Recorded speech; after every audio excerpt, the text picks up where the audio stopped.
call because it'll mean it is $1.09. Reminder this evening on the pick 4, it's a guaranteed $5,000 pull. Guaranteed $5,000 pull for tonight's pick 4 wager. Right now, for your official track program, let's go over the early changes on tonight's racing card. There are a few changes on the racing program this evening. Once again, the track is fast, temperature 80 degrees. First 2 races make up the early daily double. First race, New York Excelsior B Series, 2-year-old fillies first division. There's a scratch and 2 driver changes, 2 new driver changes. In the first race, scratch number 3, Spare No Money. Scratch 3, Spare No Money, sick in the first. Driver change for 1, Life on the Road. The driver, David Miller. David Miller drives 1, Life on the Road. 4, Just a Bit of Charm. The driver, Corey Callahan. Corey Callahan drives 4, Just a Bit of Charm in the first.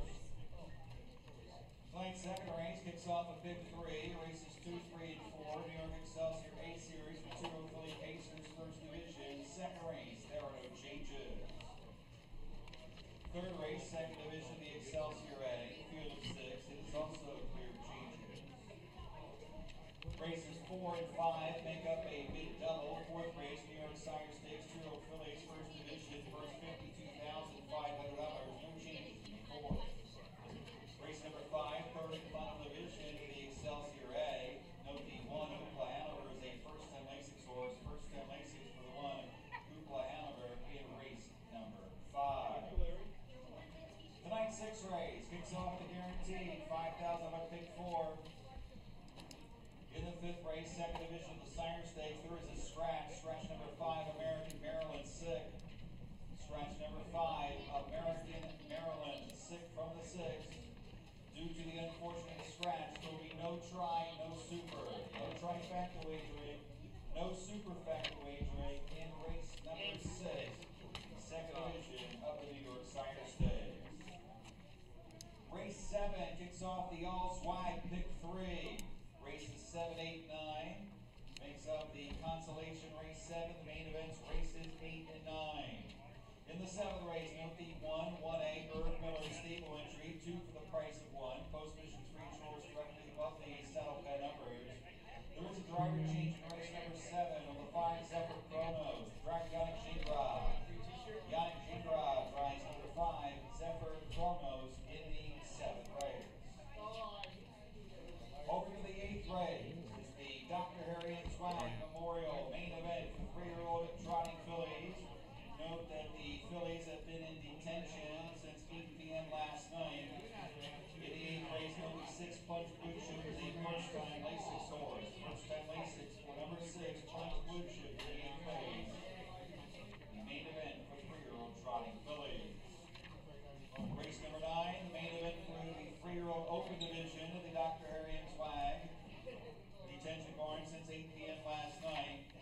Do note that the 9 Clive Bigsby has Lasix and trotting novels like he's been racing the last 4 starts with both Lasix and trotting novels. 9 Clive Bigsby, 9-9. Note that the 1 Patent Leather and the 4 Fashion Woodchopper race uncoupled per the New York Gaming Commission rule. And the 9th race is the first half of the late double. Tonight's 10th and final Excelsior B second division. Exact trifecta superfecta is clear of changes. We're inside 30 minutes until post time. Tonight's opener at 6:20. The track is fast, temperature 80 degrees. And once again tonight, on this swag evening, welcome you guys back. North American Harness Update. We are downstairs to the calls before races and throughout the evening. Take it away, guys. Thank you very much, Scott. Welcome, everybody, to Zweig Memorial Night here at Vernon Downs. Ray Catolo here, joined by Mike Bribosi and Rod Allums Jr. of the North American Harness Update crew. Now, some of you may remember us back from opening night, and if you don't, to be fair, memories are a bit fading nowadays. I have a cellular device right here that may be to blame, and yours may be as well, but not for my memory, per se. A lot of great stakes action coming up, both on the Grand Circuit with the Zweig Memorial later in the card, as well as with New York Sire Stakes. As Scott said, we will be coming by every single race to be providing analysis, as well as insights, opinions, thoughts, and anything else that crosses our mind over this 10-race program. Now, with a bit of time before the racing gets underway, we will definitely dive into the Zweigs as they approach, but they are the headlining event of the night, starting with the 7th race, the $80,000 Zweig consolation for the boys. You get a collection of some of the trotters in the sophomore circuit that just might have not been able to reach that upper echelon to race into the big final that we'll talk about in a bit, but still a sizable purse, a competitive field. You got a collection of these second-tier trotters, and it's one of many opportunities, starting with you, Mike, that I think you can make some money on this card. I really like this race. I like a price in the race. I think that Vosvolo is a very interesting horse. Had a little bit of a wake-up last time against two, tougher type horses at Saratoga. Those horses raced well at the Meadowlands on Hambo Day.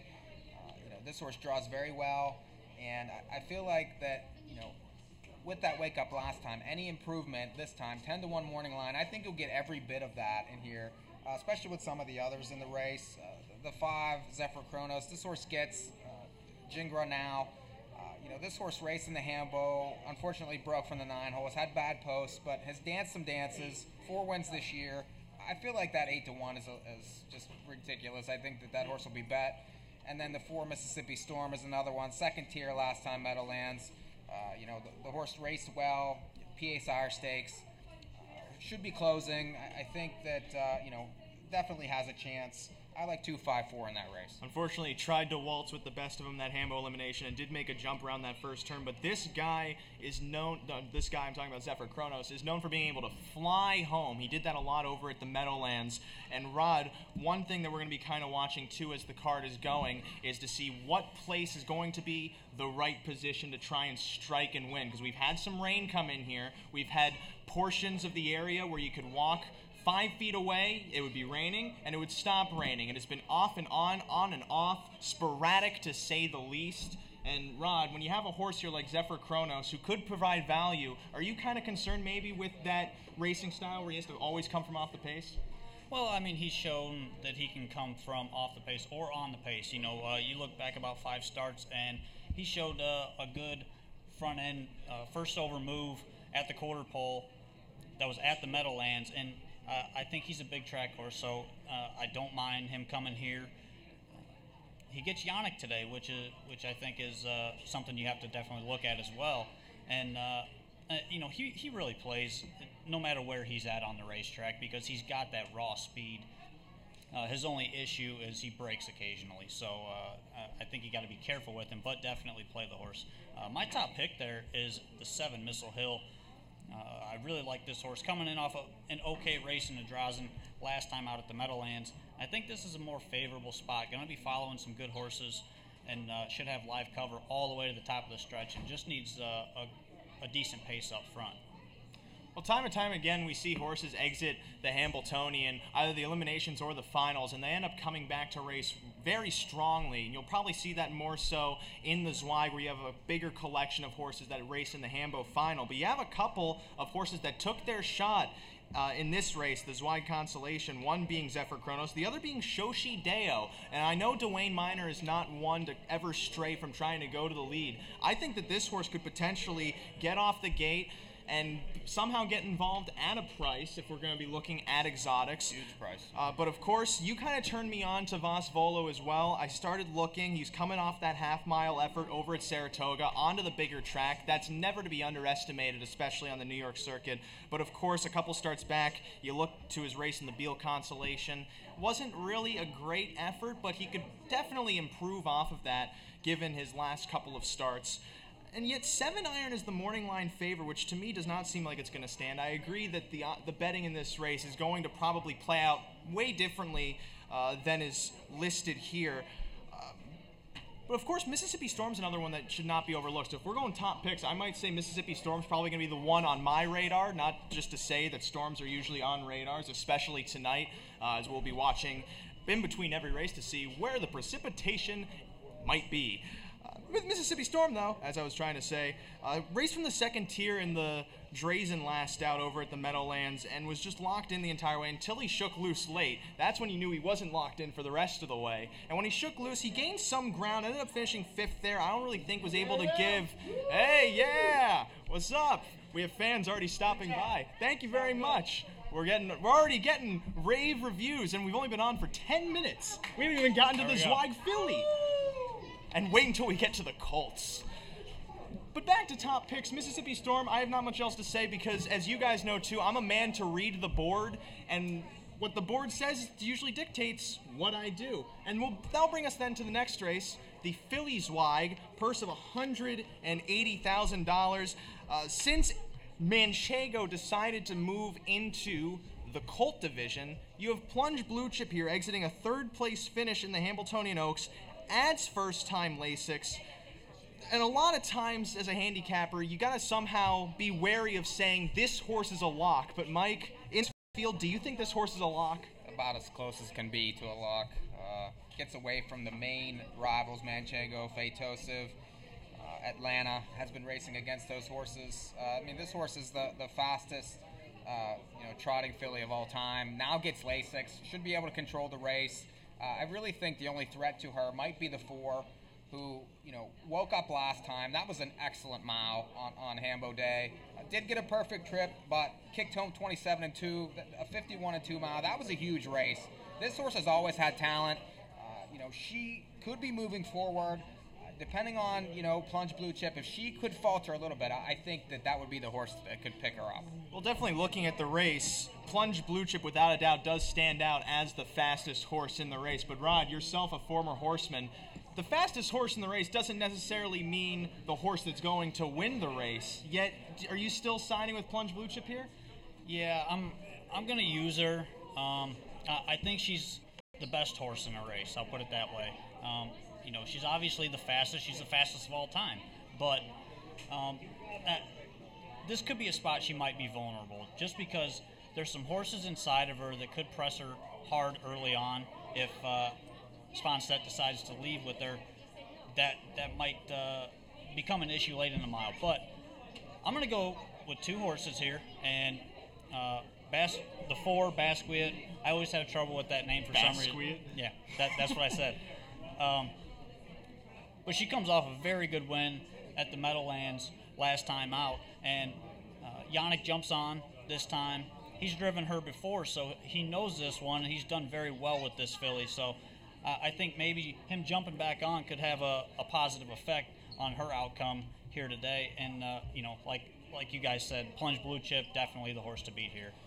It's going to be hard to try and find value on the win end just because you have a horse like Plunge Blue Chip where you have to debate whether or not you necessarily want to try and beat her, because she's a valid contender to just, I don't want to say forfeit the race to, but when we're talking handicapping, recognizing that she ultimately has the best shot to win. Yet I still have 2 other horses I marked, one of them being Basquiat, and I'm moving outside of Basquiat, so I have 2 more that I marked in this race as possible outsiders. One being the 2 Supergirl Riley, who last out over at Yonkers.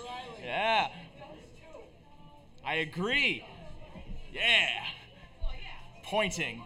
Supergirl Riley won by 4 lengths at Yonkers last out in the slop. Could be a wet track here tonight, and that might play in her favor a touch, as well as the fact that she's moving to that bigger track. A half mile's 4 turns. This is a 7/8. It's 2 turns. That's less turns to deal with. That's less leaning in you got to do, less effort you got to put on the horse, and you get to go faster overall. And she's Irish, as I'm being told off stage. She has an inside draw as well, and that never hurts. But again, Plunge Blue Chip is definitely the horse to beat.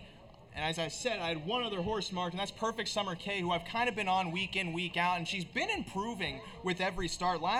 2 starts back, raced well from post 11 in the Zanzuki over on Hambletonian Day, and then came back with a 2nd place finish over at Yonkers in a division of New York Sire Stakes.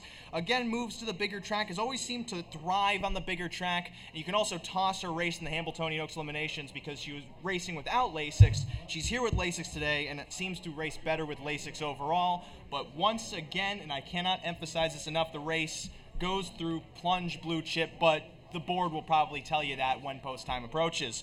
One more race then on this Zweig card, and of course it's the Zweig. Not to say these other ones weren't Zweigs, but it's the main Zweig.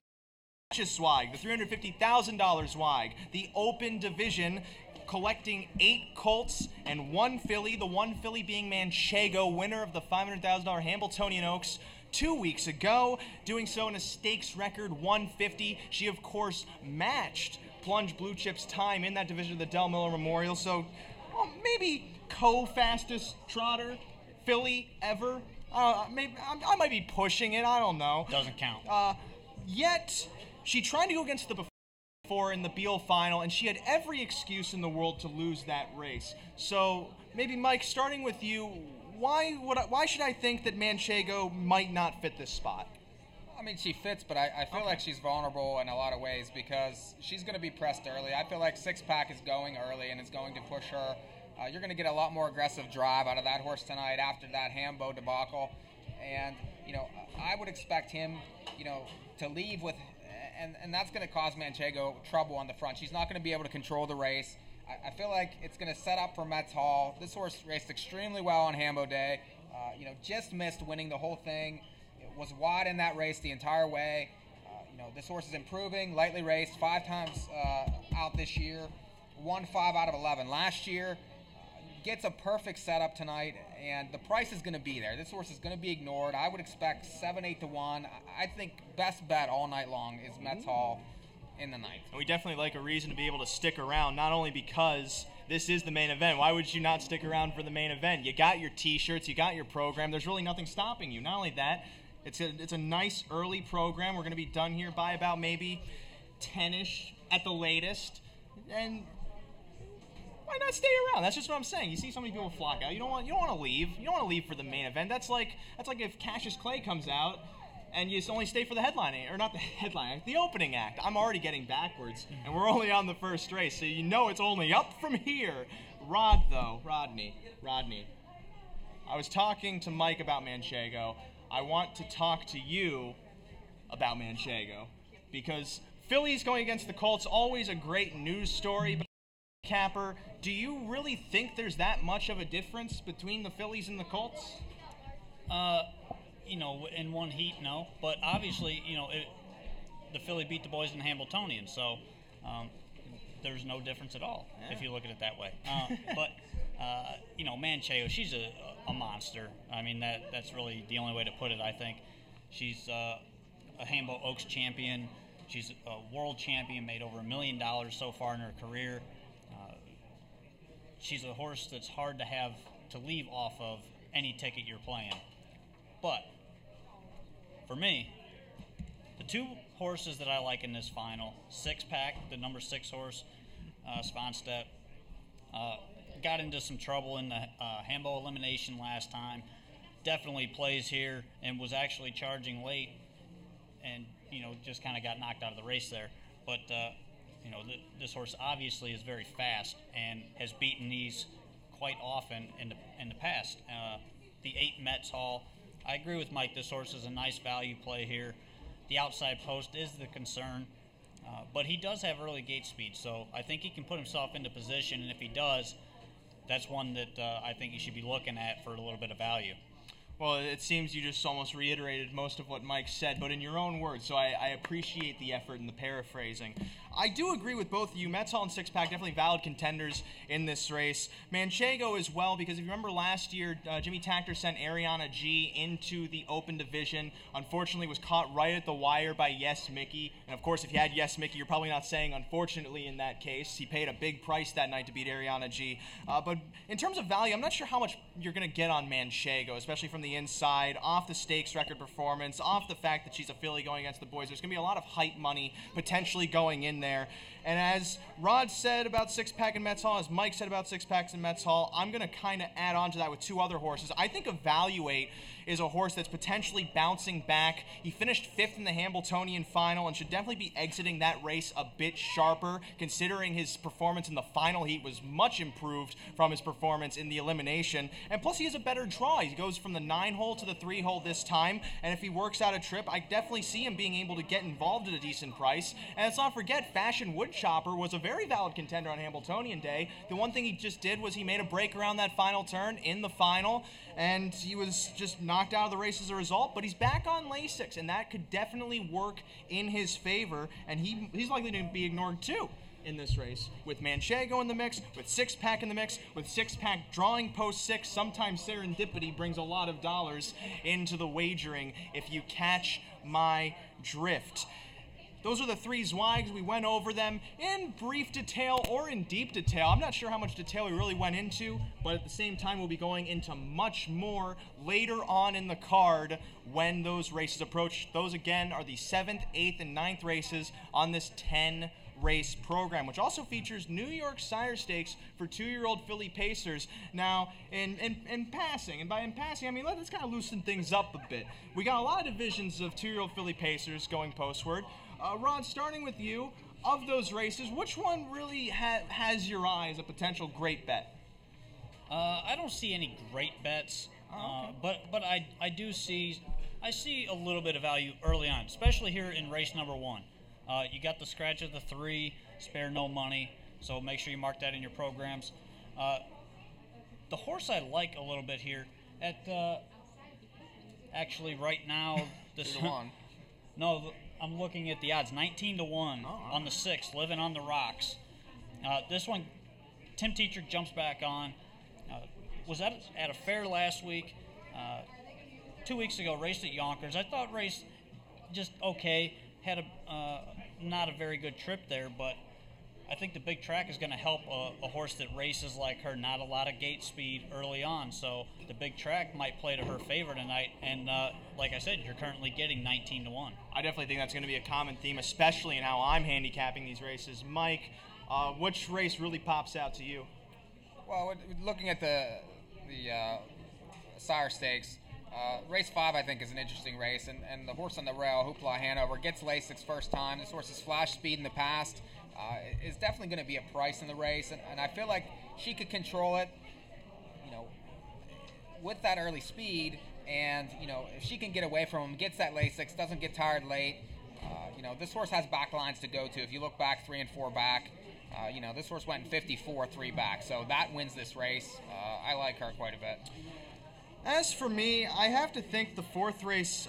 I know we're talking about morning lines being somewhat deceiving, but I have to say Zero Tolerance right now is giving me the most optimism for potential value on this card. I see 5-1 on the morning line. I'm going, that's not going to hold, but at the same time, that inkling in my mind might be reasoning enough to say this horse might be the favorite. So I'm going to go out on a limb and move on from that. I see Rod as the 6th race open. Simone, I really like in that 6th race in that division of the New York Sire Stakes, going up against JK American Beauty, who is fast, who has speed, but Simone could work out a trip. She's lightly raced, and she has the potential to improve. But we'll get more into that as the card continues. We are also live on our feed at NAHUPicks.com, as well as on here, which at this moment, we're going to send it back upstairs to Scott Warren as we have a national anthem to put on.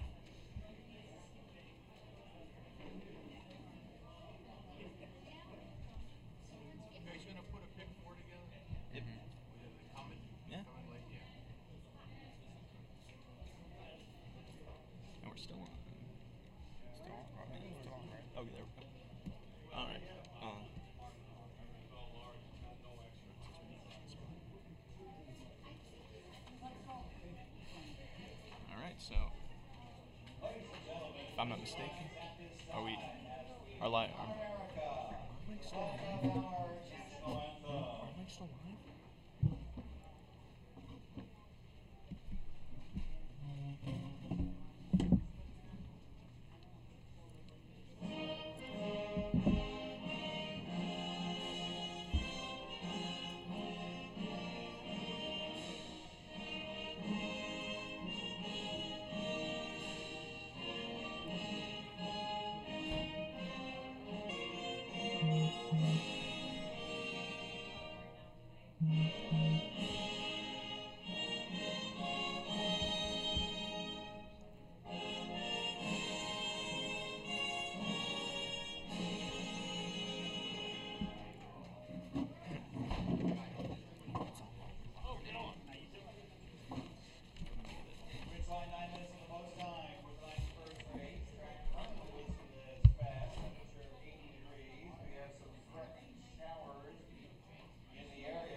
Test. Test.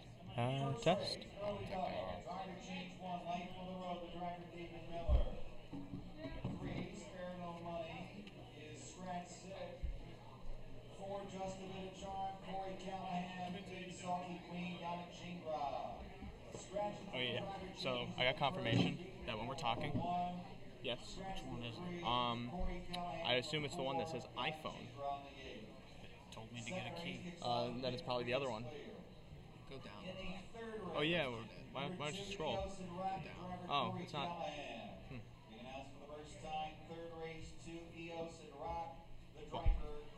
Well, in the meantime, we're live on the radio.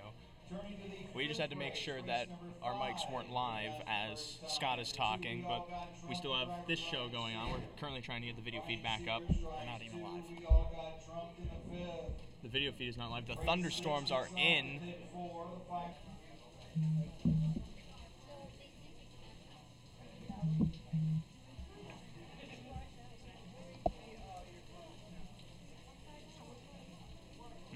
We are back. Yeah, we're back. We are back and rolling for this racing card on this first race as the rain has started to fall. The heavens have opened. The gates are open. I realize that's the same analogy. Yeah. When you open the heavens, you're opening heaven's gates.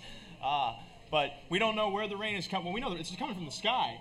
Yes. But we don't have a full meteorological report at this time. We will give it to you when we have it available. But this first race is coming up. We have a scratch of the 3, spare no money, as Scott went over with all of the changes, as a matter of fact. I don't know why I said most. He went over all of the changes, so we're down to 7 horses as the track.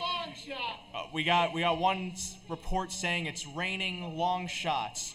I will have to argue that and say it's raining water. That is, at least from my collegiate knowledge of weather.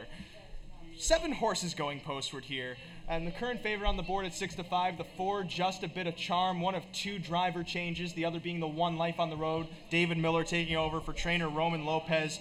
This horse, just a bit of charm. It's expected for this horse to take a lot of money. Winner of her last 4 races in 5 starts career, ever since dropping down to the Excelsior B Series. When you have an undefeated horse like this, Mike, do you find it difficult to try and find horses outside of that to challenge? Because it's so hard to argue a horse that always wins. Well, this horse has raced very well from outside posts at Batavia, at Yonkers. I find that more impressive than anything else on the page. The horse draws well here. Usually doesn't necessarily go to the front early, so can kind of sit, make that one move, get the front, and then take control. It's difficult to go against this horse, I think, just because she looks the best out of the rest of them. I could see the 8 now gets Jingra, should flash speed, even from that outside post, gets to move in a spot. This horse has a chance, I think, to get a trip in the race. And, depending on how the track is, right now it's a monsoon out there. It could definitely affect how things play. It's a monsoon and a soon-mon, I think that's what they call it in Jamaica. No. They don't call it that in Jamaica? Okay, No. that is my bad on false reporting. I bet we have a delay here. This is like... I would have to guess. I would not want to be running out there right now. I can tell you that much. Well, as far as my plays here in the first race,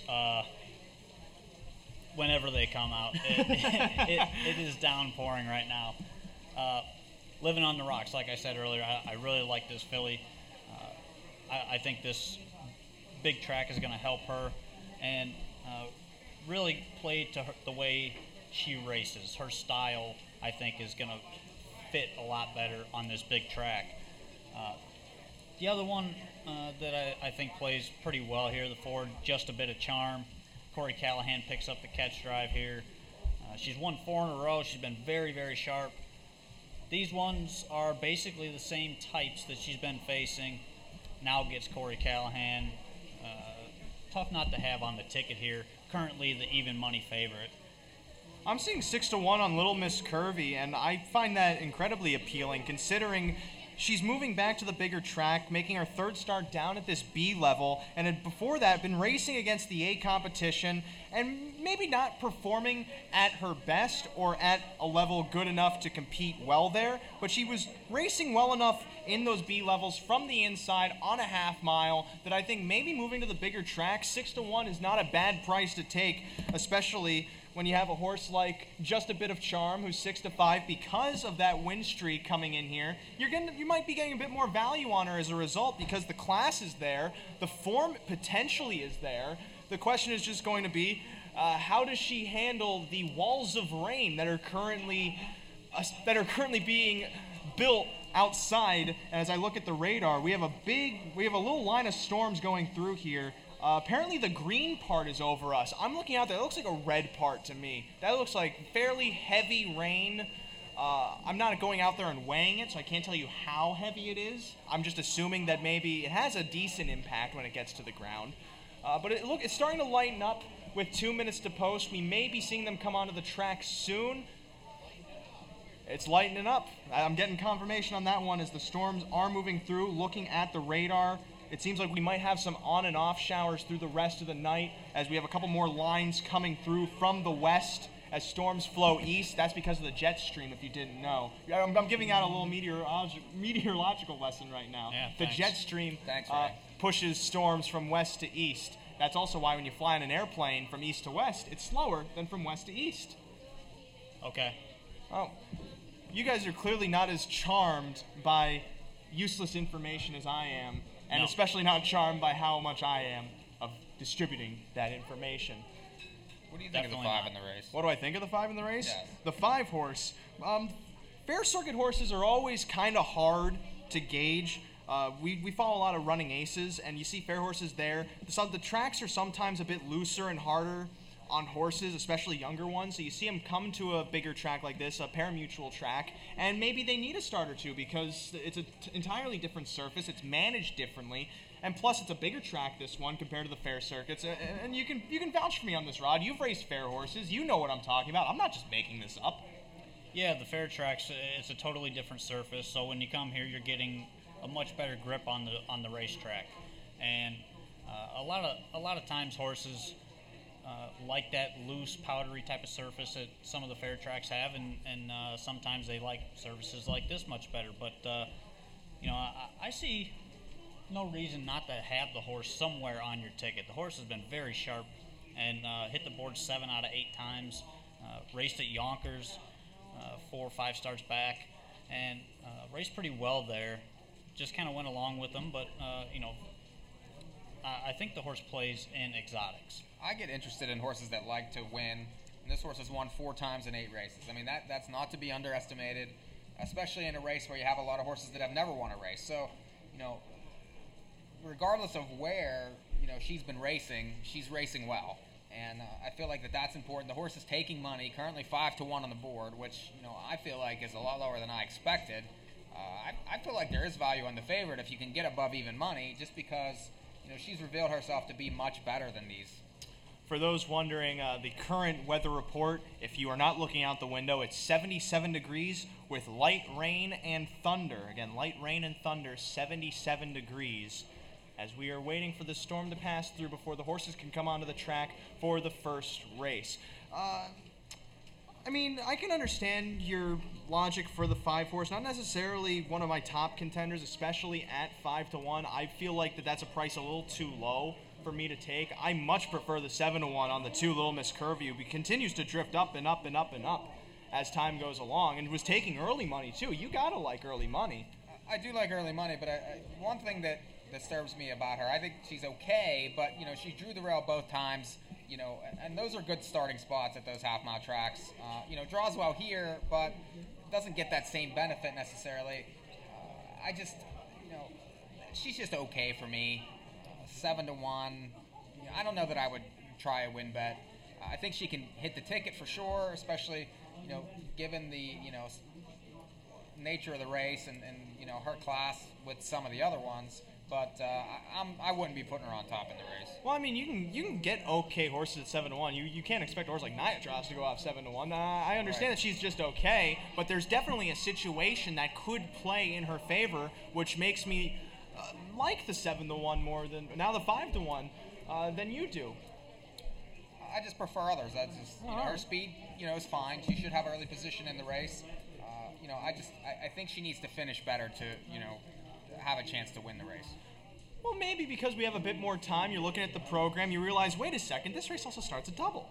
And I know, Mike, you like doubles. I do. You got a horse in the first race, if I'm not mistaken, a horse you really like in the first race. How would you be looking at doubles? Well, I would probably try to cold deck a double here. Ooh, cold deck. It's like a sandwich. Liking the 4 in the first. I prefer the 5 in the second race. I like that last race. I feel like there's some value there. This horse was 10-1, 17-1 last 2 starts. The 1's going to take money. The 6 will probably take money in that second race.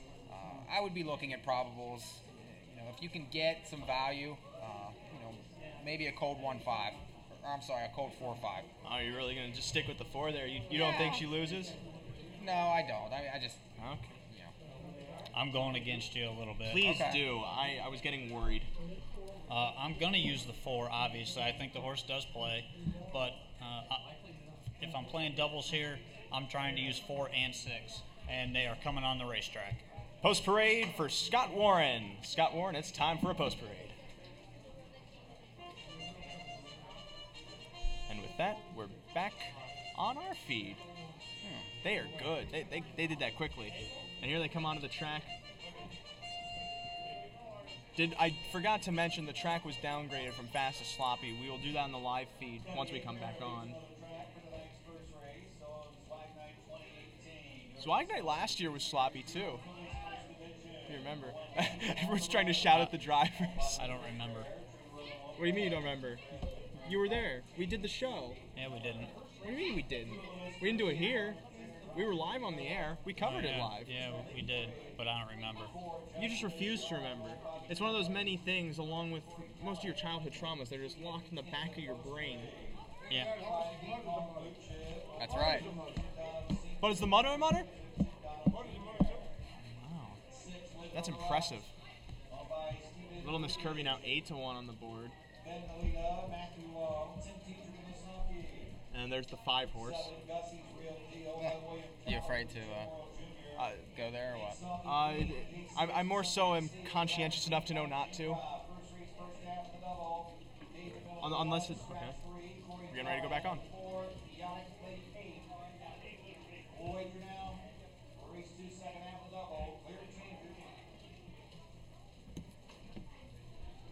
Track. Ooh. So we're going to have short post parades tonight, going into every single race because of the rain. I'd imagine we would. So it's very curious how the track's going to play here because we got a lot of rain. We did get last couple minutes. How much rain? How much rain did we get, Mike? A lot. Oh, that was an anticlimax, if I ever heard one. The track was downgraded from fast to sloppy within the course of that one burst of showers, so keep that in mind if that influences your handicapping. We more so will be looking as the races go on to see how the track plays, especially with the extra moisture in the track. Maybe the front holds a bit more, maybe the back does better. Sometimes you see that happen. Other times, the most you can take away is that track can hold a lot of water. Yeah, I think the track can hold quite a bit of water here, but the key really is going to be watching the first couple races, see how it's playing with this rain, and we will have shortened post parades because of the weather, but my top choice here is the 6 Living on the Rocks with about a minute and a half to post. Ray, top pick. I still have to stick with Little Miss Curvy, who's now 5-1, has been moving up and down in the betting as time has progressed. However, at the same time, I'm also looking at the 8 Sulky Queen, who's been taking a lot of play. Most likely that driver change to Jingra money. I'd be looking to put Little Miss Curvy on top of some exotics, or maybe even just to win, because that's the only way I think you can make money in this race. Well, the doubles are, if you like the 2 and the 6, the doubles moving into the second race are very good, especially with the 6. If you're interested in doubles. I'm interested in that. You know, the 6 on top and the double here are all paying very, very well. You know, the 4, obviously they're chalky. The 8, you know, 8-5 is 21, 8-6 is 75 if you know, you're interested in that. But there's good doubles here. I mean, especially if you like a long shot in the first. So far, it looks like all of the horses are moving across the mud very well, if I do say so. Still 4-5 on the 4, just a bit of charm. When you look at a horse like the 8, Sulky Queen at 3-1 with 30 seconds to post, do you think that money means anything? Well, I just think she's the next logical horse in the race. Okay. So that's just. Well, with that said, we do have shortened post parades, but we're going to be going to the gate momentarily upstairs to Scott Warren for the call of the first here on Zweig Memorial Night from Vernon Downs.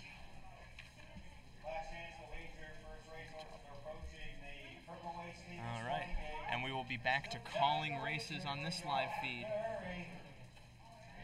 You gonna call? I'm gonna call. Ray calling first. I will be calling the first. I still think even money's value on the 4. Really? I Wow. do. I mean, I'm not betting, but I just think it's value. Currently, you're getting a look at my face. Going up. Ooh. What? All right, there they go. There we go. Scratch down to a field of 7.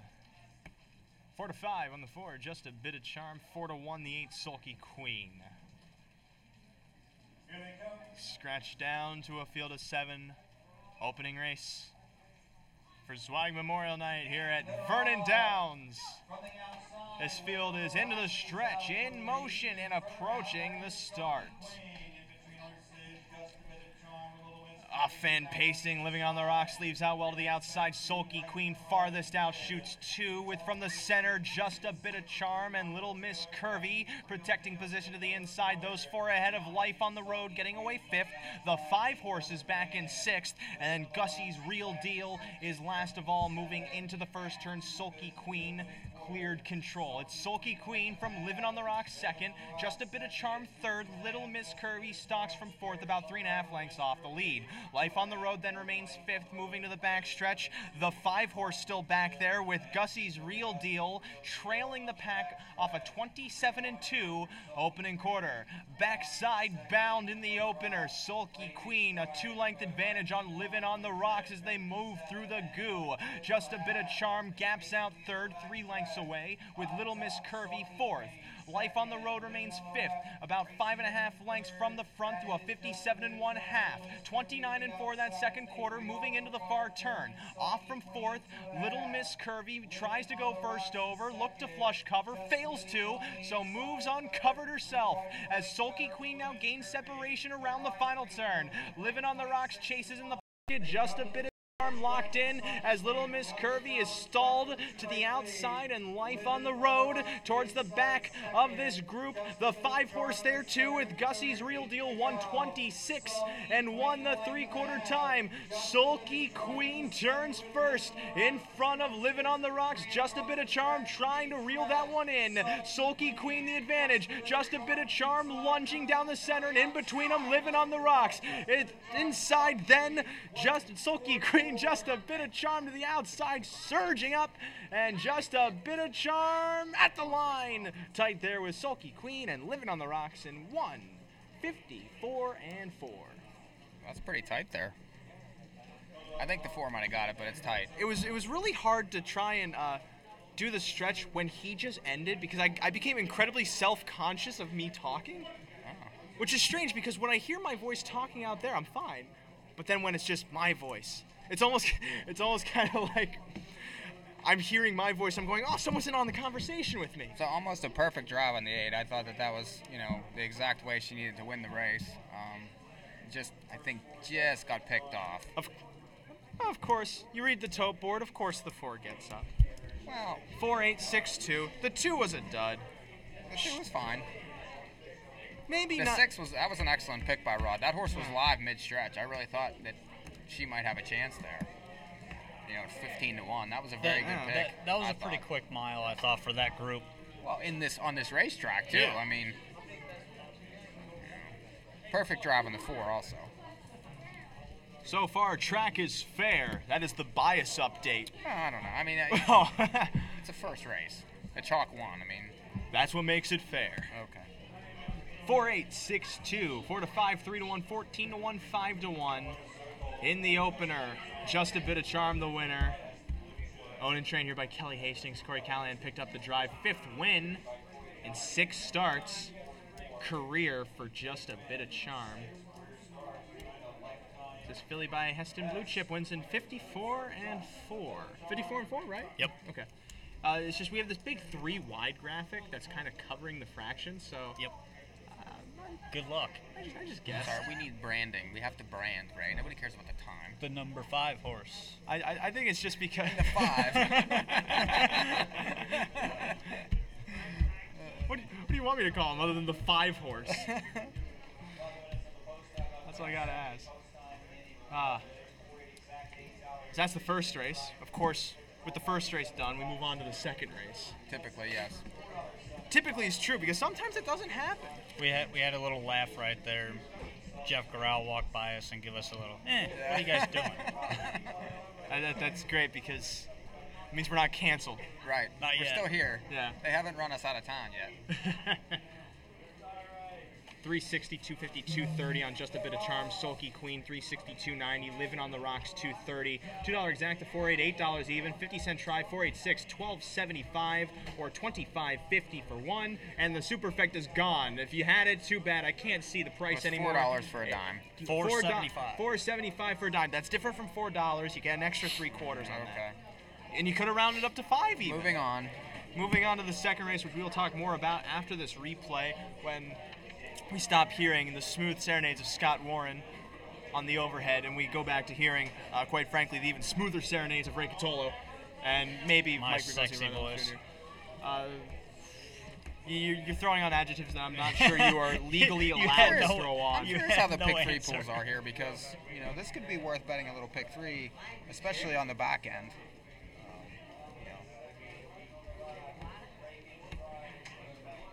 But maybe. Just No, maybe. I think this is a good pick 3 to bet here. All right. Well, that's your opinion. You don't like it? I didn't say I looked at it. Oh, okay. I've never really wanted to look at pick 3s. Especially I when... tried to get you to look at a pick 3 on Hambo Day, and Well, I mean, you got a 6-horse field, a 6-horse field, and a 5-horse field. I understand that. So I don't really know how interested I could get Well, in but that I one. mean,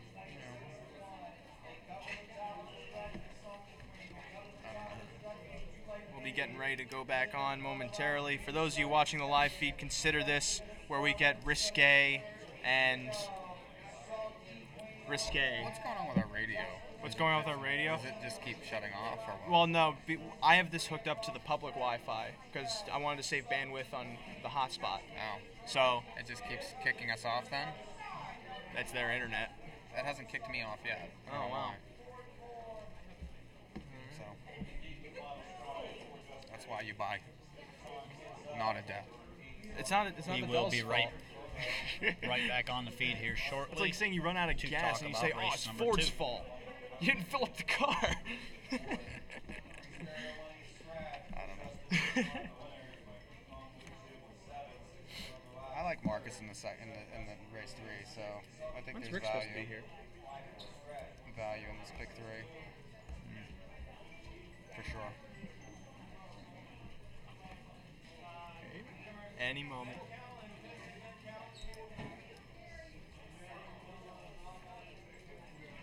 Any moment. What are you doing, Ray? Getting ready. Well, we might be on and you don't even know it. Oh, that's why I'm looking. So there's the prices one more time for race number 1. Moving on. And welcome back. Did you miss us? I know I missed us. You might have not missed us, you two guys. Hopefully you all missed us We've too. been here with you the whole time. Unfortunately, that first race, 54 and 4 mile by Just a Bit of Charm, collecting her 5th straight win and her 6th start career. Unfortunately, we started off with the favorite, but again, at the same time, fortunately, that means the majority of people ended up cashing, so that brings a lot of money into this second race. Second race being an A Series division of the New York Excelsior.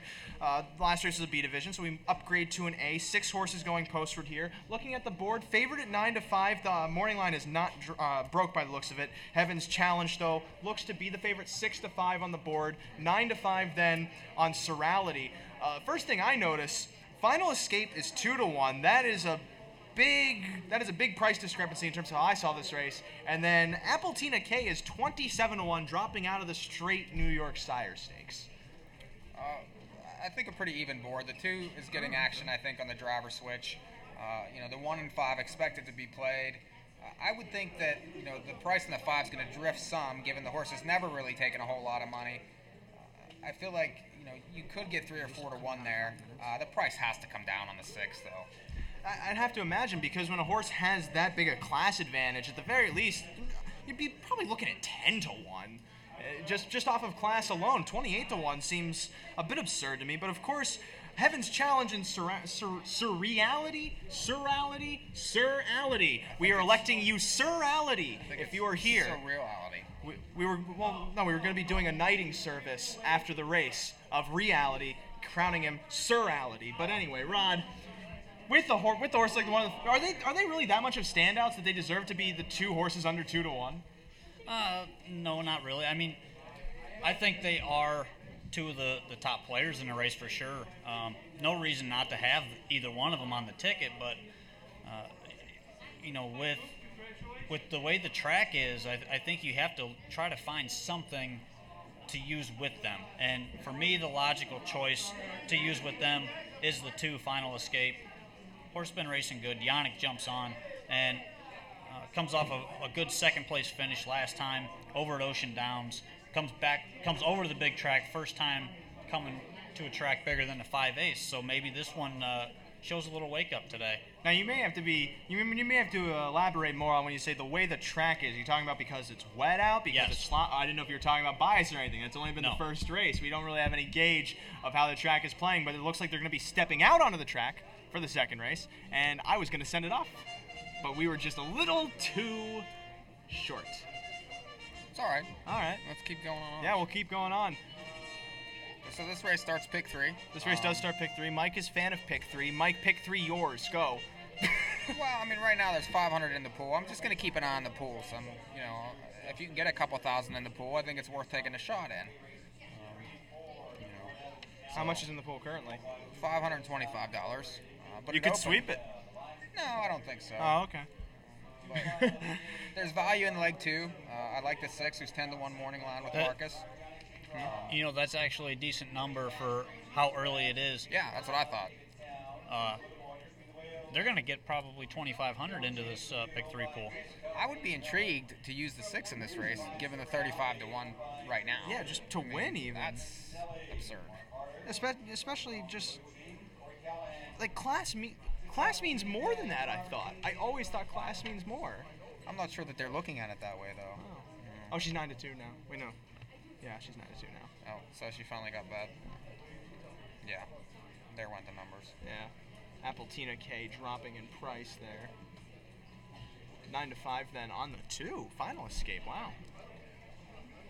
Final Escape taking a lot of money here with Heaven's Challenge.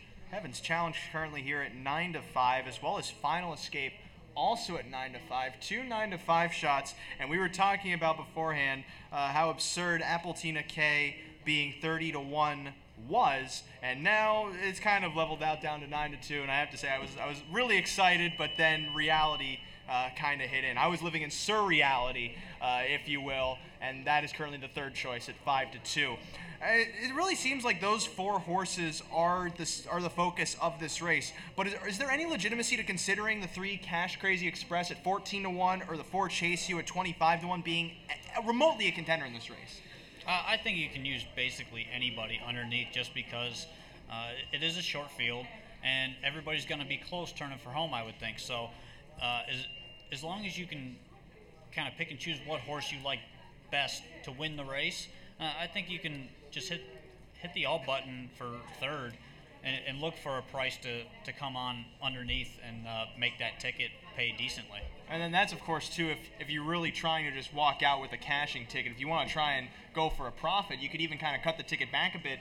Because Cash Crazy Express and Chase You are definitely legitimate contenders underneath to get that spot. So to me, it would make the most sense to try and play it with those two on the bottom at the prices they are, just to kind of save on some money while getting more money back in the process. Yeah, but you also don't want to lose, so... Oh, I forgot about that part. Yeah. I'm comfortable with the losing part here again and there again, but the winning part usually kind of makes up for it in the long run. Mike, you're looking at the board. You're looking at pick threes. Just give us a taste of your interest so far, as we are now 2 minutes to post time while they're scoring down. Well, I feel like there's value in the pick three because I like some prices, in leg two. I feel like the 6 is a definite contender, a 10-1 morning line in leg two, and needs to be used. The 1 is 5-1 morning line, and also a contender in there. And the third leg, you have 3 horses that can win. Zero Tolerance, I think, has a chance. So Awesome, another one with a big chance, and then the 1 Saint Somewhere. I think that there's value in the pick three here, especially with the way the money's spread around. You have 4 horses that are 4-1 or less. If you like one of those, you can push there, I think. I prefer the 5 in the race, so I'm going to be pushing with the 5 here, trying to create value in later races. Talking of the 5, we were mentioning the class advantage the 6 Appletina K has on this field. That's not to say Surreality does not have that either. She won a division of the Tompkins Gears over at Tioga a week ago and did so off a pocket trip. Nothing stopping her from working out that similar setup and showing that she's just that much better than this group again. And maybe at 8-5, she might be worth using as the key horse on top of some exotics with a horse like the 3 Cash Crazy Express underneath, because you look at this horse's efforts. 2 starts back was third in an A division at Batavia, and 3 starts back parked the mile. This horse has some excuses, while at the same time performing well at this level. That 20-1 to me seems like tremendous value in the exotics. Yeah, I agree. There's a lot of ways you can look at this race, and up, I said, down, left, right, but your way too. With the short field, it is a wide open race, and I think several horses could win here, and the board really says that as well. You have, like you said, currently 4 horses paying under $10 on the win end. So take a shot somewhere and try to key one of the horses you like here, and look for prices. Try to get that right combination for a decent payout here. And I would say that having the 5 on top of maybe the 1-2 with the 1, 2, and 3, that's a simple triple. You have 50-cent tries here. That at least pays somewhat. If you're really looking to try and play this race, you at least have potential to get a bit of value, especially since the 3 Cash Crazy Express is the longest shot on the board at 34-1, which that amazes me that Chase You is taking more money than her. Maybe I'm just not looking at this race correctly, or maybe Chase You has a better chance than I'm actually gauging. But at the same time, Final Escape I'm more kind of conceding to use as a contender because she took early money. I'm not necessarily thrilled with her efforts at this level, but at the same time, she gets that bigger track for the first time. And Mike, there's definitely a lot to be said about moving to the bigger track. Well, and that was an okay race at Ocean. That's a fast time there. The horse was bet, drawing inside, coming off, the drop.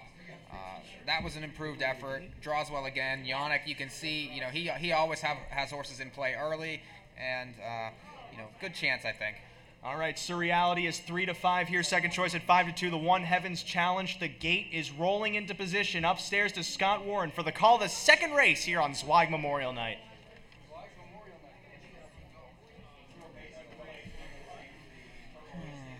All right. So still live here. Yep, we're still alive, getting ready to go. About for 1,000 the in the second pick race. 3 pool currently. Oh, you might actually get that 2,500 you were talking about. I don't know about that, but... Oh. Also, notice how Surreality just dipped tremendously. I don't know what happened there. I mean, that horse took probably a $200 win bet. Someone has some big money here tonight. Rick not coming? Oh. on a positive note, the rain looks like it's just stopped. Well, that's good. And we're getting a nice little breeze in here right now. On another positive note, my phone's still working, which is rare. Yeah. You say rare, it's a new phenomenon. It wasn't working earlier today. Still a recent phenomenon. All right, this field is moving into position. Around the turn and into the stretch. Second race in motion and approaching the start. Oh, and pacing, Surreality leaves out with Apple, Tina K, and Final Escape towards the inside. Those compose the top three. Chase U tucks in fourth, now to be third, inheriting that spot, while Apple, Tina K drops back to take fourth. Ahead of Cash Crazy Express towards the rail fifth, and Heaven's Challenge completes the sextet as they move around that first turn of the opening quarter, led here by the 2-5 favorite Surreality. And Corey Callahan looking to sweep the early double, ahead of Final Escape by a length and a quarter. 28-2 the first panel. Chase U sits back in third. Apple, Tina K stalks them from fourth as they now lag into the backstretch. Fifth away then remains Cash Crazy Express. Heaven's Challenge still last of all, moving to the outside and beginning a backstretch brush for Jim Morrill Jr. as they move on to that half-mile mark. In front still Surreality, soon to be braced by Heaven's Challenge, marching up to her wheel second, now off stride and back on gate, dropping back. Inside, Final Escape then remains second, with Chase U sitting towards the rail third. A lag and a touch there. They go by the half in 56-3. 28-1 that second quarter around the final turn. Heaven's Challenge retreats. She failed the challenge. Surreality still in front. Final Escape close up. Chase U chases third, with up the inside Apple, Tina K, and Cash Crazy Express moving to the top of the stretch. Final Escape waiting to make her move as Surreality tries to gain separation in 1:26-1. Surreality swings into the stretch, plugs pulled. Final Escape now vacates the pocket, moving after Surreality. Chase U chases Apple, Tina K with Cash Crazy Express moving towards the center of the track. Surreality trying to hold off Final Escape in the final strides, and Surreality going to do so by a length in the end. Final Escape second from Chase U and Cash Crazy Express in 1:54 flat. So a little chalky so far. Well, I was right about the 5 and the 2. My prices are hitting, though. My prices are hitting the ticket. The 3 wasn't there. The 4 got there. NAHUpicks.com, 2 for 2, early double, paid $7, but you know, it is what it is. I mean, you can only take what they give you. Or you could just not take it at all. That's another option. Or you could They're give it to me. giving money away, you know. You could just give it to me. I mean, Why would we do that? you can only take what they give you. That's all I'm saying. You could also take what they don't give you, but that's called stealing. Hey, you can't win them all if you don't win the first 2. I like cake. Don't break the clip on my pen. That's great. I love when Chalk wins because Ray gets so mad. Oh, I'm not. I tried to give out the triple there, and I was talking about how much I didn't like Chase U, and Chase U gets third. Well, see, that's the thing, and that's why Rod's point is valid, because you know he wanted them all in the third leg, and you know that triple's probably going to pay $50 now, and you're going to sit there and get nothing. No, that's nothing new. That's true. At the same, But for I'm an not extra wrong. $3. That's not an extra $3. Well, yeah, pretty much it is. I mean, pretty much. What are you, a calculator? Yeah. Ladies and gentlemen, Mike Prebosi, the calculator. There's only 6 horses in the race. I'm doing the math. I'm punching the numbers right now. You're also punching the mic. I'm just surprised you're not punching me. It's getting closer. You always say it's getting closer. You're much like my father in that way. Real Italian dad. Threaten the violence, but you never follow through. Well, that's probably a good thing. I mean, Right. I'm not really a violent man. Violence is cheap talk anyway. Okay. Just speaking of cheap talk, the winners of these last 2 races. Yep. And we also have this fly that's just hanging around here. Well, okay, so you know, we talk about the track. The first horse came off the pace, stalked a little We got and won. prices. This past horse won from on the pace, so 1-2 around there. And it's been favorites both times. Yes. Sharp monies so far. Tote dividends. It's gonna be a good exacta. So reality returns 290, 240, 220. The two final escape $5, $4.50, and the four chase you $6.50. $2 exacta, $5.2, $17 even. The 50-cent trifecta, $5.24, $33.37. The $2 double, $4, $5, $7.30, and the 10-cent super, $5.24, $6.20, $35. You don't really see 50-cent doubles have a 4 as the last digit. Yeah, that is your fun fact of the night. Yeah, but they do. They do net pool. They here. do the net pool, exactly. That's exactly right. I'm going to act like I know what you're talking about as we move on to the third race. There's no breakage, Ray. Whatage? They don't round it off. Wound it what? Let's move on. They don't round it. Oh, okay. All right. Well, we might as well go to commercial now then too. So this is a decent race here. All right, so we're gonna take a commercial timeout as Vernon's also taking a commercial timeout. So if they get to give ad space to people, why don't we either? Here's some commercials. Danny Farms is proud to announce the arrival of Sire World of Rock and Roll to Illinois. Regally bred World of Rock and Roll is by Rock and Roll Hanover out of Worldly Beauty, an earner of $1.9 million, and from the family that sired $3 million champion pacer Captain Treacherous. World of Rock and Roll, a winner on the Grand Circuit, has sired foals with a total of over $3.3 million in earnings, including 2-year-old filly pacer of the year in Ohio, Bad Girls Rule. Standing at Walker Standardbreds for $1,500, call Danny Farms at 312-446-8310 or go to dannyfarms.com and book your mare today. Join us September 3rd, 2018 at the annual Illini Classic Yearling Sale. Over 100 yearlings from top Illinois sires such as Duneside Perch, Sagebrush, Sportsmaster, Cassis, Pizzazzed, and many others will be sold. Recent sales graduates include 2018 Cardinal winner Holden Steady and 2017 Illinois 3-year-old Colt Pacer of the Year Captain Red. Visit IlliniClassic.com for details. The Illini Classic Yearling Sale, where champions are found. LeBlanc Designs has been in the harness racing business for over 20 years. Based in Truro, Nova Scotia, and beginning with clients from Truro Raceway, LeBlanc Designs now offers handcrafted and personalized helmet designs to some of harness racing's top drivers, including Tim Tetrick, Hall of Famer David Miller, Corey Callahan, and many more. LeBlanc Designs also offers airbrushing and vinyl designs for hockey masks, motorcycle helmets, and guitars. For more information, go to LeBlancDesigns.com or call it 902-899-7922. We're back. Yeah, you have to catch it that quickly because it's... I tried to do the blackout to make a kind of a seamless transition, but lo and behold, the equipment just cannot handle a seamless transition. These are our names that you're seeing on screen right now. I'm this one. Rod is that one. Mike is that one. We're flashing gang signs. That one. No, that's not a gang sign. It's a peace sign. You can see Rod is obviously Peace is a a blood. gang. There's no crip in him at all. I'm not sure we can legally talk about this. Why? It's our show. They let Alex Jones on the air for that many years. We can talk about whatever we want. Yeah, it's our show. Yeah. The only thing that could shut us down, I don't If know. somebody brings us cake. I like this commercial. We need to get this music for our show. No, this is Imagine Dragons. So?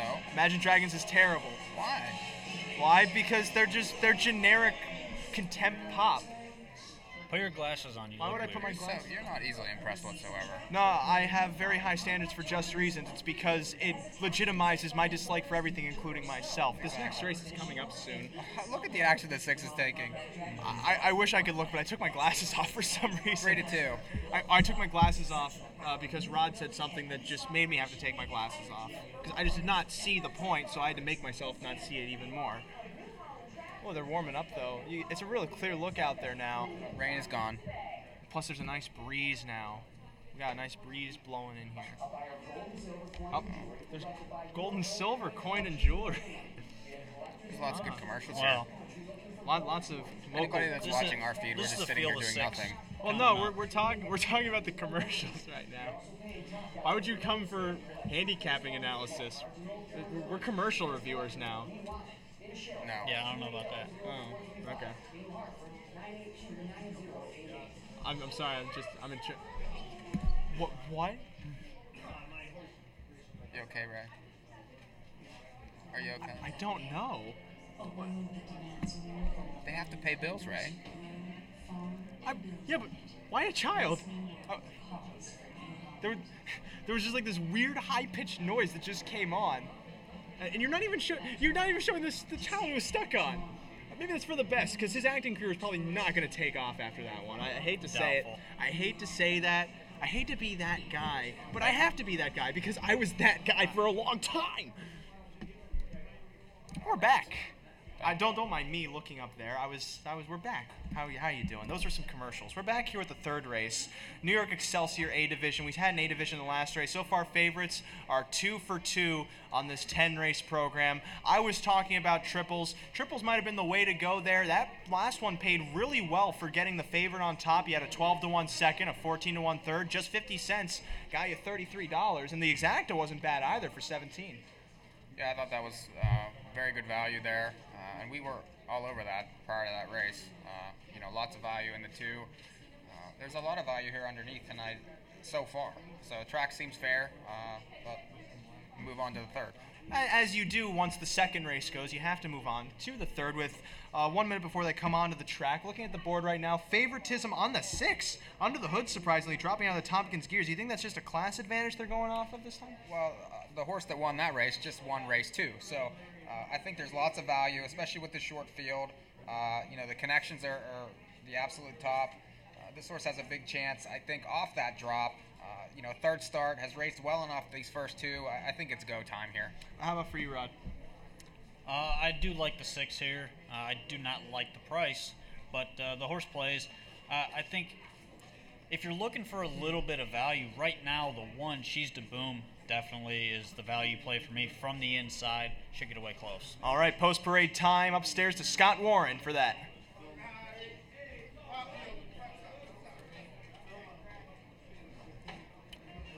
All right, so still live on our feed. I agree with you, Rod, on the 1 for sure. Oh, I do too. I mean, that horse is a must-use. Especially Very with good the pedigree. post relief as well. Moves to the bigger track. Oh, we got Tony's lock. Nielsen Rock. Oh, Tony likes it too. Oh, he likes that too. 9-1. That's a good pick. Yeah. Nothing wrong with that one either. Especially not 9-1. Gets Callahan now. Oh, that's a driver change? He's 2 for 2, yeah. I guess a lot of these Vernon guys just decided, the big guys are here. I'll take a night off. It's early money here, like only 300 in the win pool, so. That probably kind of explains why Under the Hood was taking so much. I don't even have this horse marked as a contender. I'm surprised you don't. It's my top pick. Really? Yes. 2 third-place finishes? Yes, but look at that first start. In the slop at Tioga, no chance. Was 10 lengths back. Was bet to be the favorite. Was bet there, and then ended up drawing the rail. Sat till late. Made up ground again against a repeating winner. This horse is a definite use in this race. Well, the post parade is just about complete. We should be coming back any moment. So I'm looking at the odds. She's the Boom at 3-1 is great. You think it's great? I think she's my top pick. Let's put it that way. Hello. Hi. Oh, that's what I look like. That's strange. We're back here after the post parade for the third race as the betting is starting to adjust, I assume, for this third race. Under the Hood was the favorite early on. Now is still the favorite at 2-1. 3-1 action then on She's the Boom as well as Siesta Beach. So you have those 2 taking play. I think She's the Boom is probably the best one here. However, you think Under the Hood is the best horse in this race. I give you the times. She's faster than some of them, but I feel that She's the Boom moving to the bigger track, definitely an advantage. Post relief, definitely worth considering. And at 7-2, definitely worth using.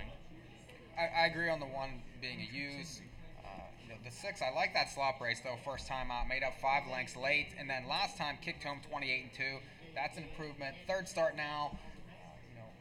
Is being bet a little more than I expected, but a very even board here. Almost everything every horse is between 5-2 and 6-1 right now. So there's no, absolute chalk in the race.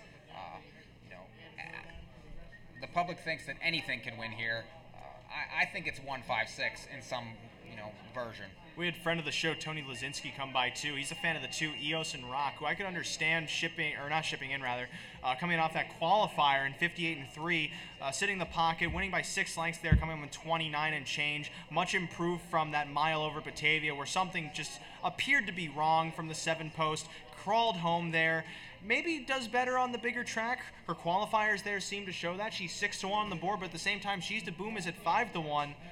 I gotta take She's to Boom over Eos and Rock, but I definitely see the legitimacy in both. I agree. I think She's to Boom is the play here, especially at 5-1. You're getting great value right now, and underneath, I would definitely throw the 2 on Eos and Rock. Again, another short field, so use what you can use, spread out. My play here would be another trifecta. I would probably go 1 on top, and then I would probably go 3 and 6 for second, and then just hit that all button for third. Now, what I'm curious about is how come you're ignoring the 5 Sun Visor to even try and get up for second? She's coming off of 2 straight wins at this level after dropping from the straight sire stakes. Did so going first over. What is there not to like, especially moving to the bigger track? Well, I'm not saying she's a bad horse. I mean, she's been very sharp recently. Kind of tripped out a little bit the last 2 starts, and I do think that she fits well against these Excelsior horses, and she plays. The price, I think, is going to go down. Currently 3-1, 2-1 now. So yeah, definitely taking some play. But again, the short price is really the reason why. Now, in that last race, we said that triples were probably the way to go for betting because you had 2 horses that were just flat out being ignored. In a race like this where the longest shot on the board is 8-1, do you really think there's much more value to be had in the exotics? A little bit, because the money's pretty evenly distributed. So you're looking at money kind of like the last race. You had a favorite win, and you got some value underneath in a short field, and the try still paid over $30 for 50 cents. So I mean, that's value to me, and I think this race could play out similar.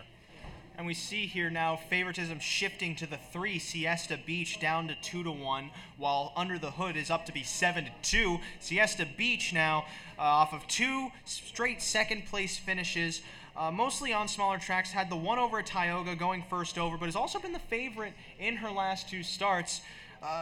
Mike, tell me what you would be doing in a race like this where the betting is so even.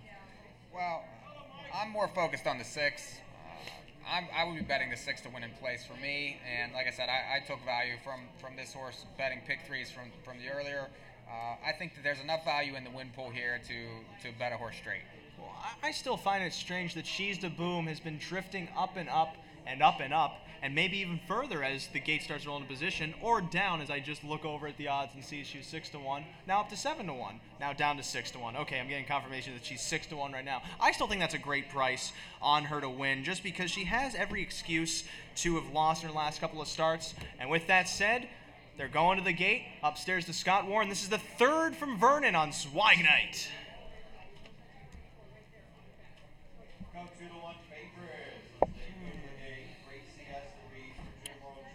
All right, they're getting ready to go. Something must be wrong. I like to go tonight when a horse stops taking money. Something's wrong. Yeah, why is it wrong? It's been kind of choppy here and there, but all right. So we're gonna reset it real quick. Okay. And we should be good to go. Fantastic. There we go. Good thing there's only 10 races, because this tum-tum's going to need some scrums eventually. Don't know what that means. Inside out. You should know. You're from the South. That's like typical you phrasing. No. 9-5 favorite, the 5 Sun Visor, now down to 8-5. 2-1 then on the 3 Siesta Beach. Then 3-1 on Under the Hood. This field swings into the stretch. They're in motion and approaching the start.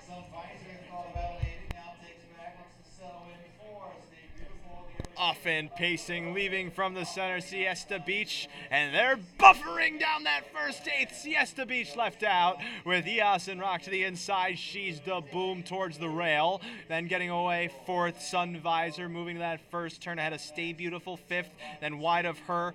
Under the Hood tucks into the rear of the field as they move on to that opening quarter. Siesta Beach clears control as Eos and Rock gets away in the pocket. She's the boom third ahead of Sun Visor, now down to even money in fourth off a 28 and 1/5 opening quarter. Fifth remains Stay Beautiful. Under the Hood still sixth. No change. That's soon to change. Sun Visor rushes out of fourth, moving to the back stretch, and quickly clears control from Siesta Beach, heading to 3/8 with Eos and Rock now tracking in third, 2 lengths ahead of She's the Boom fourth. Fifth, then Stay Beautiful still with towards the back. Under the Hood last of all as they go on to that half-mile station. New leader, Sun Visor, 58 seconds, a 29 and 4 second quarter, moving to that far turn. 2 length separation here for the favorite Sun Visor from Siesta Beach, sitting the pocket. Eos and Rock is back in third. She's the Boom still in fourth, about 5 lengths away. Stay Beautiful then to the inside as Under the Hood begins her move from the back. She's about 8.5 lengths to make up on Sun Visor coming to the top of the stretch. Sun Visor ahead of Siesta Beach. Eos and Rock begins to angle off the rail. She's the Boom chases then behind those with Under the Hood as they go by 3 quarters, 126 and 3. Here comes Siesta Beach out of the pocket after Sun Visor to take the lead. Siesta Beach now overhauls Sun Visor coming to the 8th pole, and in behind them is another horse, Eos and Rock, center of the track, Under the Hood. Siesta Beach though has the jump on him, and Siesta Beach is gonna get up there to win. Siesta Beach, Under the Hood second, tight for third there in 1:55 and 1. Well, here's the. Oh, I didn't mention this. 6 was jumping over them. Here's the thing I didn't mention. Had the rail in 2 and showed no speed. That's also why I didn't like. That would have been a thing to note if I marked it. Had I marked it, I might have. Well, had you been playing my trifecta plays in the first 3 races, you'd have all 3 of them. Unfortunately, I tried. Like the one on top of this one. I'm not sure I see her here. I said 1-3 on top of. No, you didn't. Yes, I did. You said 1. Did I not? Nope, 1. Pass. We can play the tape back later. Yeah, we can. I said 1-3 on top of 1-3-6 with all. You said you'd play the 1 on top. That's what you said. You said too many numbers. For, what's your phone number again? Yeah, right. That's 3, 6, I think 5 and 4. I'm not sure who was third. 3-1 winner though. First 3, non-shot 6, 5-2. 3-6-5-2. First non-favorite of the night. Siesta Beach was the favorite at one point, as was Under the Hood, but those two drifted up. And then Scott Straza won something. He's heading to the promotions counter, I guess. As you can smell the cigarettes on the apron. I'm shocked at the drive on the. I'm gonna have to ask Marcus about that when he comes. If I'm not mistaken, she doesn't like to be on the gate. Oh, she really flew home. She was coming to their one there. I think you should really emphasize to Marcus how much money you had on her. That'll make him feel really good. I'm just curious. Oh. She was good though. Oh, now you decide to take the graphic off. Not during the race. Official. I'm trying to get the fractions. Race 3 is official.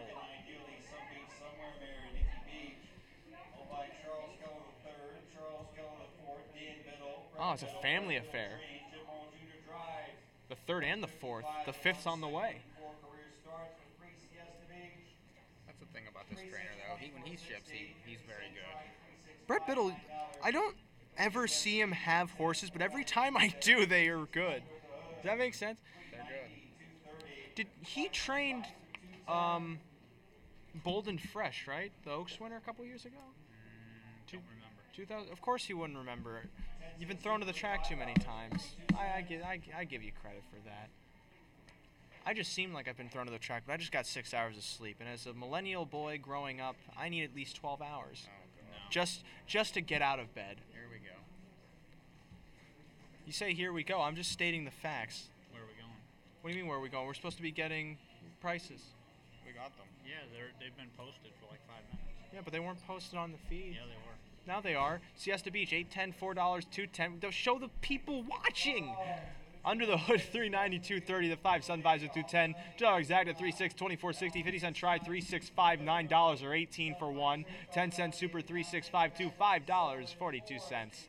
Now, this is the race replay. This is the race I just called. And you also might be hearing Scott Warren in the background calling that race. And there went the gate. I'm not going to call this race again. It's very tempting. Here are our faces now. Hi, welcome back. We have a really experimental camera angle going here. Rod's face is not as wide as it looks here, but it's just because the way the camera's placed. More Rod than usual. Although Mike is actually this small. Yeah. That's something people Compared don't know. To these two, yes. When maybe in more ways than one, but especially physically. Definitely not. If you come by the booth, if you happen to be here, if you're watching this at the track on Facebook, you're eating up a lot of bandwidth. First of all, yeah. Second of all, you can come by and see that for a fact Mike is, if not this small, smaller in person. Yeah, he actually is like very. All right, let's talk about the next race. Why are we talking about the next race when we're supposed to be coming on to talk about the next race? That's raceception. That's Race number 4 is a 5-horse field of New York Sire Stakes 2-year-old pacing fillies. But of these 5 horses, I think there's a chance for 4 of them to actually win. This is a very, very competitive. I'm going to have to start to agree with you on that one now that I look at it more and more. It's very tempting to just say, oh, Saint somewhere. Hey, I can't blame you for taking a shot.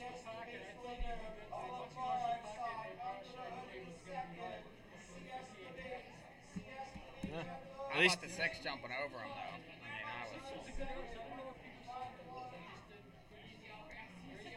Yeah.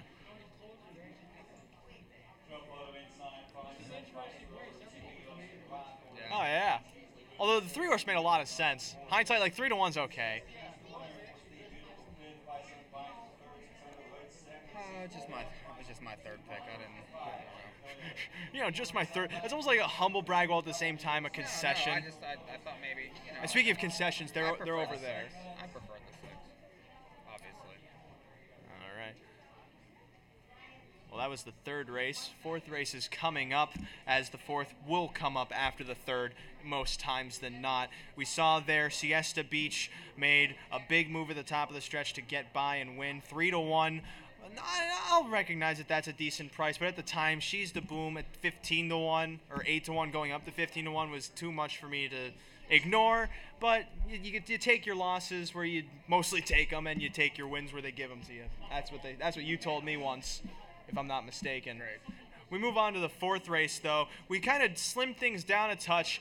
5 horses going poster in this first division of New York Sire Stakes for 2-year-old filly pace. This is the first of the big divisions, $52,000 going here, and we're already starting to roll towards the middle of the card. 3 races down. This is the 4th of 10. The action so far starting to improve. We saw the favorite go down in that last race, finished 3rd if I remember correctly, 3 to 1 on the winner.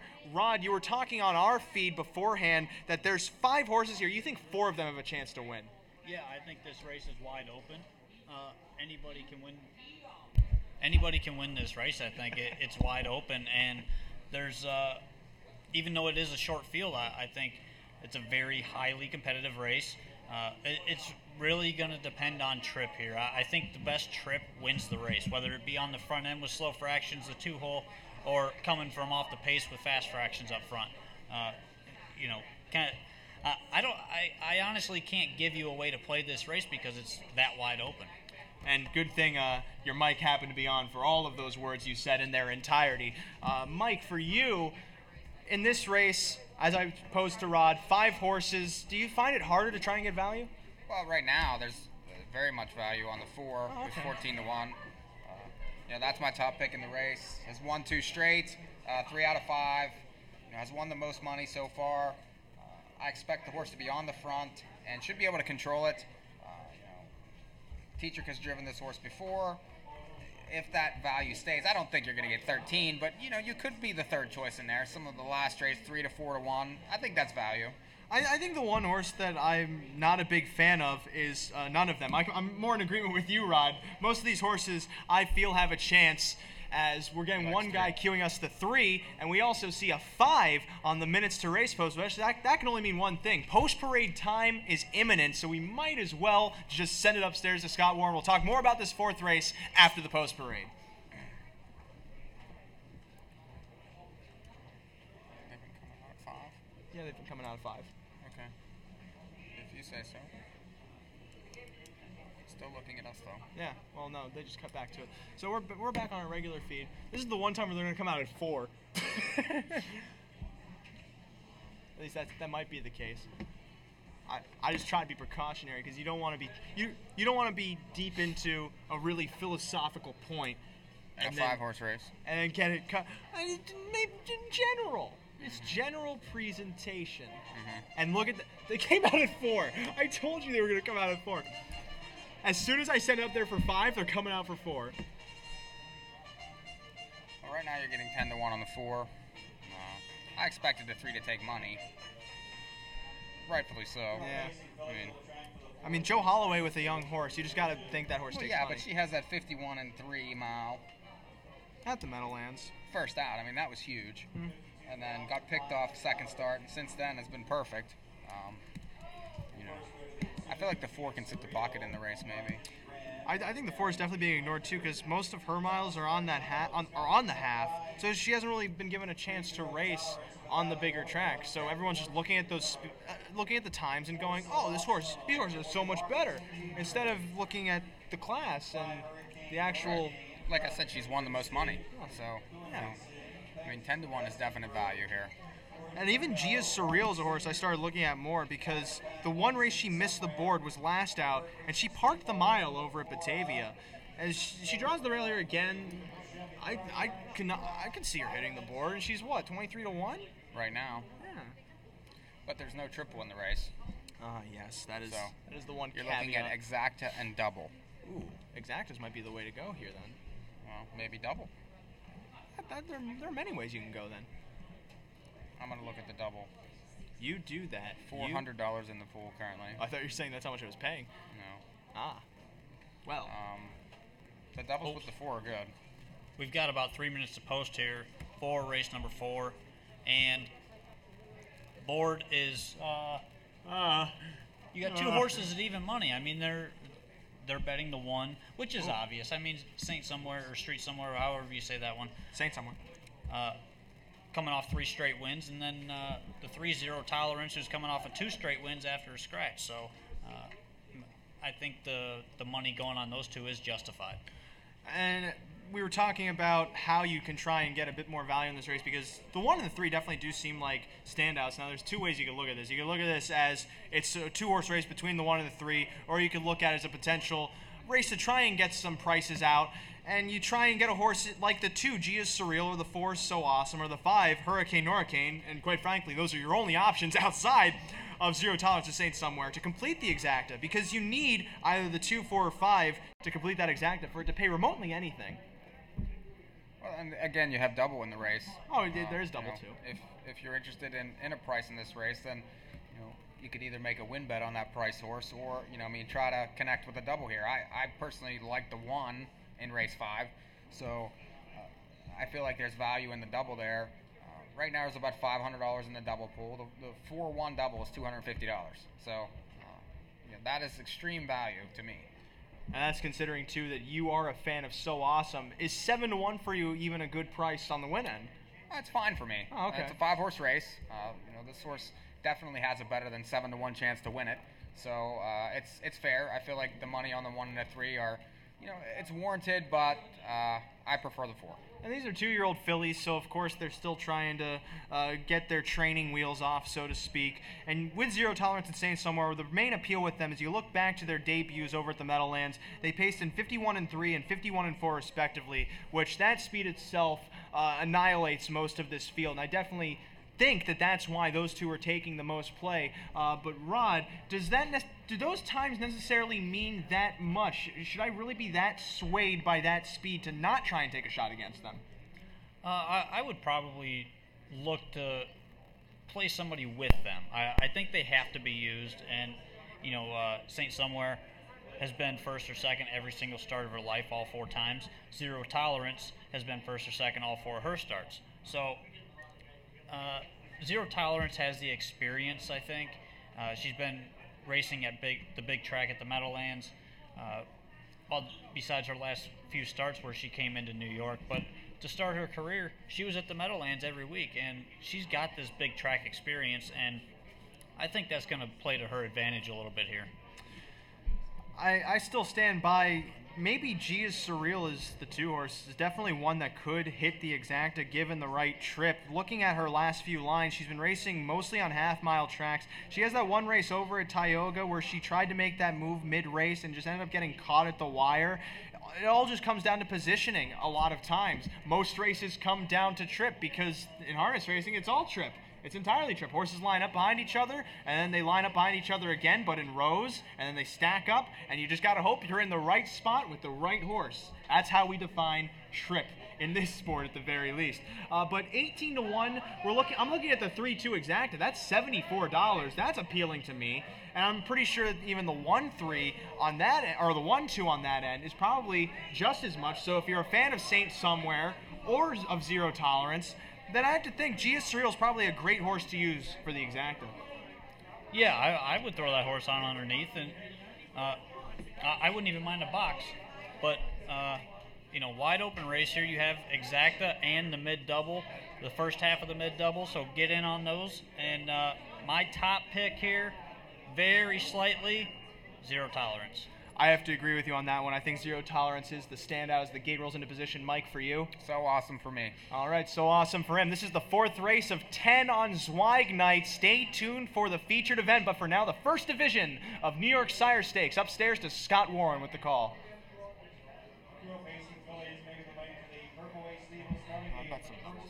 I'm sure you did. You're always firing.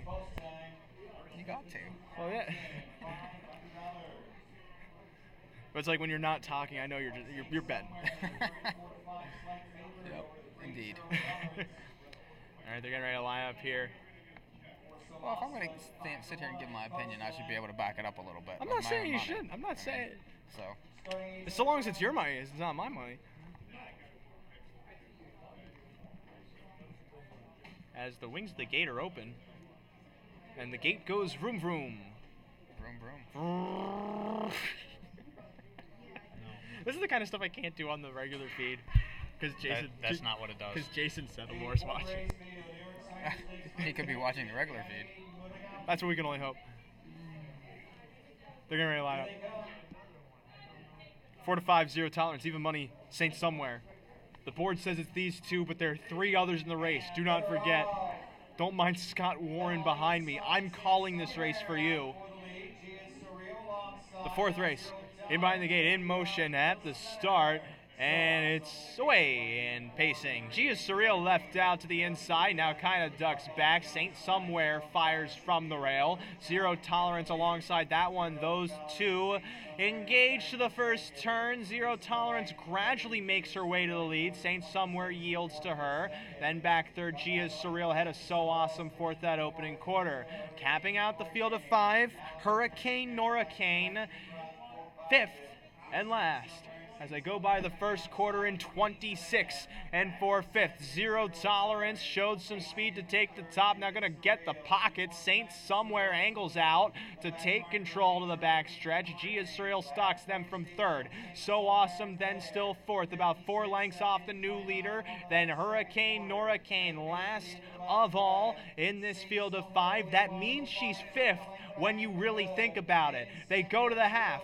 It's timed in 56 seconds, 29 and 1 that second quarter. Saint Somewhere, a length and a half in front, moving to the far turn. Zero Tolerance, bet down to favoritism, drafts from 2nd, with Gia's Surreal still in contention, 3rd ahead of So Awesome 4th, now beginning to move to the outside. Hurricane Norricane still in the back, yet to be making a move as they now move to the top of the stretch. Zero Tolerance slightly off the rail behind Saint Somewhere, those 2 with separation. So Awesome up to be 3rd with Gia's Surreal chasing in 1:24 28-1, 28-1 that third quarter. It's Saint Somewhere. Zero Tolerance now moves out of the pocket and is moving up to try and challenge into the 8th pole. So awesome there too with Hurricane Norricane trying to split horses late. Zero Tolerance in between. Saint Somewhere retreats. So awesome to the outside. Zero Tolerance though surges by, and Zero Tolerance takes it by 2 in the end. So awesome second from Saint Somewhere, Hurricane Norricane, and Gia Surreal was 5th of 5 in 151 and 3/5. Big mile there. 4 to 5, 5 to 1 even money. Yeah, Big the mile. 5 moved a little bit too late there. Wasn't catching the winner though. I think far the best there. Equaled the track record I mean, for the 4 two-year-old was pacing very filly. good, but just the 3 was just otherworldly tonight. Track record equaled in the slop. Yeah. This track is kind of like the Meadowlands in that way then. Well, Yeah, it can take a lot of water here. That water can translate into pure speed. that's a nice race though. I mean, Yeah. What's that exacta paying? The 3-4. 4 to 5, 5 to 1. Probably like $8.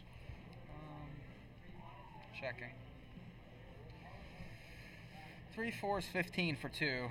Really? Yeah, Wow. that's pretty good. That was more than There's I was nothing expecting. wrong with that. Yeah. He's cashing. And the 3. Oh. Ah. See, he didn't like my 4. He didn't listen to me. Well, he did that thing where you just bet the 2 favorites. Well, Yeah, I don't know. I can do that. Anyone can do that. The 4 was very well meant there. Oh, the 4 raced really well. Was in Yeah. the perfect spot and closed home at 5 to 1. Yeah. Again, 4 to 5, 5 to 1 even money on that one. 3, 4, 1, 5, 2, the complete order of finish. When there's 5 horses, it's really easy to keep track. When there's like 30, it gets a little harder. Already on the race 5. That's what I'm saying. This is great because I'm also just starting to want dinner. That's all I'm thinking about at this point. Raise Din hunger din. incorporated into the show. Well, what we need to do is if somebody's watching and wants to bring us food, we're good with Oh that. yeah. And they pay Feel free for to it, do that. Although we Yeah. probably aren't going to eat on We're, air, we're, so we're poor. Oh, you so guys won't. We have no money. feel free to sponsor our dinner.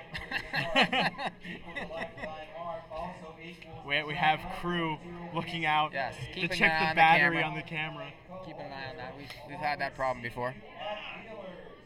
Oh wow! See, that equals you at Peeler's record. Remember that horse, CU Peelers? Was he win like 17 in a row or something? I think she won 40. No. What do you mean no? No, she didn't win 40 in a row. I'm rounding. Give me a break.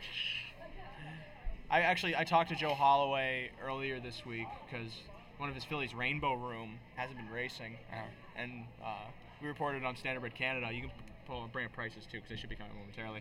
We reported on Standardbred Canada that it was because she has a broken coffin bone from training. Well, So that tends to she's lead to some layoffs. She's been on the sidelines for a while and could be coming back towards the end of the year. But meanwhile, Joe Holloway's other trainee, as if he has only 2, Zero Tolerance, 360, 280, 210. The 4 So Awesome, 350, 210. 1 Saint Somewhere, 210. $2 exact at 3-4, $15 even. That 50-cent pick 3, 5-3-3, $5.45. Look at how perfect that. I timed that perfectly. And then there's the replay of the 4th race. As you saw it on our live feed, there's no need for you to see it again. It's the same race. Nothing changed from it. The horses finished in the exact same order as they did minutes ago. Yes. So with that, we're on to the 5th race. Race 5. Getting closer. After the 5th race is that $5,000 guaranteed pick 4, which we will talk about. Yes, we need to talk about that a little bit also. We will be talking about that as Mike pulls up Mohawk. $5,000 guaranteed. Keep an eye on pool. Mohawk. Anybody looking at NAHU.com, I'm still watching Mohawk. Just remember that. So if he's kind of irresponsive when I'm asking him questions, I'm responsive. just know he's busy watching Mohawk. I can do more than one thing at a time, unlike some of us. Okay, I might have to agree with you on that one. Butt race 5 is coming up. We're almost Butt race? halfway What's done. a butt race? I said butt race 5. Oh, okay. No, you said in like with an inflection and a flow that made it sound like one word, and it made me really confused. I was like just the horse talking. in this race.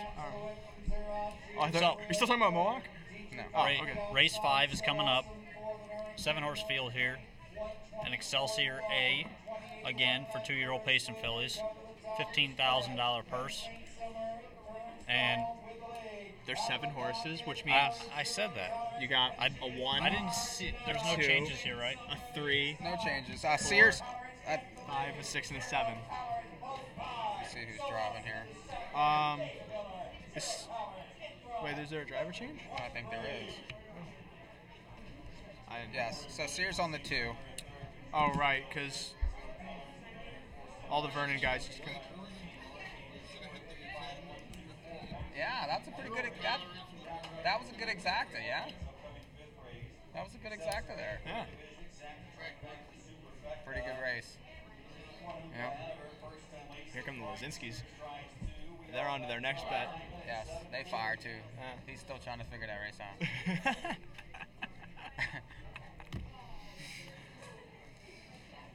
And so, Really like a horse in this race. oh, you really like a I horse in this do. race? I Tell, do. what horse do you really I like? like the 1. Tell me what you like, what you really like. What do I like? Yeah, what do you really like? Speed, first Lasix, driver switch. Lots to like here. Oh, and that's on previous that's, decent that's on race what in are you the talking? swap. Which horse are you talking about? On The that 1. Oh, okay. I thought you were just talking about angles you liked in general. Well, I do like all those angles. They just happen to all apply to the 1 in here. Ah, so you're saying the 1 is the horse for you? Yes. That's number 1. Yes. As we're back for the 5th race, not to be confused with the 1, who is the horse Mike likes in this 5th race, coming up in about 8 minutes. 7 horses going posted here. It's another division of the Excelsior A series after we had a division of the straight New York Sire Stakes. We have a bit of a bigger field going posted here. Looks like Boogie Roll is the favorite, if I'm not mistaken, at 2-1. I am not mistaken, with Zin for Real also taking play at 7-2. Your horse is 6-1. I tend to agree with Hoopla Hanover. A lot to like here with the addition of Lasix, with the inside draw again, with the move to the bigger track. And Rod, we're both on this horse, so if you're not on this horse, I'm sorry, but you've been voted off the island. Well, I like the horse a little bit, but Oh, he's being diplomatic not, now. Not my key horse. Okay. I will use the horse. I think she definitely plays here from the inside. She's got early speed, and she gets Jim Morrill Jr. tonight. So I think you have to have that one. But for me, the 4's in for real. This one, Scott Zeron jumps on. Comes off a pretty good race over at Batavia last time out. 2 starts back, got away 6th over at Tioga. Finished a good 4th, closing 4th. And, that shows me pretty decent form. Batavia can be tough to get around. So I think maybe if she's close enough, if he leaves with her tonight, I think she's got a big shot. The track does seem to be playing just a bit front end, and I think she should be close. And if she is, right now currently 7-2, I'm going to give her the nod. We saw Gingras get into play with Sulky Queen in the first race. He has a shot to try and do that again with the 7 Major Frost, who has shown speed in the past, but last had a post 8 at Batavia. Didn't show much speed there. Is currently taking play at 6-1. You have to think that this horse also is a factor in a race where no horse is higher than 7-1. I think the 7 has a chance, but 8-hole last time, no chance. Break 2 back. Gingras has driven this horse before. But, this outside post is difficult to overcome. The horse doesn't necessarily show massive speed early. They're not going to beat the 1 to the front in the race. I could see the 2, the 3 leaving. The 5 also could leave. I find it difficult to think that the 7's going to be in the top 4 early.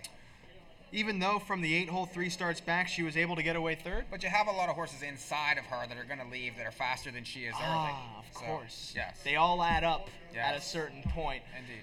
And Zin for Real is another horse I did mark at 3-1. The favorite, though, still 9-5 Boogie Roll. We think that's reasonable. This horse, moving out of non-winners of 2, has a class advantage, was racing in the straight New York Sire Stakes. I do think that she warrants favoritism.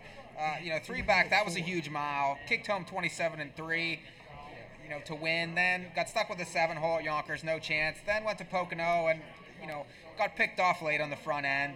Still kicked home very well in that race. She is just iffy for me. I mean, I think the price is too short. I don't really know what kind of trip she's going to get. She's been raced all different ways. I would love to know where she would be early, and then I would be more interested if I knew that. Well, it's post-parade time to Scott Warren with post-parade.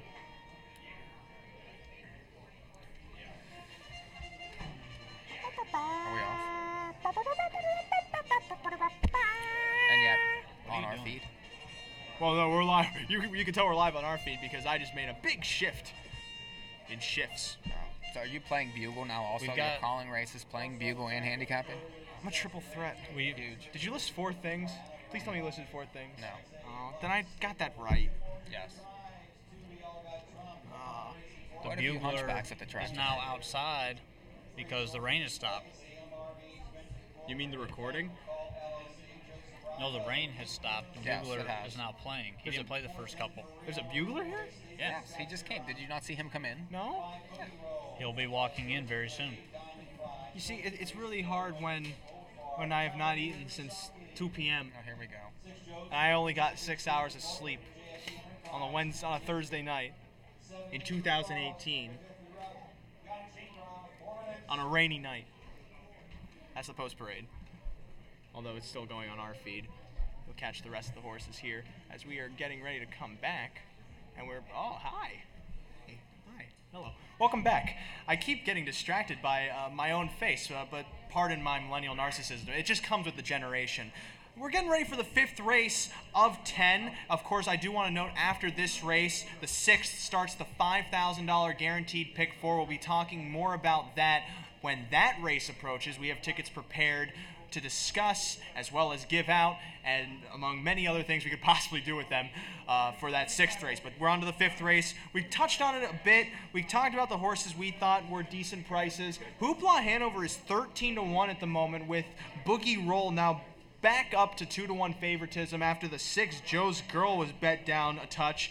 Joe's Girl now the second choice, also at 2-1. Hoopla Hanover 7-1. And as I keep mentioning it, Mike, Joe's Girl back to be the favorite. Was the favorite first out. Does she really stand that much of a chance moving up from the B to the A? Well, I mean, she drew the rail in that race at Batavia and won at 3-5. Then, went into the gears race, was 10-1 in there, and was beaten 18.5. Now you're going to get 2-1 on a horse in the 6 hole that can't control this race early. I don't feel. The connections are sharp. I don't know. It's hard for me to take 2-1 on this one. I still gotta think Major Frost is able to get into the race, even if she doesn't get the lead. She's able to get off the gate and get positioning, and positioning is what matters tonight because Zero Tolerance might not have been on the lead, but she was up there. Surrealist Beach, or whatever her name was, Sarah's Beachita, I don't even remember her name at this point, but she was 3-1. She sat the pocket. She was up there. Positioning is what really matters tonight. I feel like Major Frost can get that, and at 10-1, it's worth the price. Yeah, I don't mind that price at 10-1, even from the outside post. She has shown early speed in the past, so I would throw her on, but I'm going to throw her on underneath on my tickets. I don't think she can win the race per se, but she's a good player underneath she just dropped down to 6-1. But again, my top play here, the 4, Zin for Real. She's been very sharp recently. She likes to leave. She can duck. She's very versatile, and for a 2-year-old filly, that really is showing some maturity that she can race several different ways. And there's 2 horses we haven't touched on. One of them is on the board at 3-1, the 3 Dorothy's Legacy for Kevin McDermott and Dave Miller. This horse enters off a win over at Batavia from post 6, was able to get the lead from post 6 there on that half-mile track. You got to think moving to the bigger track will benefit her, but is 3-1 a little low to you? It's a little low to me, but I think connections have a lot to do with the horse being played. The horse was first time out in New York Sire Stakes at Tioga on a sloppy track and raced okay, just got tired. Won its last start. Looks to be have early speed. This is very curious how this race is going to play out early. And as well as I keep looking at the board with the longest shot at 9-1, I see 2 horses at this point that I feel are contenders for at least the win end, because Hoopla Hanover being the longest shot seems a little bit strange to me, and Major Frost for being 7-1 I find reasonable. So Rod, for someone in a situation like me where I like 2 horses, what would you suggest I do? I would tell you to just play the horse you think has the better value. Whether you like a horse at 2-1 or a horse at 10-1. If you think the value is at 2-1, then play that. If you think the value is at 10-1, play it that way. But look to the horses you like and then look for value between them. Another question too that I'm curious about. We've seen horses from the outside maybe not perform as well, but do you think that maybe that's just because with the inside posts they have an advantage to get that positioning and be up close to the front? Because I know you were saying that the front seems to be holding fairly well. Yeah, the front's been holding well, but you are seeing horses come from off the pace and pick up minor checks. They're just a little too far back. But with that said, there's been some pretty good horses on the front end. And, this race, I'm looking for a horse to be on the front end here. The 4 is in for real, as we got roughly a minute to post. Who you guys on? I'm going to have to stick with my guns. Major Frost here for a potential upset, 6-1. Going back up on the board is a good price to me. How about for you, Mike? Other one, Hoopla Hanover, 11-1, extreme value. Gets Lasix, should control the race. Well, if you look at the feed, the gate is rolling into position. That means they can only be calling the field to the gate at any moment. And that means we got to send it upstairs to Scott Warren for the call of the 5th race. The big events are approaching here on Zweig Memorial Night, but for now, a division of the Excelsior A.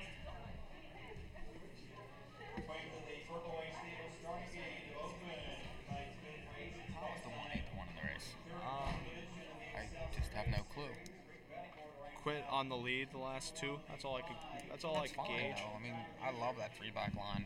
That's a good line. I love the Lasix. I love the driver switch. There's a lot to like in this race. All right, I should probably call this race then.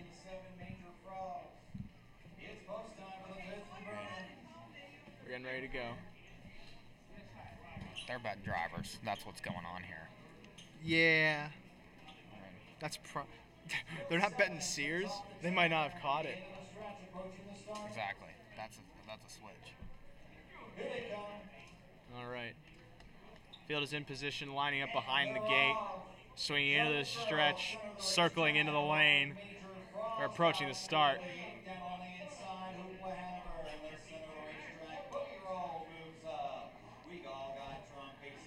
Often pacing, Major Frost to the outside, fires with Joe's Girl, and Hoopla Hanover to the inside, protects position. Then from the center comes Boogie Roll up to be 3rd, with We All Got Trumped away 5th, moving to that first turn. Ahead of Dorothy's Legacy with 1 beaten, that's Zin for Real.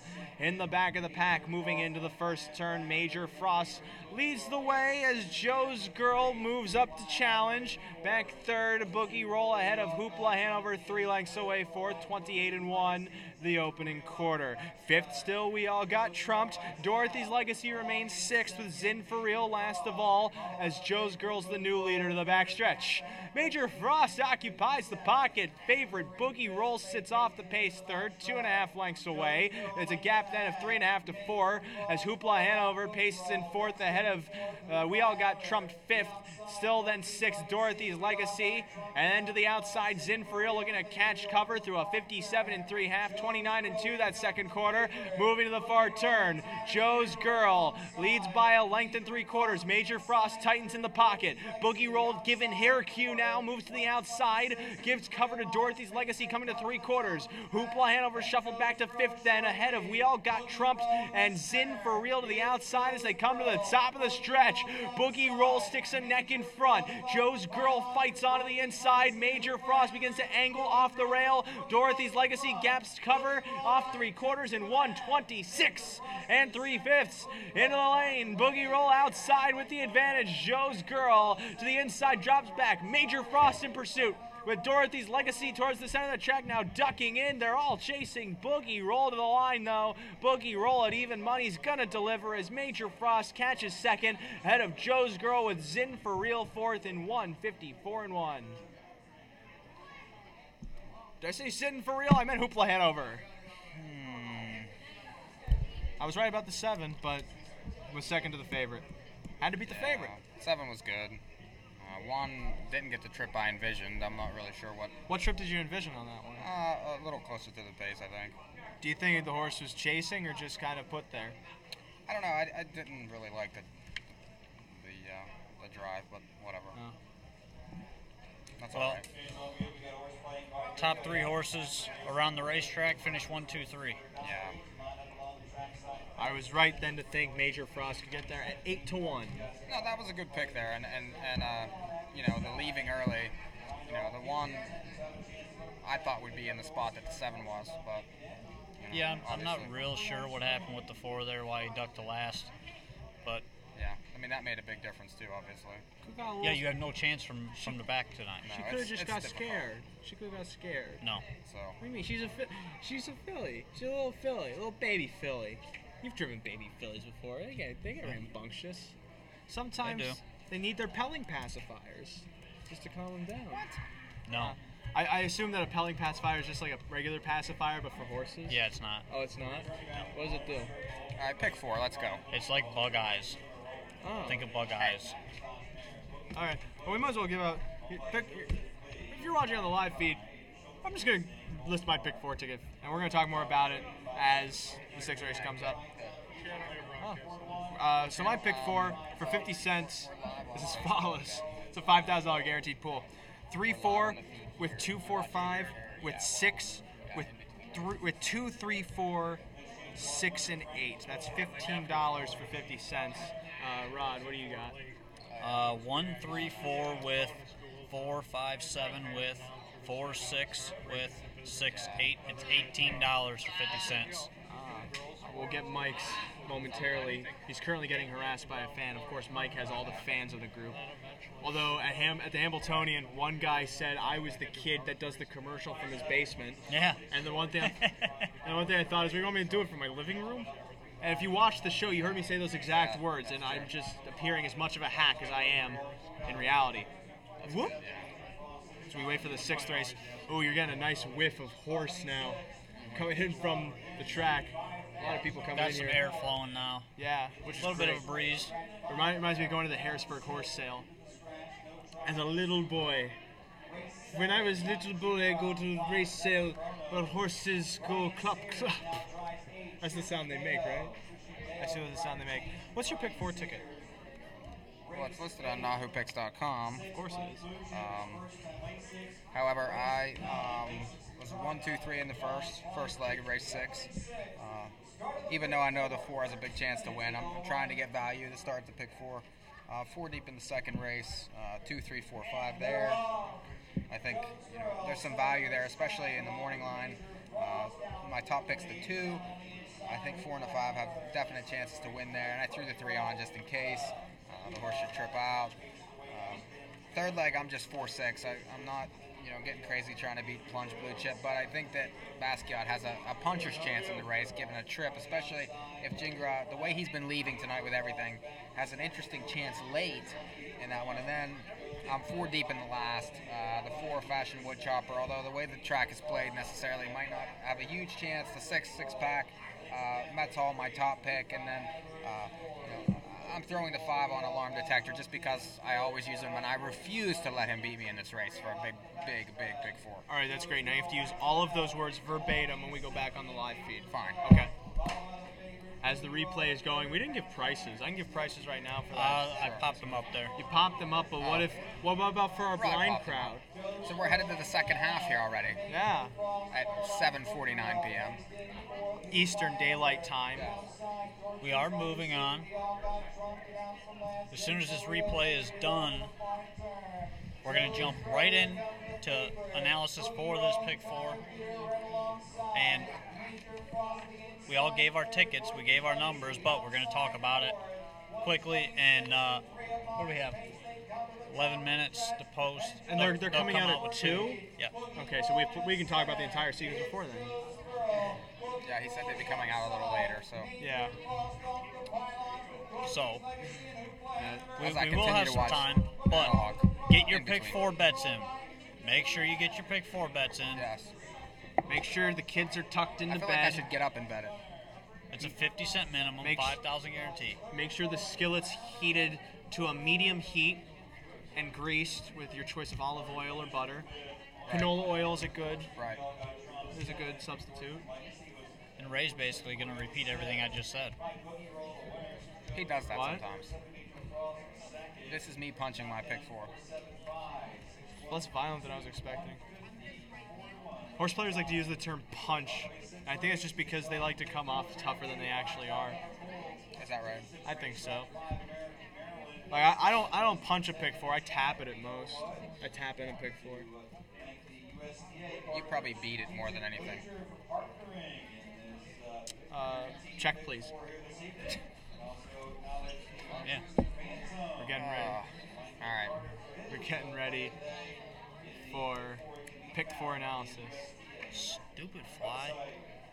Yeah, we're getting flied to death. I wouldn't say to death. That is a little bit of an exaggeration. Well, I tend to exaggerate. Rod's just such a treat when you He think is. about it. There's no question. Yeah. And at a certain point, I will hear my voice, and I'm just talking, so I know I hear my voice. Oh. Because when I hear my voice, that's when I know we're You're back. just waiting for us to be cued back in. Yeah, because we don't have much of a queue, but we do have a queue, and that queue is me. We picked many winners, sir. Are you paying attention? Well, you have to listen closely. Yeah, exactly. You have to listen and interpret. If you pick them all, you can't lose. Well, come sit down. Oh, okay. Come on. Oh, all right. Talk is cheap, you know. But you get a couple hecklers stopping by here, and then they ask you to come in front of the camera, and then they don't want to. They have a little bit of trouble with that. It's as if the camera is just some kind of weird force that eats away at your soul. And also adds 10 pounds, which is strange when you think about both of them together. This race starts the $5,000 guaranteed pick 4. All of us have an opinion on this sequence, starting with the 6th race, which is coming up in about 9 minutes. First things first, we have 5 horses going postward here. Mike, for you have a horse like JK American Beauty, the 4, who, if I'm not mistaken, is not the favorite. That's a surprise to me, but should be the favorite come post time. Even though it has a lot of seconds and thirds, has the consistency, has the speed, but it looks like you don't even use her. Not using just because I'm trying to create value in the sequence. I feel like that she's 0 for 6. Kind of finds a way to lose a lot of times. So I'll take the inside 3, hoping to start with some value. I'll have decent chances to win. The 1 money shot Hanover was second last time in the gears. Harder's been sharp. The 2 Brooklyn Lilacs, has flash speed. A couple huge blowout wins at very low prices, I think, is a must use. And then the 3 is value Simone with Marcus Miller. Got picked off late last time, but it's 2 for 3, and a big driver change here. Should be up front early, and that's been the place to be. Ron, how about for you? 4 is the morning line favorite. Do you think that's a fluke? No, not really. Oh, okay. I think the horse deserves to take money here, but I'm going to go 3 deep in this pick 4 in this first leg, starting with the 1 money shot Hanover. I love this horse from the rail. She has early speed, and she can come from off the pace. Versatile type. Probably going to be decent odds currently is the even money favorite. So not taking any break on this one. Even money, that's way too short. People are going with both fists to the windows on yeah. that one. The 3, Simone, this one, 2 for 3 lifetime, gets Marcus Miller to drive tonight, and I think is going to end up taking some more money than what she shows in the morning line. And then, obviously, the 4.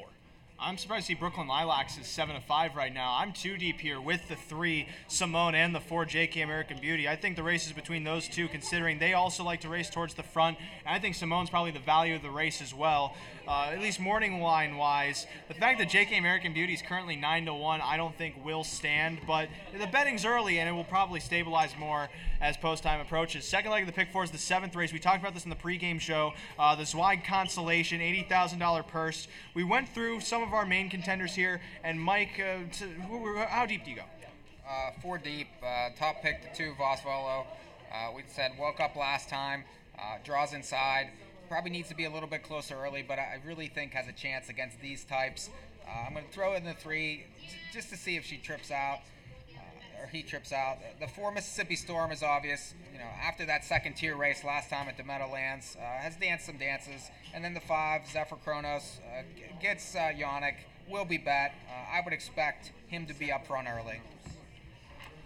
Thanks. We got. You don't bet any horse rest of the card, bet Zephyr. If you don't bet any other horse on the card, bet Zephyr Chronos, says one man by the stands. I can agree if he's the right price. I need the price though. That's the thing that's most important to me. Not a good night for prices. Man, ain't no prices.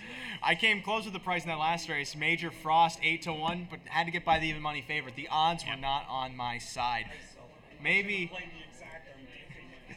Rod, for you in the second leg of this pick four, how deep do you go? I'm 3 deep here. The 4 Mississippi Storm, I think looks obvious. Like Mike said, second tier last time.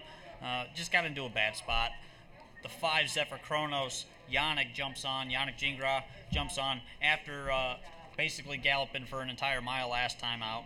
And then the 7 Missile Hill, Dave Miller jumps back on. You look at that start 3 back for Tony Alani over at Harris Philly, a third with Dave Miller, so 4-5-7. I'm going to keep mine short and sweet. I sided with Mike on Vosvolo. I use him. Mississippi Storm's definitely worth using too, and just because that one guy came by the stands, I think I'm going to throw Zephyr Chronos on my ticket. It's just a little hunch I have, as well as maybe the fact I talked about on the pregame show. The Philly Zweig, the third leg of this $5,000 guaranteed pick 4.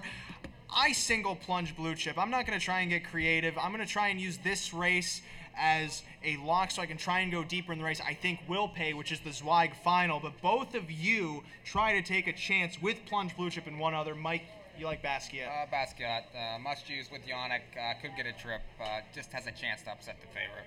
And Rod, you also agree with Basquiat? Yep, that's the other one that I'm using. I think one of those 2 horses should win that race. I mean, if class serves as it should and plunge blue chip is to form, especially with the addition of Lasix, she should win the race. But again, I use the word should. There are no certainties in handicapping, so she is a favorite that could technically be beaten. For sake of price, I'm going to try and spread in the last leg instead of the third of this pick 4. So that brings us to the fourth leg of this pick 4. $5,000 guaranteed pool ends in the 9th race, the featured event of the evening, the $350,000 Zweig Memorial. I'm going to go 5 deep here with Manchego, Evaluate, Fashion Woodchopper, 6-Pack, and Metz Hall. I think all of them have a shot with the right trip, and I'm going price shopping there, even taking some of the 2 favorites to concede. Mike, you're going a bit deep as well. 4 deep, but I really like Metz Hall in the race. Big chance at a price. 6-Pack's a must-use after the Hambo debacle. I expect an aggressive drive. Fashion Woodchopper, if they get crazy early, could maybe come get them. And then Alarm Detector's a horse that I've bet all year, and I'm not going to let him beat me. So 4, 5, 6, and 8. And Ron, I believe you have some numbers as well. Yep, I'm only 2 deep in the final leg. The 6-pack, we talked about this one on the pregame, and then the 8 Metz Hall. Only bad thing is the outside post, but he does have early speed to overcome that. And my ticket is $18. If you were looking at it as 1-3-4 with 4-5-7 with 4-6 with 6-8, $18.50. All right, my 50-cent ticket is 3-4 with 2-4-5 with 6 with 2-3-4 6-8. That's $15. Mike, your ticket's on the website NAHUpicks.com as well as right here. 1-2-3 with 2-3-4-5 with 4-6 with 4-5-6-8. It's $48.50. Mike's gonna try and put an investment in there. $5,000 guaranteed in this pick 4, starting with the New York Sire Stakes, ending with the Zweigs, and it's already over the $5,000 guarantee. Wow! That said, they should be coming out onto the track momentarily. Let's send it upstairs prematurely for a post parade. Just like that, the post parade happens. Very good. That was. My ticket's in, by the way. Oh, Thanks, guys. As you mentioned, we are already over the you could not have timed that better, Ray. Thank you, Ray. Good job, Ray. If you're paying attention to Mohawk on NAHUpicks.com, 2 straight top pick winners for me. That's right. They're just starting. It's 8 p.m. It's only 8 p.m. and we're almost done here. Well, we still got 4 more after this. That's true. That's the big one. So he's got that going. A little over halfway done. Oh, there's the bugler. You were right. There's a bugler here. Did you know there's a bugler here? Yes. Oh, okay. I don't know if you saw him because he walked by. You might have missed him. I'd love to know what this draw paid. Oh, here we are at Vernon, and I'm looking at Mohawk. Imagine that. I wonder what Simone is right now. 5-1? Okay. $1,200 super at Mohawk. How much do we have in the pick 4 right now?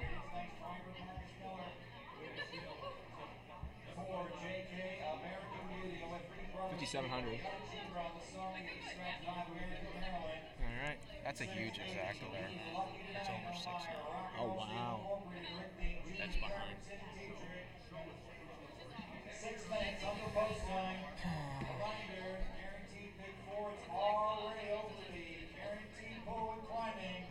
Wager now. Yeah, wager now. Mike wagered now.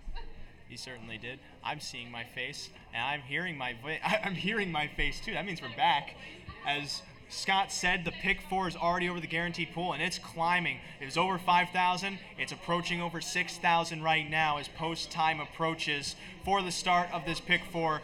Once again, my ticket here for 50 cents. I'm 3-4 with 2-4-5 with 6 with 2-3-4-6-8. That's $15. Ron, give him a reminder of yours. 1-3-4 with 4-5-7 with 4-6 with 6-8. It's $18. And then Mike, you got the big one. Bigger ticket, 1-2-3 with 2-3-4-5 with 4-6 with 4-5-6-8. It's 48, and I did put it in.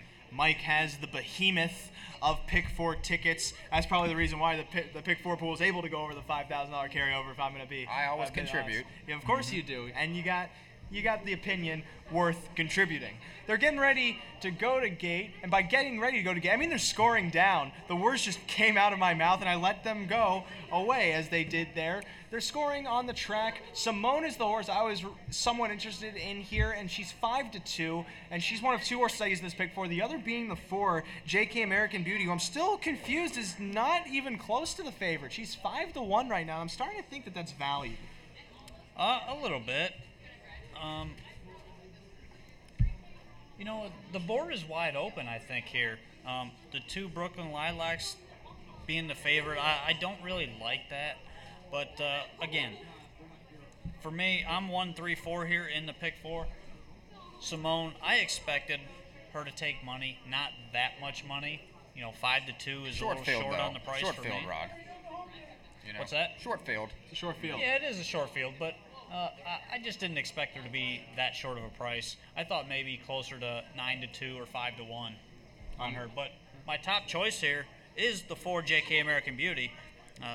You know, she's had a case of second and third itis recently, so if she can overcome that, get the right trip here, I think she can win this race. You were talking about how the betting board is pretty even. I'm looking at the betting board. It seems like they all agree that Lady Be Lucky tonight is probably the one horse that does not get involved. She's the extraneous one. She's the outlier of the group at 11-1, while everyone else is lying around the 6-5, 9-2 range as they begin to go around the far turn. They're getting closer and closer to post time, as you'd expect them to with racing. Yeah. But Money Shot Hanover, the thing worth noting is probably why she's taking a lot of play. Last out was second to Zero Tolerance. We saw her set or equal a track record tonight in the first division of the New York Sire Stakes, beating Saint Somewhere, who is the other horse Money Shot Hanover is finished behind. So there's back class with that one, and she opened up the favorite, I was not mistaken. Now she's up to 5-2. Brooklyn Lilacs now the favorite. Another one for Joe Holloway, looking to sweep the New York Sire Stakes divisions for the fillies. Of course, Holloway always one to watch with young pacers. This one, though, at 6-5, Mike, do you think that that's warranted? Well, she's been bet every time, though, if you look. I mean, 4-5, 4-5, 1-2 in all 3 starts. You know, a couple blowout wins there. This horse has major speed, and whenever, she gets by herself, she's capable of taking off, and nobody can catch her. She's bet every time. I would say the money was going to come no matter what off a 2-1 morning line. In her last race, though, she was second to Hurricane Norricane, who I can't really say raced that well in the New York Sire Stakes division. She finished well, but she wasn't really as big a player as a horse like Zero Tolerance. So wouldn't you think that Money Shot Hanover should take favoritism? Well, but you know what, though? That horse had the rail that night. Okay. And, that makes a big difference, especially, at Batavia.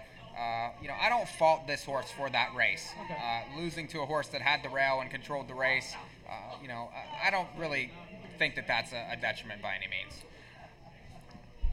So you're basically left here with a 3-2 shot. That's the favorite. You're trying to beat the favorite. You have a 2-1 choice, and you have 2 3-1 shots. Does this 15-1 shot play? Not for me. Not for you? What makes you say that? Well, I mean, she just hasn't been close recently to a lot of these. Really, never takes money, so I didn't expect her to take it this time. Well, she's 16-1. Your favorite at 8-5 is the 2 Brooklyn Lilacs. The starting clock is up. It's going to be post time momentarily for the start of this 6th race. Start of the $5,000 guaranteed pick 4. Let's send it upstairs to Scott Warren with the call.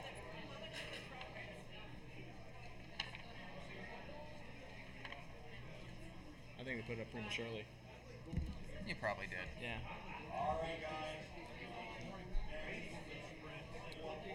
That's gonna. What's the pool at? Wow. Can you cut to the video of us quickly?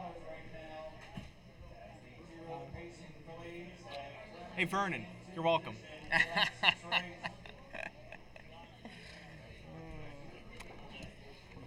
We're at Buffering Downs in Nebraska. Rod is going to get dinner. Where are you going, Rod? I think he's going to bed his pick 4. And he's running. Oh, he's not making that. He's running like a toddler right now to the window. Actually, I saw some toddlers with better physique than him. Are you calling this race? I am calling this race. It's just the wings of the gate have just opened, and we're stuck in a buffering. Uh-oh.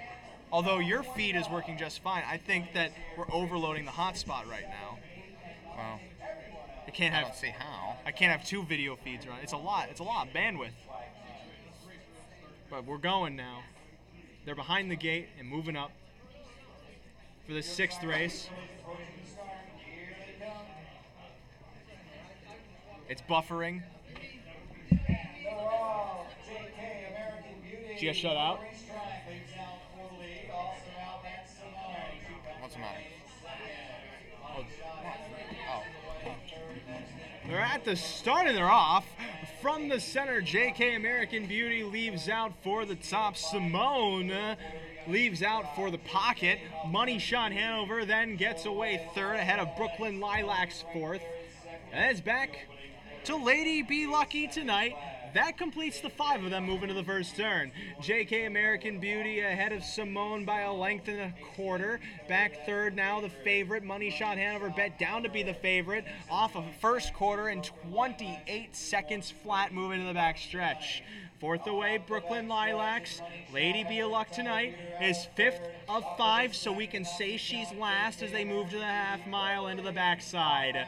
JK American Beauty in control. Money Shot Hanover from 3rd makes her move for the lead. Off the rail, up to be 2nd, and brushing up towards the leader, heading past 3/8 to the half mile. Sitting behind them is Simone. Then it's a gap of 3.5. Brooklyn Lilacs reeling in these 3, with Lady Be Lucky Tonight behind them. 56-1 the half, 20-1 that second quarter. Simone gallops into the far turn, leaving Money Shot Hanover and JK American Beauty ahead by 3.5 from Brooklyn Lilacs 3rd. Then Lady Be Lucky Tonight 4th. Simone has caught the field, but is a long ways away to the top of the stretch. Money Shot Hanover with the advantage. JK American Beauty now begins to tip off the rail. Brooklyn Lilacs tracks that one. Then Lady Be Lucky Tonight as they turn into the lane. Money Shot Hanover to the inside. JK American Beauty now going up to take the lead. It's JK American Beauty. Money Shot Hanover to the inside. Outside Brooklyn Lilacs. And then deeper on the track, Lady Be Lucky Tonight. JK American Beauty inside. Money Shot Hanover is coming back, fighting on. Money Shot Hanover as the favorite edges up to victory from JK American Beauty. Then Brooklyn Lilacs, Lady Be Lucky Tonight, and Simone was last. 153. Boy, Simone really blew a perfect trip. Oh. She was winning. You know, She's loaded the whole way around. when you had Money Shot Hanover, and I started talking about the horses she was finishing behind, I went, oh crap, why don't I have this one? Mm-hmm. And she wins as the favorite in the first leg. But again, if you're looking at the pick 4, I would say that Slight a lot of the favorite. money was spread out equally over those top 4 choices. I mean, it's not like that you're going to get any sort of, a lot of money's going to go down the drain there because of all the equal distribution of money, I feel. Mm-hmm. So. And boy, you got lucky too that one came back. Well, the 2 could have very easily went by them too. I mean, that was a very close race. So. The 4 seems like a hanging type. No, well, that's when you're 0 for that many. That's what happens. Whether But that they could just explains miss it or too. it's just a circumstance, who Well, knows? Hey, Big money You know is what I coming up. say. You know what I say. The horses that like to win, there's a reason for it, and horses that don't, there's a reason for that too. And So- you and know- now the horse is 0 for 7. And you know what I say? 2 wrongs don't make a right, but 3 make a party. Thanks. No. You have nothing to say to that. Yeah, I said no. What do you mean? No doesn't mean anything. Yeah, it does. Oh well. Well, no means no. I'm gonna go eat some more bandwidth. You said eat, and I got excited.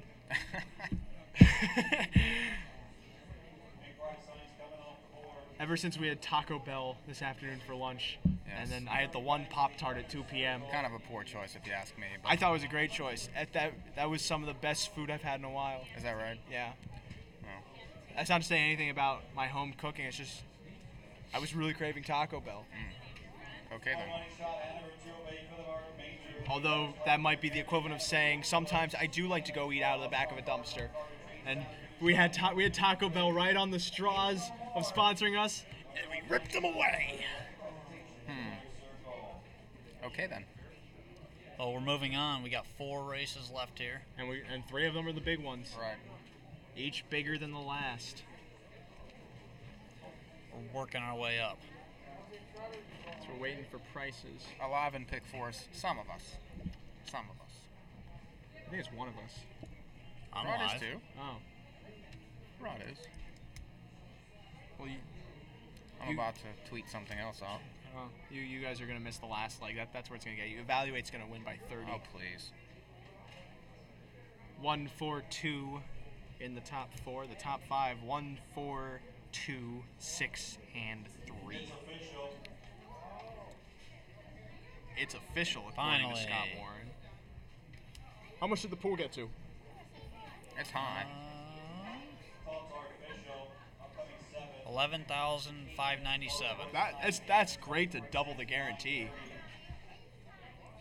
But I mean, There was a lot of money in there early. well, not only that, when you have the races like these next few ones that complete the sequence, 5,000 seems very. I think it's low, but at the same time, it's safe. It's safe. Yeah. But with the stakes races that are coming up, it should get around that 10,000 mark, and it did. As we have, do we have odds for this next race? Oh, wait, prices 540, 250, 210 on Money Shot Hanover. JK American Beauty. Okay, those were prices. That was how much all the horses paid. I went through every single one of them. Exacta was 920. No try, no super. Maybe it's because there were 5 horses. Yes, Yes, 5 they horses canceled it. eliminates tries and supers.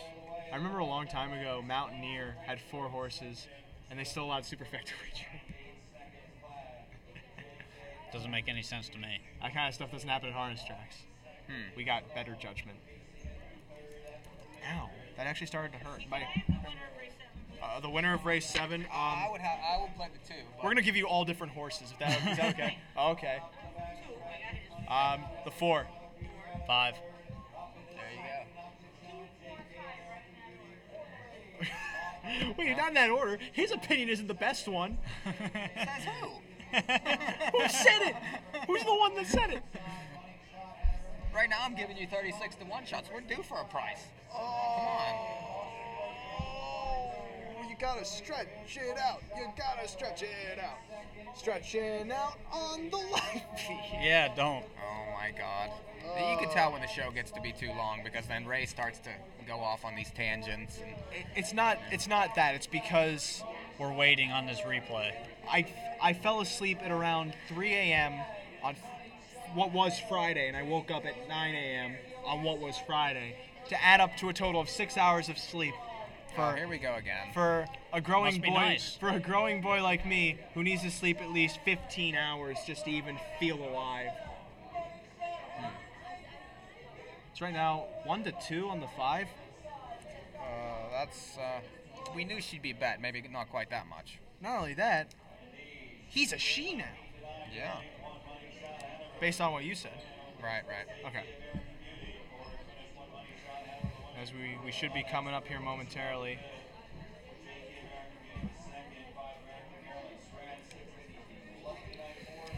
All right. Close photo there. Yeah. Yeah. That's quite the race.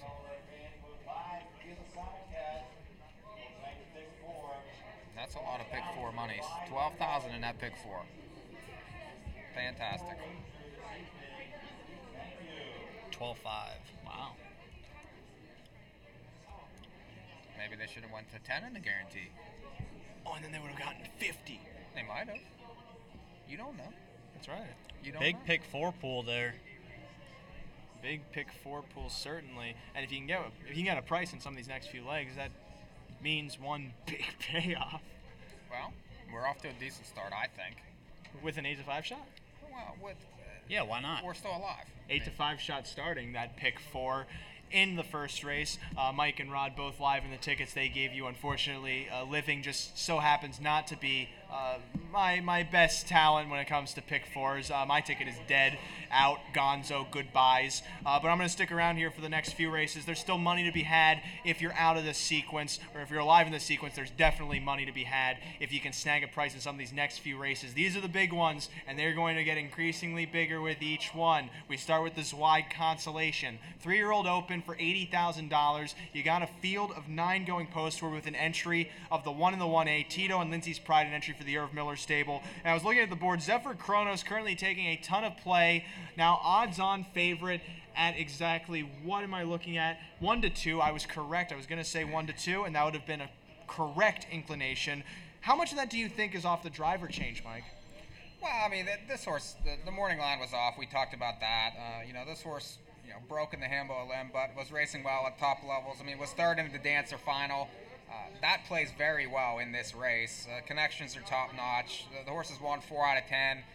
Expected to take money, maybe not quite this much money, and it'll even out eventually here. I also find it interesting that the one entry is taking a lot of play too. Tito and Lindsay's Pride. Of course, there is an appeal to trying to bet 2 horses to win, or just getting 2 horses for the price of 1, as we say so often, a BOGO deal, as you may also refer to it in some other bargain slang, as we could keep on going with different ways to say it, but we really don't have the time for that. Do you think 2 to 1 on this entry is a little bit low, Rod? Yeah, a little bit. But again, you do get 2 for the price of 1, so I can see the value you're trying to get there. But I do think 2 to 1 is a little bit low. For me, Zephyr Chronos, 4 to 5, kind of expected. Even with the 8 to 1 morning line, I kind of expected him to take a lot of money early, even though he did make a break. And he's vulnerable. He can make breaks randomly. And I do like the horse, but we got a post parade coming up. Oh, in 3 minutes. That is correct. However, I do have to say, too, 6 to 1 on the 4 Mississippi Storm, I find appealing, as well as the 18 to 1 on the 2 Vas Volo. There's definitely a lot of interesting prices on the board. The clock hit 2 minutes. When it's 2 minutes, that means they're coming onto the track momentarily. Upstairs to Scott Warren. The post parade is incoming. So 17 to 1 on the 2. Yeah, 17 to 1 on Vas Volo. We'll try that for sure. Even money then on Zephyr Chronos. 5 to 2 on the 1. Like, I get Tito parked the mile in Saratoga last out. But that's it. But Tito was a fantastic 2-year-old, but, you remember this horse was a stone closer then, and that doesn't really play, I don't think, here tonight. Okay, we never wanted you on set, Rod, anyway. Rod leaving again. Where's Rod? Where's he going? Uh-oh. He might be nauseous. Oh, I don't know. Rod having a tough night. As opposed to last time we were here when he was having the best night, being able to snooze right next to us. When he fell asleep. Yeah. That's why he started wearing the sunglasses. They just became convenient. It definitely hides sleep when you have sunglasses on. It also hides UGG among Lee and other things. 8 to 1 now in Boswell. Okay, the odds are starting to shift now in a way that they should. The internet also at Vernon keeps throwing me off for some reason. Oh, Rod back. Oh. Rod has returned. There's a scratch in the 10th race now of the 8 Roland Solo. That's a late change.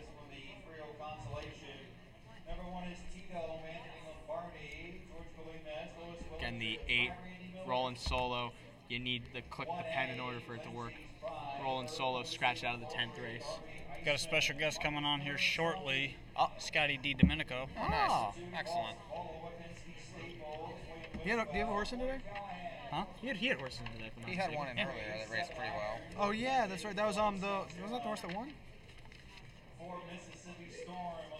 There were so many horses that have raced today already. Oh, Sun Visor. Well, there was another one too.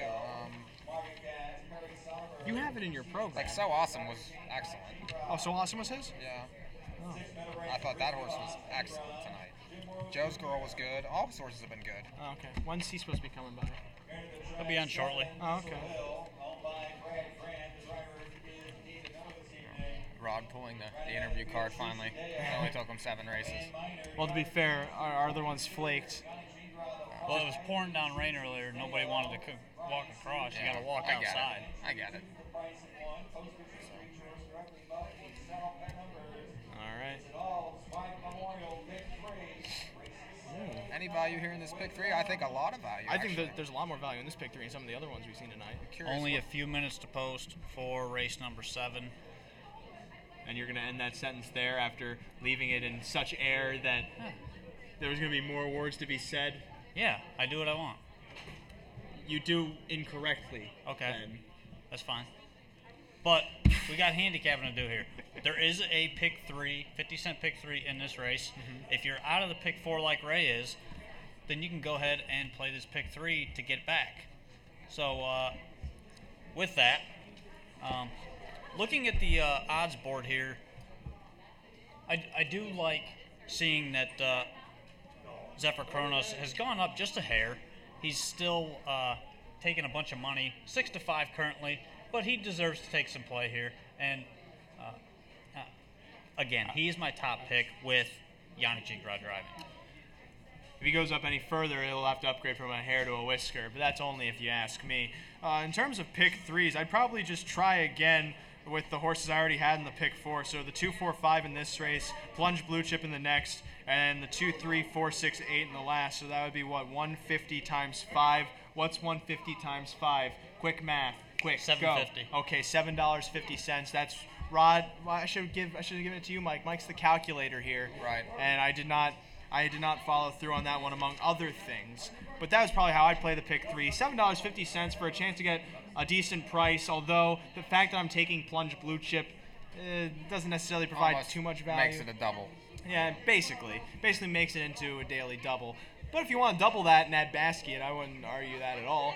Back to this race, I see 10-1 on Vosvolo. That's your top pick, Mike. What bets would you be looking to make here? Because you got a lot of options. Well, I mean, I think 10-1. You can certainly dive into the win pool there. You can key exactas with some of the key horses like the 3, 4, and 5.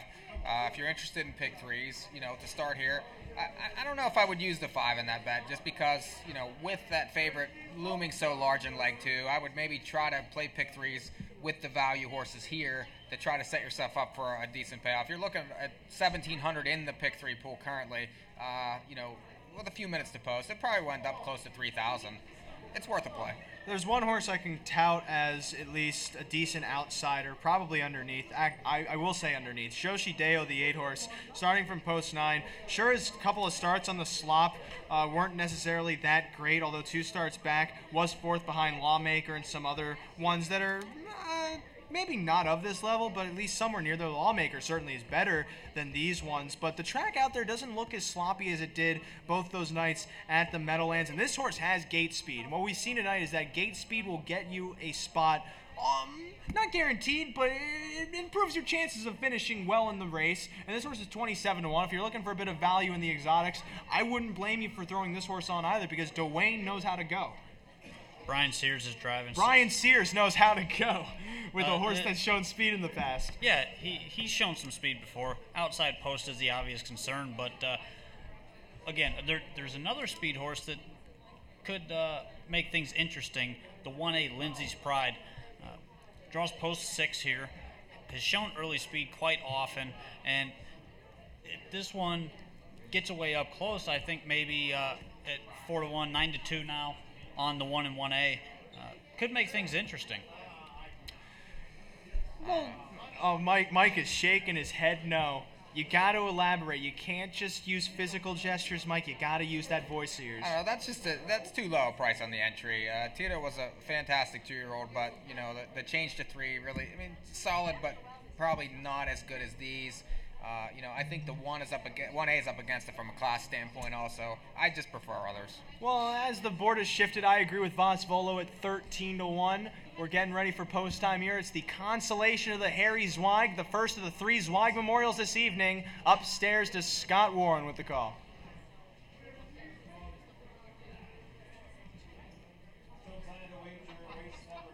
All right. Again, ready.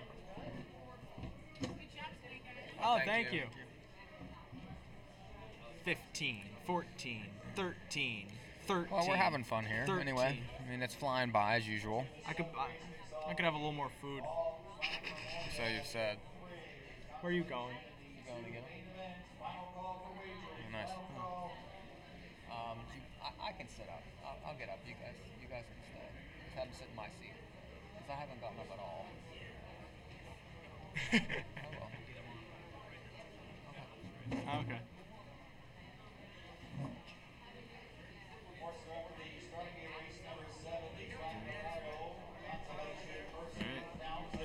This field is getting ready to line up. Apologies for the dead air. We were just working out logistics. You understand. As a viewer and a listener. Meantime, 4-5 on the favorite Zephyr Kronos, the 5. Second choice then at 4-1, the 4 Mississippi Storm. Third choice 9-2, the 3 7-iron. Zweig Consolation, wings of the gate are open. And the field is moving into position.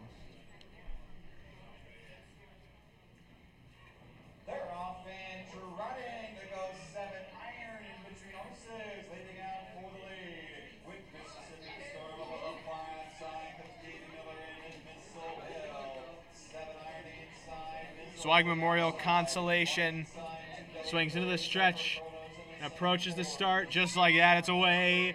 And trotting 7-iron leaves well to the inside, as does to his outside Mississippi Storm. Far outside, Missile Hill leaves out as they move on to the first turn, center of the track. Zephyr Kronos up to show speed as well, floating away for positioning with to the inside Tito, moving up to be third as they go on to the opening quarter. Outside, Missile Hill trying to take the lead from 7-iron. Missile Hill moves up to take control through a 27-second opening quarter. Zephyr Kronos parked out, moving to the back stretch. 7-iron sits third ahead of Tito fourth, as now Zephyr Kronos is going to stop and stall a touch, now go up and take the lead into the back stretch. Fifth away then comes Vosvolo out of Mississippi Storm. They're then followed by towards the back Meadow Branch Ricky, as well as Lindsay's Pride, Shoshi Deo towards the rear there too, moving up the inside as Zephyr Kronos moves on to the half-mile station ahead of Missile Hill by a length and a half. Off the half, 56-2, 29-2 that second quarter. First up then Mississippi Storm to the far turn, up to be third, locking in 7-iron. On cover Vosvolo, shuffled back then Tito. Lindsay's Pride on flow as well with Shoshi Deo shuffled to the back, and Meadow Branch Ricky are midway around the final turn. It's Zephyr Kronos outside Mississippi Storm, and Missile Hill locked in, waiting for room to the inside. Vosvolo gaps cover 3.5 lengths away. 3 quarters in 1, 24-4, 28-2 that third panel. Zephyr Kronos turns in the lane in front. Zephyr Kronos from Mississippi Storm to the outside. Missile Hill looks for room, and then Vosvolo leads the second herd as they come on down to the line. It is Zephyr Kronos holding on. Missile Hill with room late. Zephyr Kronos going to prevail as the odds-on favorite. Finishing second, Missile Hill from Mississippi Storm, and I think Tito for fourth, 152. Tight photo for fourth. It's a tight photo for fourth. Wow, Missile Hill finally shows speed. That was a good call. This is the first time I did not like this horse. 4, 5, and 7 is what I had in the pick 4. That came at 5, 7. And then, of course, the favorite wins. Yep. Well, hey, if favorites won every race, then it wouldn't pay nothing. So far, That horse was 8-1 morning line, though. I mean, obviously, Yeah. we knew. He opened up We chalk. knew. They knew too. That it was going to be that way. This horse opened up 1-2.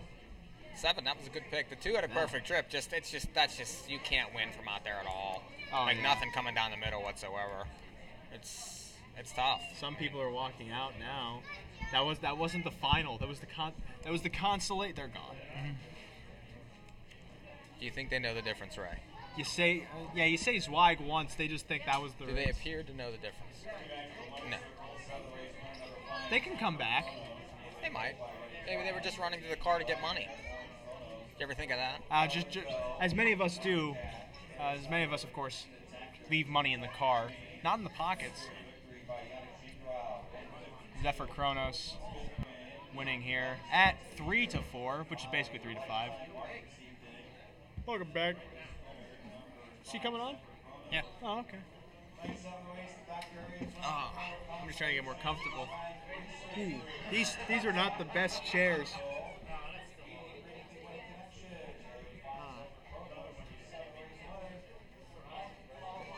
In the meantime, up, whoop. Whoa, something's Jump in. happening. Can I come by? Yeah, we got with us now a man who I'm going to act like I've met before, but really this is our first time meeting. Scott DiDonaco. How are you? Doing all right. Good How to are you meet you. doing? Oh, nice. It's always nice to see a firm hand. But I've known him. I know him. Well, we don't care because you've known everybody. it doesn't bear any kind of legitimacy anymore. Scott, you had 2 horses raced tonight. Yeah, 3. Oh, 3? Yeah. I'm sorry I Nah, missed the no third. worries. I tried to tell him. He doesn't listen to me. No, I tried to ask you, and you just kept going. Mohawk is racing tonight. Mohawk is on Got it on the TV here. It's on your feed right now. If I'm not mistaken, your first one was Sunvisor. That's right. Sunvisor, yeah. Sunvisor finished 3rd. How'd she come out of that race? She seemed good after the race. Stretch was a little bit long here for her, but all in all, we were happy with her being 3rd. Oh, well, I mean, it's still a check, so of course you Yeah, gotta be happy with that. she's done well this year. She's won a couple. First crop Peston blue chip filly, and looks okay. Do you feel like she was against the racetrack, though, a little bit? I mean, I don't think. She does get a little lost on the lead. I think that ate her up more than the racetrack. Racetrack's playing fair. It more the horse than the track. I keep telling you guys it's playing fair. You see how much chalk is winning tonight? So awesome, though. Raced incredibly well to be 2nd. Beating Saint Somewhere, but just missing from zero tolerance. She must be good. Yeah, this is a very good filly. Yeah. Very talented. Certainly exceeded our expectations, and we're really proud of her. Happy with the progression on her, and look forward to keep racing her. Now you said there's. Oh yeah, then Joe's girl, who I don't know where she finished. Apologies again. 3rd. Okay. I'm not prepared for these things. You gotta understand. Nah, no problem. We'll help you through it. he's only the host. Yeah, we'll help you through it. But finished 3rd off that one, and again, how'd she come out of this? Yeah, we were happy with her. 54, she was fighting hard to the wire. Was right there. Good things to build on. Oh, you had a question? I thought. Yeah, I just want a general answer here. How many are you training right now, and where are you training at? 64 at Gateway Farm in central New Jersey. That's a lot more than what you had back home, Yeah. back in Chicago, about 10, 12? Yeah, not even. Yeah. Fortunately, we've been very blessed to put a stable together that's worked on the East Coast, and look forward to continue to do well. Now, could you name all 64 of those horses for us right now? If you got enough time, we'll look for it, no problem. And any ones we should really look out for this season, maybe? So Awesome is probably my best shot on the New York Sire Stakes program. Yonkers is my home track. I try to race as many there as I can, and try to do the Sire Stakes with it. But always are looking to get good horses to train and race. You think you got another one kind of like hands off my cookie potentially? Man, I hope so. It's been a few years since I've been able to race her, but very fortunate this year. She's got her first baby is a yearling this year, and look forward to getting a chance to train him. Oh, and then one more thing. Hat-Trick Habit in the Hambletonian. Yep. That was your first Hambletonian experience. How's he doing? Because he's a fumbly gated horse. You seem to have been working well with him, getting him rigged together, and he at least performed well. Yeah, we made some shoeing changes and made some equipment changes to him. The week before the Hambletonian, he was 2nd in the Reynolds Baby, and very proud of his effort in the Hamiltonian. He held himself very well. He didn't come out of that very well, but we'll try to piece them together and look for good things out of him. Well, he's definitely a project in the making. You got a couple good horses. Scott, thanks for stopping Thank by. you. All right, Thanks, Scotty. Scott DiDomenico. He trained 3 horses tonight. All right, man. See you later. Thanks. Nice to meet you. You too. His horse, he had 2 seconds and 2/3, I think. How many horses did you race again today? 3. As right. the favorite prevailed in the first Zweig. We move on to the Zweig. Boy, 2 had a perfect trip there and just got nothing. Missile Hill got the perfect trip. At 22 to 1. Yeah. In any case, we move on. Did you get the price you wanted? There are prices for race 7. Race number 8. Oh, yeah. Oh, yeah. Exactly. That would have been crazy. Six Like pack? 6-pack? Matt's Hall. Matt's Hall. Evaluate. God bless America. Patent leather. I'm just listing all the horses right now. he's a decent horse. Do you ever stand up for this one? Oh, sure. Down that way. Thank you.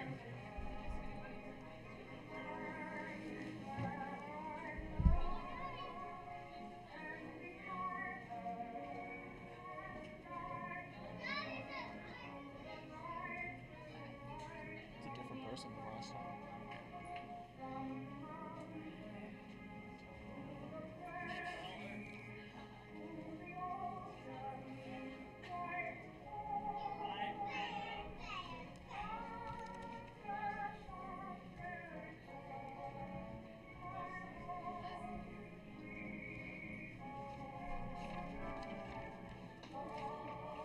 Second verse, same as the first.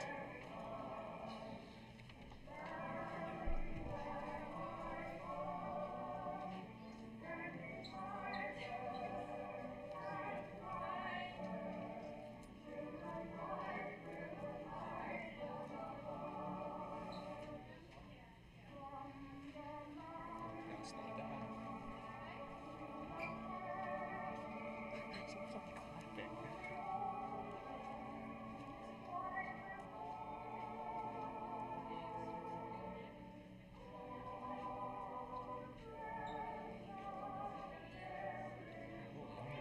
Don't you think so? Really? I thought you were only like 35.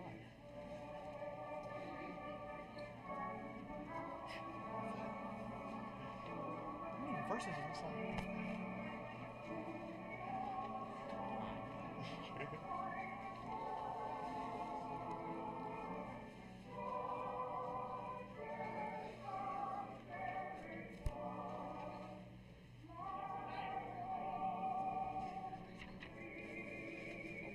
Oh, there's gotta be 2 endings too. Is there really? Yes.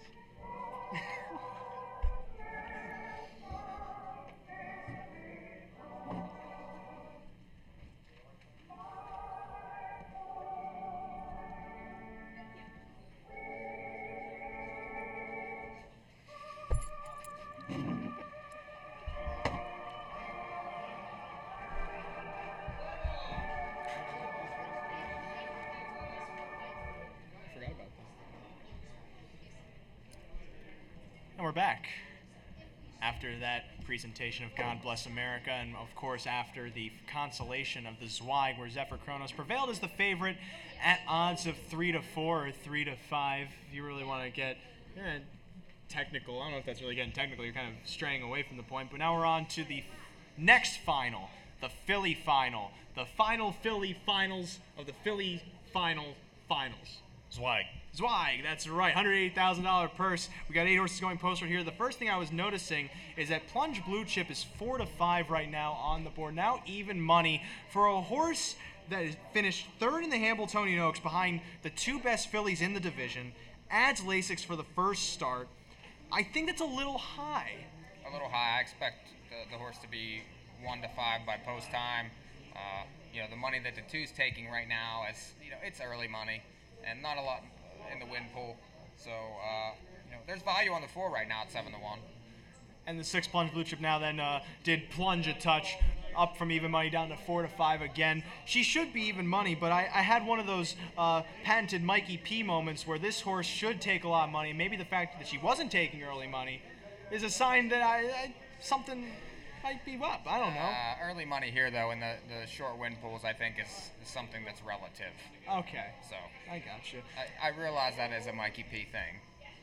You are correct. Trademark. Basquiat, as you said, is 7 to 1. She's entering off a win in the Zanzuki over at the Meadowlands in 51-2. Do you think that she necessarily needs that perfect trip to work out? Because she can definitely get it, but there's other horses too, like Supergirl Riley, who have the speed to get into the mix. I'm very curious to see who ends up in the pocket here, be it the 4 or the 2. I think that that's going to go a long way, and to see who finishes and who has a chance to beat the favorite here, because she obviously is going to control the race.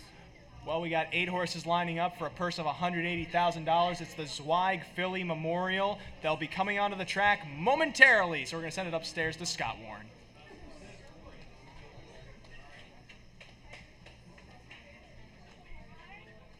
And with that, we're back here on our normal Wingo Bingo Bango live stream. What?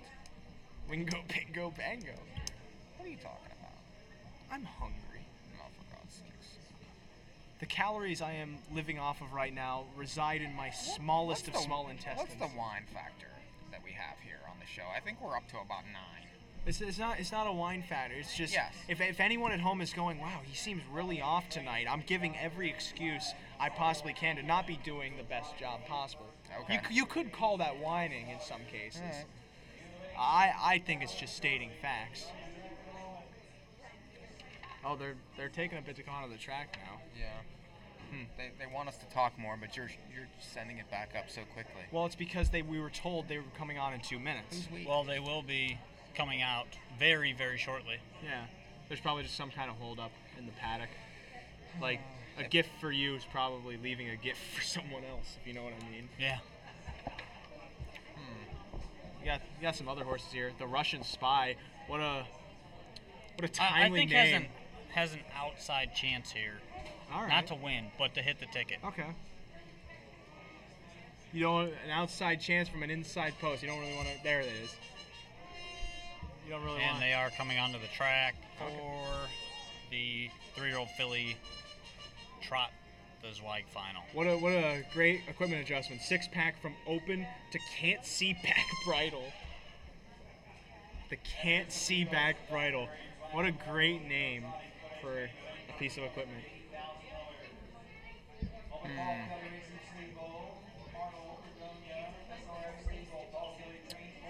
So they're getting ready. Well, they are coming on the track now. It's so strange when we're operating on a feed that is probably 20 seconds behind. Yeah. So there's the Russian So Spy. why don't we get that fixed? If we could get that You fixed. should have gave him the 7 rod instead of the 4 whenever they came and asked you. Oh yeah, I gave him the 4. We didn't give any. I gave what? T-shirts. We failed on the T-shirts.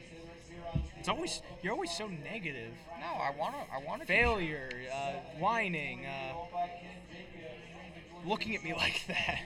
T-shirt. These are all accurate terms. Hey, look at that. Here's another one. We got a battery this time. All right. We didn't It's have the that upgrade. last time. Probably back on now. Not when the battery's coming out, but boop, Well, still boop. audio's up. The audio might be up. No, it's not. Maybe No. it is. No. No. Up. No. Well, Doesn't want us. No. Zweig Philly Memorial coming up. 1 to 5 now on Plunge Blue Chip, as expected. Yes. At what point does the 4 become a win bet? At what point does Basket become a win bet? Yeah. 7 to 1. I wouldn't blame you on that. Off that last mile. Yeah, current odds on the 4 are 7 to 1. I think that's great value here. As 1 to 5 still on Plunge Blue Chip. Perfect Summer K 18 to 1. That's interesting. Oh, isn't that the one you like in the race? That's one horse I like in this race. I definitely think. I think the 7-1 value on the 4 horse here is great. You know,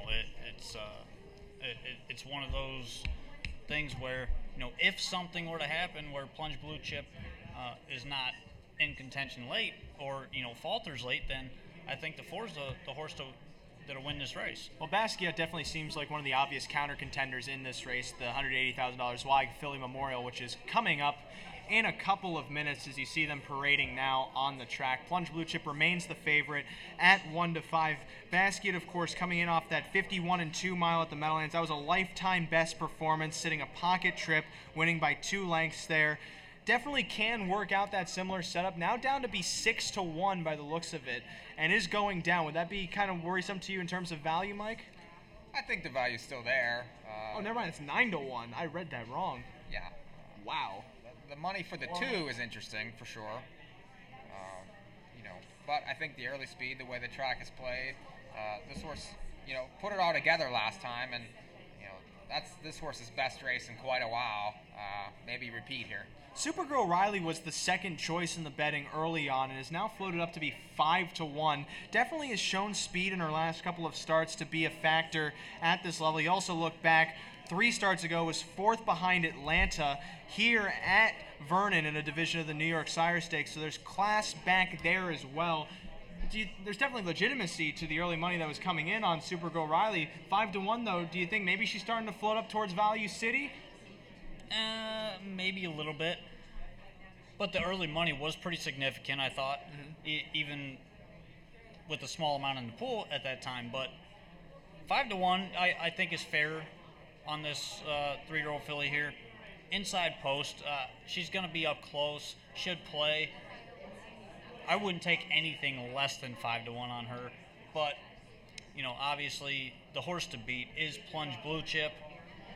If you're going to play something underneath, try to get some value in your exactas or trifectas, using some long shots in there with maybe Plunge Blue Chip or the 4. I like. Well, Basquiat is one of the more obvious ones to use underneath. I was talking about earlier, Perfect Summer K has been improving with every one of her starts so far this season, and since going back on the Lasix, she's finished 3rd in the division of the Zanzuki, and she had a second-tier post there, so she was instantly disadvantaged by having to trail horses and try and work out a trip, split, veer, weave, all of the verbs that basically describe a troubled trip. And then in her next start, sat at the rail, pulled at the top, or pulled around the final turn. Did hang a touch over at Yonkers, but maybe the big track is her game. I always felt that she was better on the bigger track. She was second in the Del Miller Memorial. Perhaps that's probably her best finish to date, and she was second there behind Fate Tosiv a week before the Hambletonian Oaks eliminations. And if you're looking at exotics, she's currently on the board at 19-1. That, to me, provides tremendous value. Yeah, that's not bad value at all. And you got a really good spot on the gate with this one, too. So, you know, just needs to follow the right horse here, and definitely plays at a big price. Speaking of good spots on the gate, the Russian Spy, the 1 horse, making a big jump in class from the Excelsior Series into the Zweig division, has speed and has raced well over the New York circuit. Does the rail Mike necessarily place this horse into contention? Because at 38-1, that can make for great exotics. Well, if she flashes her speed, and you know, it's Paul Kelly, you know, his barn is always sharp. You know, right spot on the gate. I like Callahan too away from there. He always gets a horse into play. If he can beat the 2 out of there, definitely a chance to crack the try in the race. All right, Rod, it's decision time as the gate's getting ready to go into position. What's your choice here in this race?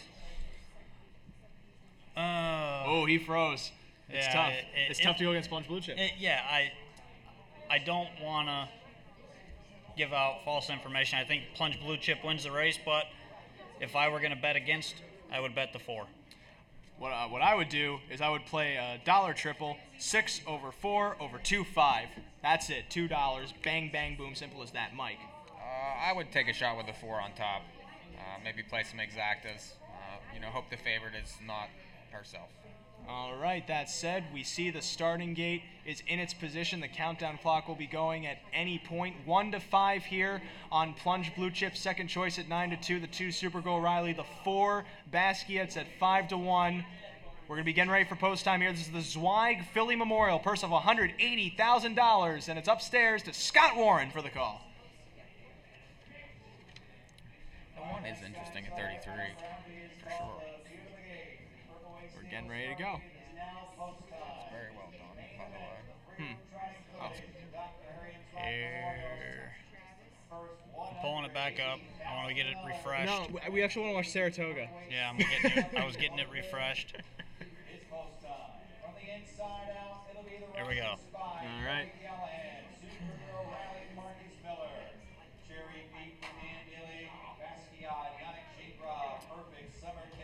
Here they go.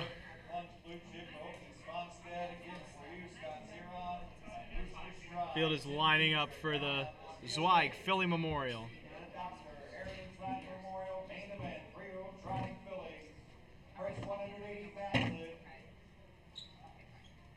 This field is now in motion. Field of 8. And there they go. With Plunge Blue Chip the favorite at 1-5. They're off and trotting in the They swing into the stretch. And they're approaching the start. And there they go. Basquiat shows the most speed. Plunge Blue Chip gap to the gate a touch. She's moving out for position as they are now staying still and moving up to that first turn. Basquiat with the lead. Supergirl Riley secures a pocket spot. Plunge Blue Chip parked out by the Russian Spy, moving to that opening quarter. Then getting away fifth, Perfect Summer K ahead of Cherry Peep.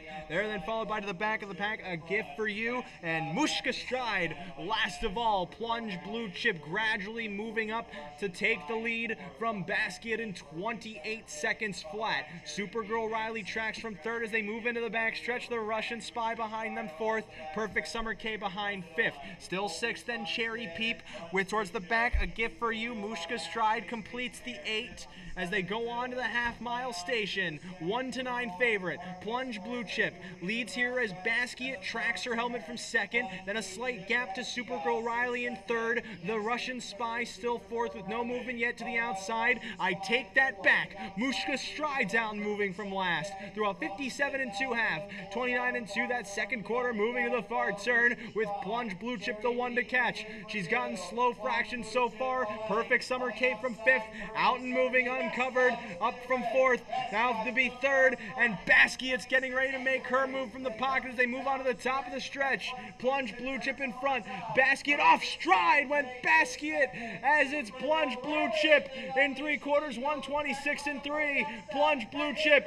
Perfect Summer K at the pocket with Supergirl Riley tipping out there into the stretch. Plunge Blue Chip. Perfect Summer K to the inside. Supergirl Riley coming to. It's Plunge Blue Chip holding on. Supergirl Riley is slipping by, and Supergirl Riley extends her lead and is holding on to win the Zweig Philly Memorial from Plunge Blue Chip with Perfect Summer K third and 154 3. Went too slow on the front. 50 to 1 on Perfect Summer K. I said she was going to be third. 30 to 1. Well, 7 to 1 on Supergirl I'm curious Riley. what would have happened if the 4 wouldn't have ran there. That's true. She did. He wins? Probably. Supergirl Riley got the trip. Plunge. That record mile could have That's done Marcus, something though. there. Yeah, I mean, that's, you know. Marcus got the trip there. Well, they just went too slow. Oh yeah. Yeah, Everybody was in the race. exactly. You give them a chance there. And that's what I said, you know. It's whoever has that quickest turn of foot is who's going to win the race like that. And I think Plunge might be on her way Well, down. I mean, that was, you know, that huge race. She hasn't been the same. Well, and plus she raced so she's well. supposed in the to win Oaks. this race. Yeah. I mean, you know, so she didn't. So you She get couldn't finish it. 7 to 1 over 1 to 9 over 30 to 1. I'm curious what that triple pays. How about that super That'll be 70 good. to 1 fourth? Who was fourth? A Gift for You. Ooh. So if you had that one, it's in, Well, it's we in the take name. all. I mean, you can play a dime super here, so that's a whole different. Yeah. You know. 2657 there in the Zweig Philly Memorial. Supergirl Riley heading back to the winner's circle in the meantime. We got 2 races to go. Got the big one. This is the big neck. The big next. The big neck. The next one, the Zweig Memorial. I'm just thinking closer and closer. Do I want a burger? Do I want a chicken sandwich? I don't know, right? I definitely want French fries. I want a price on Mets Hall is what I want. Yeah, good luck. Do we have odds yet? Not yet. Not yet? Okay. That's right, 'cause it didn't go official. Yeah. What did he pay? What'd she pay? 16 probably. I don't need probably. I need exacts. How are the betting pools? Pretty good. Decent. The handle's good, huh? That's good. It's always nice to see Marcus win a big one, though. Maybe that's why he didn't stop by the show. He got a little superstitious. Well, he had a lot of drives too, though. Yeah. So 2, 6, 5, 7. Supergirl Riley was always knocking on the door too. I thought she was a valid contender on the Oaks circuit, but then she ended up not going. That might be for the best. She could be a decent one towards the end of the season. okay. After we're done. She wants us to come visit. She's a nice lady. Oh, okay. Anything to do with wings, by chance? No. Chicken wings? No. Oh, I would have liked either. No. Is there an inquiry there or no? No, there's a. Yes, there is an inquiry. Oh, there I'm is? assuming Oh, yes. it's on the It's on 4 basket, probably. about the break. They should be sending it to Brett Reese. Can we get Brett Reese's interview on our feed? I think Brett Marcus Reese needs here? to come on the show. I should be. They usually have an interview. I think Settlemore's down there. Oh, then Settlemore might be doing it. He's been hanging around. We saw him twice, which is more than I saw him Hamiltonian weekend. Yeah. That must mean he has less to do. Yeah. Smaller place. It's a nice place still. This is a real homely place. It's got like one of those retro diner feels. Yeah, it's an old school race. The inquiry sign is down. If there's Settlemore. All right, while we have a moment for this race to go official, we'll send things downstairs for the winner circle. Jason Settlemore and what brinksman? Marcus Miller. Can we get that up? Marcus Miller's It is up. Oh, okay. Dr. Harry Evans White Memorial for 3-year-old trotting fillies and Supergirl Riley gives away their gear over to the quarter in 28 seconds. And one blue chip is parked there as Basquiat is trotting on and then down the backside of the half, 57-2. You're still sitting third. Second quarter in 29-2. At that point in time, what are you thinking? Obviously, the tractions up top are playing out to the heavy favorite plunge, would you? Yeah, I thought it was going to be pretty tough to catch her at that point, so I was content to just follow her and hopefully get really late. And then when Basquiat made a break in the last turn, it really changed the complexion of the race. And Aki's horse come up a little empty, and mine was really good tonight, so it worked out well. So Basquiat makes the break there in the last turn. They get the 3/4 in 26-3. And you're coming, when you come up out of the hole with her, she just exploded. Yeah, she really did.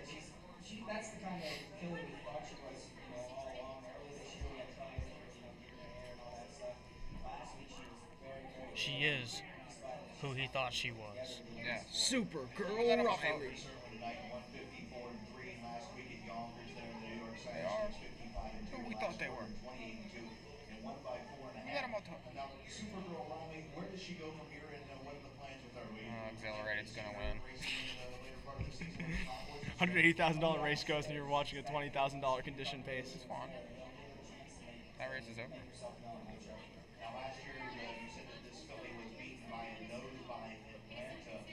Last year, Fury Burning Down was in a track record effort, and obviously you said that this filly has had Grr. some problems this year and just started to get it straightened out. Yeah, I think she's finally figured it all out. She's put it all together. So I don't know if she can quite keep up with Scotty's mare, but she got pretty close last year, and I think that was a good sign of how nice a filly she is. All right, ladies and gentlemen, Supergirl Riley and Marcus Miller and the Dr. Harry M. Zweig Memorial for sophomore trotting fillies. Back up to you, Scott.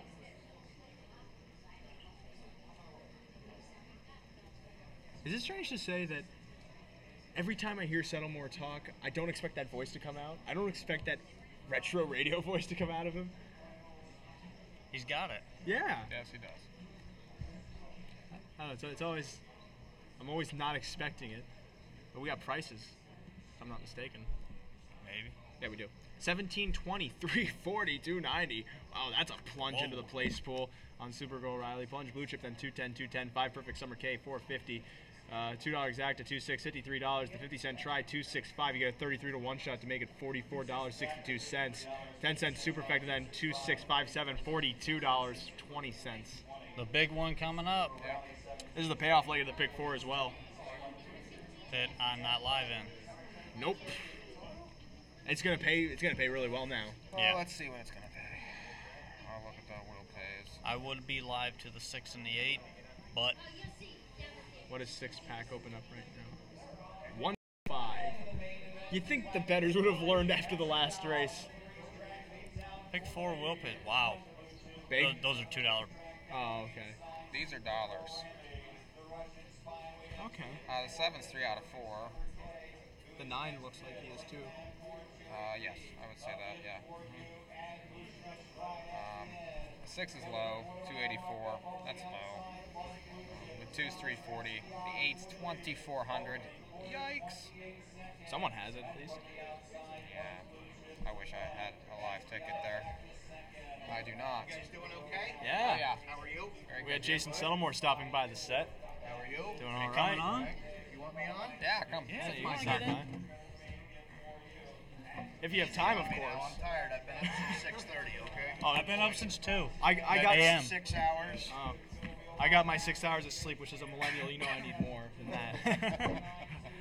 So this, of course, Jason Settlemore, one of the most hardest working. I'm not even giving you a correct sentence. One of the hardest working men in harness Are we racing on joining right us. now? Yeah, we're on Okay. here. We aren't on there. We're on our feed. Oh, I got it. I see it. Yeah, we've been having a hard time coordinating that too as the night goes. Sometimes my neck's like this. You understand. Yeah, absolutely. So what's going on, guys? Everything okay? Trying to make it okay. It's a good night so far. You picked winners? Yeah. All right. Didn't have the Picking last winners. We're having fun. About at the NAHU, you guys got how many people you got out there listening tonight? A couple thousand. Good. So, getting Vernon some more exposure, which is always good. Any track that we Get go all to the does exposure what we we can want. get. That's Yeah. Got that pick 4. kind of digging the sunglasses there a little bit. I've seen you a couple times with those on. So. I'm pretty slick, I'm telling you. See, I You know, can't you- pull you- that look off. Like, I can't do it. You talk to me, you don't get the cool guy thing. You get like the, oh, this guy's pretty awesome, but, you know. And then you see me and you're like, oh, yeah, Now, you're he's from definitely Illinois, cool. right? Yeah. So that it fits. It Yeah. fits. It's yeah. good. Yeah. The crook look. Exactly. See, I have to play the nerd when Rod plays the cool guy. That's the thing. Yeah, but I don't have to play the cool guy. I just am that And guy. Ray has to play the goofball. I so. get it. Right. How's it going for you though? That's good. You know, we. No one ever asked how are you doing. No, we wound down the Hambletonian. It was a great day. We did over 1 million on track live. Combined pari-mutuel pools, we did over 5 million, and then with the separate pools out there, it was over 7 million. So, Wow. you know, there's not too many tracks in the world that do $7 million on one day. So. It was a great day. I was driving up there that day, and I couldn't believe how hard it was raining driving from central New Jersey up. And I said, you know what? I said, it's going to be what it's going to be, right? Well, I walked in, and Lisa was sitting there, and she said to me, she goes, you know it's going to clear up, right? I said, well, we'll see, right? Around 11 o'clock, it starts clearing up. Got hot, it got humid, and the day just turned out to be absolutely picture perfect. And you couldn't ask for a better story than with Atlanta beating the boys, you know. And then I love the remark that Yannick made in the winter circle after Manchego had won the Oaks, when he said, "I think my filly's better than Atlanta." I don't know if you guys seen that. It was part of the interview. And I said, didn't wow, see that. She wound up winning. Atlanta wins the Hambletonian, and it's kind of like I can't wait. I can't wait for this showdown between these two fillies. Now so. you know it's coming. Yep, absolutely. Although if there was one thing we could have asked for on Hambo Day, it was probably a tent. We got burn out there. Why didn't you ask? You got to know the right people. Why didn't you ask for a tent? Well, we knew you, but we didn't want to be a burden. Oh, you can always ask for a tent. I'll get you a tent. That's not a problem. You got one just lying around somewhere? Yeah, we'll get you a tent. Oh, Absolutely. We got tents laying around. The thing about that day was it was one of my favorite days. It seemed like it went so fast because every race was so good. Glad It was you thought it went fast. I don't know. It was just a great day. Standing around in a suit and tie, you know, Yeah. and with a jacket on, and it's pretty warm. Yeah, It's you nice, had to pretty, be It's pretty warm blissful. here tonight too, with the way the humidity is. Yeah. And, you know, But no, it was a great day, and you're right. Those days they go by way too fast, and I think it's because we're passionate about the sport. We love the sport, and you dig down and you get it done, and it's and the day just seems like it does. It flies by. Jason Settlemore joining us here on the live feed back here at Vernon Downs after horseplay. We saw the kids going to get their free ice creams to pick up the horses. My little guy's out there tonight too doing it. Oh, yeah, I did see him. I did see him earlier walking by with you, and you're going to have to go check on him and make sure he got at least 2 of them so he can bring me one. I know I tried to volunteer, but they were saying I was a little too big and too old, I think, was the other thing. Maybe, possibly, quite big. But they're going to be coming onto the track soon for this WAG, but we still have you here. We know you know horses. You handicap a horse here and there. What kind of horse would you be taking here in this race? We got Manchego for us. Yeah, you got Manchego in here, right? But the boss's horse is 6-pack, right? So, and after Hambletonian Day, I'd like to see 6-pack rebound here and get the win for Jeff. But like I said to you guys when we were just talking there as well, it was interesting that Yannick had made the comment after he had won the Oaks with Manchego that he thought his filly was better than Atlanta, and then Atlanta went on to win the Hambletonian. And so I think that at the end of the day, when those two hook up, I'm really excited to see those two hook up. But 6-pack tonight for me, and hopefully we'll see Jeff down in the winter circle and he can turn that frown upside down from that Hambletonian. And 4 to 5 here too. Definitely, you at least have the public's dollars on your side, making this horse the favorite. However, I'm not a man to take favorites, so no chalk as much as I'd like to see Jeff win a race too, I think there's a ton of value on the board. I look at the 3 evaluate at 20 to 1. I see Fashion Woodchopper at 60 to 1. I even see Manchego at 2 to 1 and Metz Hall at 12 to 1. We got a lot more Zweig to talk about, but it's 2 minutes to post. They're going to be coming onto the track any moment. We're going to send it back upstairs to Scott.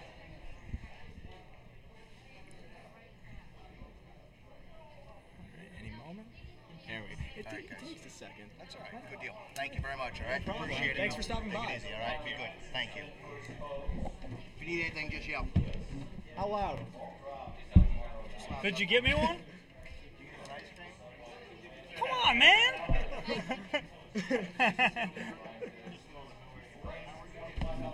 All right, still on a live feed here. Jason Settlemore stopping by. Is that the NAHU set? Ooh, there's new music from Father John Misty according to my Spotify email I just got. I know what I'm doing tonight. Nothing? I need to reload my account a little so I can bet on Metz Hall. Besides eating 80 chicken wings.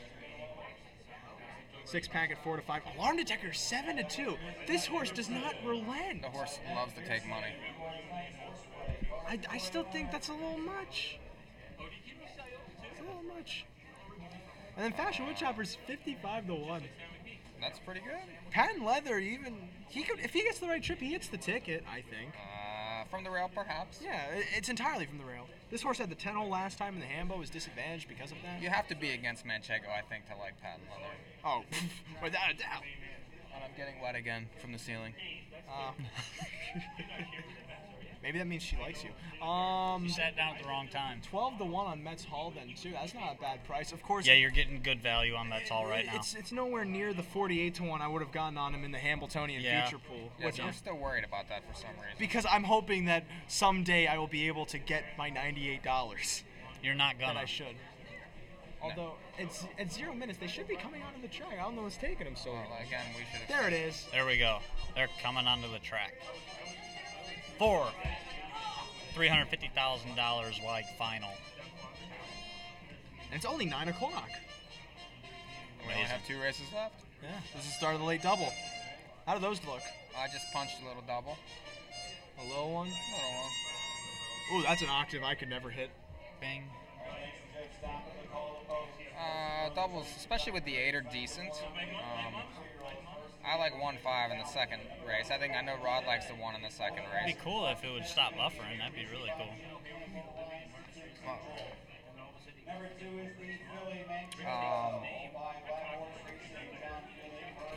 Doubles with everything but the 6 are fairly big. Well, 6-pack at 3 to 5. Gotta be. By the way, Jeff Crowell owns this track. Yes. So it's almost like if he wins, it's like, oh, thank you for the person. Manchego looks good. Just move that over here. Well, you got to remember, he's not putting up the money for this purse. Oh, yeah. Right. Hey! For what? Oh, yes! No, that's mine. No, it's not. He's tossing us. He's throwing Rod a bone. I don't run and go get that now. That's what we need. Before the big race, get you a big ice cream. That's great, bro. That's the first thing I'm going to get. After the post parade for the 10th, that's what I'm going to get. Oh my God, it's Fred Willard. Fred Willard's on track right now. That is such a niche reference. You gotta know who Fred Willard is. You gotta know some of the big actors from Second City back in the 1960s.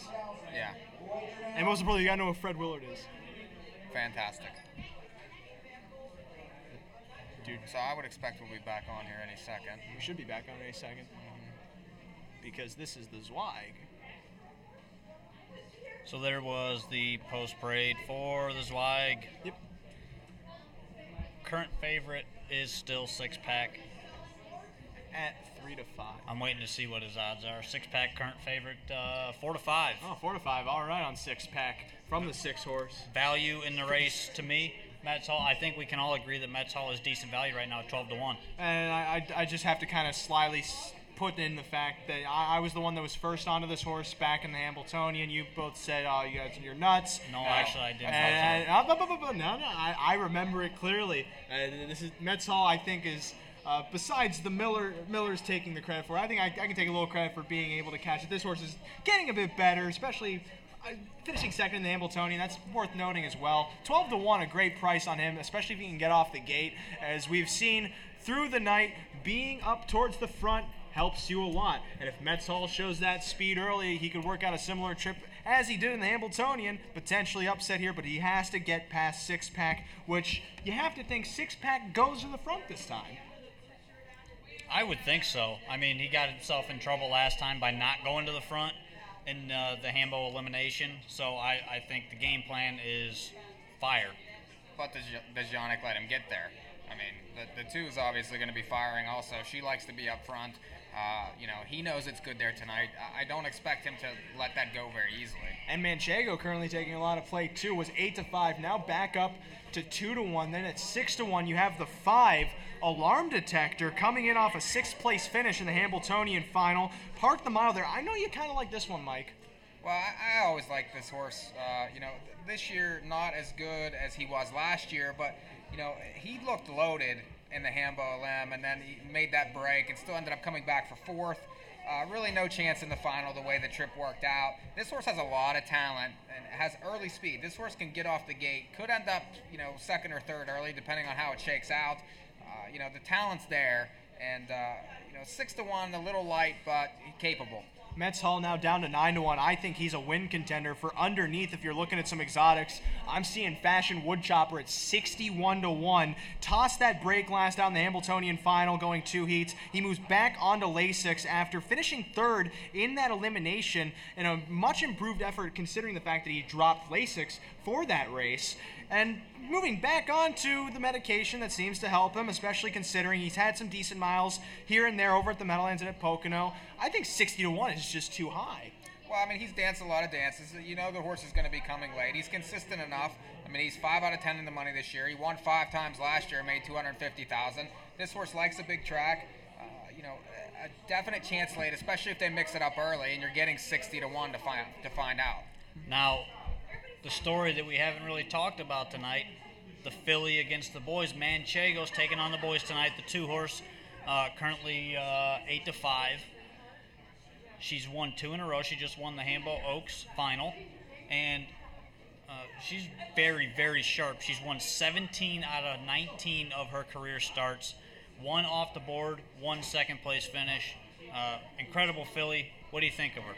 Well, the first thing is I always get kind of confused that she's a filly and her name is Manchego. It throws me off every now and again. But she definitely deserves to be here. And I thought that going into the Beal final, she won that elimination, although did so narrowly and I really liked Crystal Fashion moving into the final because he was flying late from that elimination. But then Manchego blew me away, parking that mile with the pace that they did, and then she broke at the top of the stretch, which I think is reasonable. If you park out for that long, first over, battling for the lead, you just tire at a certain point. And then she bounces back off that. She's second to Plunge Blue Chip, and she's able to come back and win her Oaks elimination and the final. She's definitely a filly that is worth consideration just at any point. She's one of the top fillies in the game right now.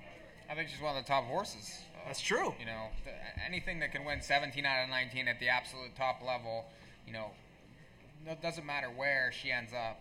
You know, she needs to be respected. So, I mean, the price is low, a little lower than I would want. We'll see what happens here. I would expect a lot of pressure early from six-pack, and that's going to make the difference in the race. Well, the gate's starting to roll into position. Final thoughts, Rod? Currently, Mets Hall 9-1 I still think is decent value, and that's going to be my upset special. Mike, for you? Mets Hall for me also.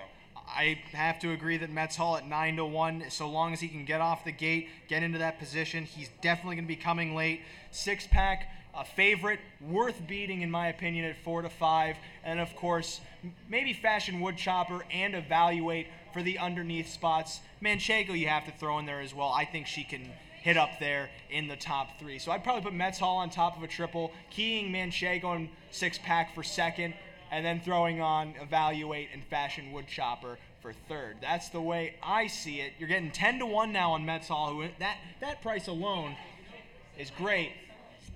And the gate is now moving into position. It's the $350,000 Dr. Harry M. Zweig Memorial Final.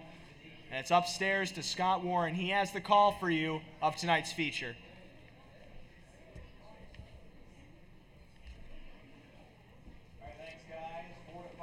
I was worried when I was saying his name. Please let his middle initial be M. Please let his middle initial be M. I think it is.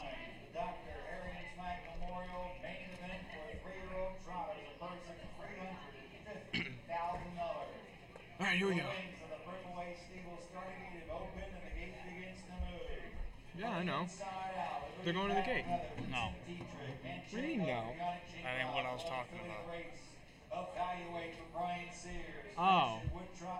Get your mind out of the gutter. Yeah. For those of you listening to the feed, you can only assume what I'm talking about. Field of 9 coming postward.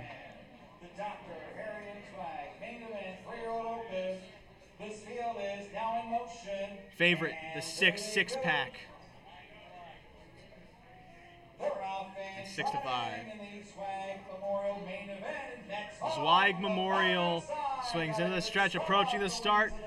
And they're away and trotting. Mets Hall shows the most speed. Six-pack leaves there too for a pocket spot. Evaluate tried to float out for position with Manchego alongside. Manchego now up to be third, while Evaluate is behind fourth. Fifth away then, Patent Leather to the first turn. Fashion Woodchopper's back sixth to the inside of Alarm Detector. They're then back to Classic Chap, and Clive Bigsby is tailing out in the back of the field, moving to the opening quarter. Mets Hall cleared control in 26 and 4/5. Six-pack sits the pocket. Manchego, now the favorite at 4-5, sits third, about 2.5 lengths off the lead. Evaluates behind them fourth as they move on to the backstretch. Then sitting fifth as they go on to the half-mile. Patent Leather ahead of Classic Chap with Clive Bigsby towards the back. Fashion Woodchopper there too as they go on to that half-mile station out of the second spot. Six-pack moving after Mets Hall as they go to the half. 57 seconds, 29 and rather 30-1 for that second quarter. Six-pack moves up to match strides with Mets Hall to the far turn. Manchego tracks from third with Evaluate behind them fourth as they go on to three quarters and midway around the final turn. Mets Hall holds the advantage outside six-pack. Here comes Patent Leather moving up the inside while Manchego is looming the danger second over. Evaluates 3.5 lengths off the lead. Then it's Alarm Detector as they go by three quarters in 1:25 and 2/5. Metz, 28-2. Six-pack to the outside, takes the advantage. Metz all to the inside, battles back. Manchego tips off cover and is coming down the center of the track. Six-pack in between. Metz Hall, and then Manchego to the outside. It's these three. Metz Hall, Manchego, as they come to the line. Metz Hall gonna hold on and take the Dr. Harry M. Zweig from Manchego, and six-pack in 152.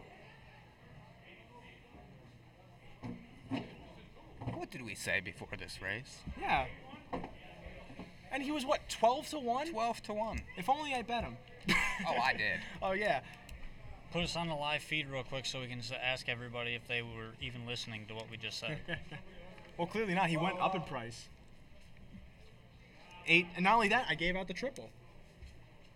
Perfect drive. You key Manchego and six-pack underneath. You put Metz Hall on top. Who got there? 8-2-6. 8-2-6. Was that the one for fourth? Holding on. Yep. Yes, Hall. sir. Yep. Yes, sir. Six-pack was third. One Yeah. pack another was fourth. You see, this is the downside to being the kind of host I am. I can't be like Rod and run to go bet my pick four. I can't be like you, who I can just very subtly. Pick 4 is massive, and I need my head examined for not being, for not having it. Would you've had Supergirl Riley? I don't know. Probably Well, not. That was the next one. That's your solace. That was the next horse. That's your solace. $11,000 pool. I think there's only like 5 tickets. Yeah. Unbelievable. That was a great bet. I Yeah. mean, that was, again, my next horse, too. Metz Hall was a consensus pick here. And you guys are welcome, by the way, for me catching on to this horse in the first place. Yeah, because we would have never seen it after those couple races. If only the Hambo Future Pool carried over into the Swag, and I could get my 48-1. Great. That's a great pick, though. I mean, that's, 12-1. I mean, Not only that, he did exactly what he had to do, and he got the fractions he needed. perfect drive. Yeah. I mean, that was the drive we wanted. Blast off the gate, get the front, hold on for dear life. Mm-hmm. And you just had to hope, too, that Ock would just either pull or try and go too fast. And he tried to pull. He's been patient all night. And that looks like it might have been playing to his detriment, potentially. That's true. Yeah. I would agree with that. Especially since they're going to half in 57 seconds. How about the one for fourth? That was a good pick for fourth, too. Yeah, that horse could have hit the ticket. I mean, Purely off draw. That's, That's a superfecta worth having. six-pack. That's, but we did say, and you hate to say it, belabor it, but we said, best thing all night, Metz Hall, 12-1. Huh. I mean,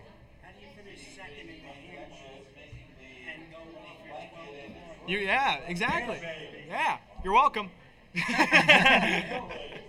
you guys said that, I ran up and I backed them up so I had some exact scores. So thank you. No problem. thanks, man. Appreciate it. there you go. I wish I ran to the window like you. I have no money to show for it. Boo-hoo. More whining. I'm hungry. I didn't bet. Wah, wah. This will be my last show. Oh, here we go. See, here comes the pout now. We went from wine to hunger to pout. It all happens so fast. Hey, I'm going to get my ice cream after the post parade. Yes, we got you the free ticket. Because Can't get it after the post ice parade. creams cost $26. Why not? You have to get it after you. What call is the a racetrack venue? You Why know, not? I can hold an ice cream. They and call it upcharge. a race. No. just a hair. You two We got one are more the race. worst. Well, you leave us no choice. It's the way you do things. And this is mild. Like seriously, if this was real Yeah, life, I'd be all over you. If I had the amount of sleep I needed and the amount of food that I need, I would be. Yes, because this show hasn't been planned for the last 6 months or anything. How many shows have we done in the last 6 months? A lot. Yeah, one after the other, after the other, after the other, after the other, after the other. Right. Oh, interview. Were you looking for six-pack and hockey spots that you found back and retake there down the backside? I mean, you Oh, that was second quarter, 30. fantastic. Yeah, I was either looking for him or Yannick. Best bet of the night. Better Jason, and I was kind of looking for one or the other of them to come back on me, and so we were going slow. Yes, you were. Second quarter, 30-1, you moved down the backside. 3 quarters at 125-2. Travel winner and hang on here in 152 flat in the shadows there. Manchego is flying and fought off 6-pack. Last quarter, 26 and 3. That's just unbelievable. Yeah, once he straightens away in the lane, he really digs, and he goes to beat horses. And after we got through the last turn, I said, he's going to dig in when he straightens away in the lane. So I just want to give a shout out to Julie at home. Julie, we're saying hi to you down there. Congratulations here.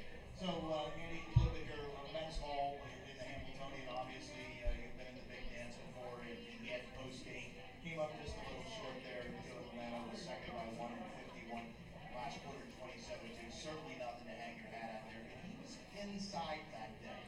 Would there been a difference in the outcome, do you believe? You can always replay a race, and I've done it the last 3 years because I've been, third and 2 seconds, and maybe if I fall into 2-hole instead of the 3-hole, I'd give it a pretty good run, I think. All right, ladies and gentlemen, there you go. The Dr. Harry M. Zweig Memorial goes to Metz Hall out of the Julie Miller stable, driver Andy Ray Miller. Oh, his name is Ray? Yeah. My middle name is Ray. Wait, no, my first one is. Well, we got some prices. Oh, no. God. We got prices here.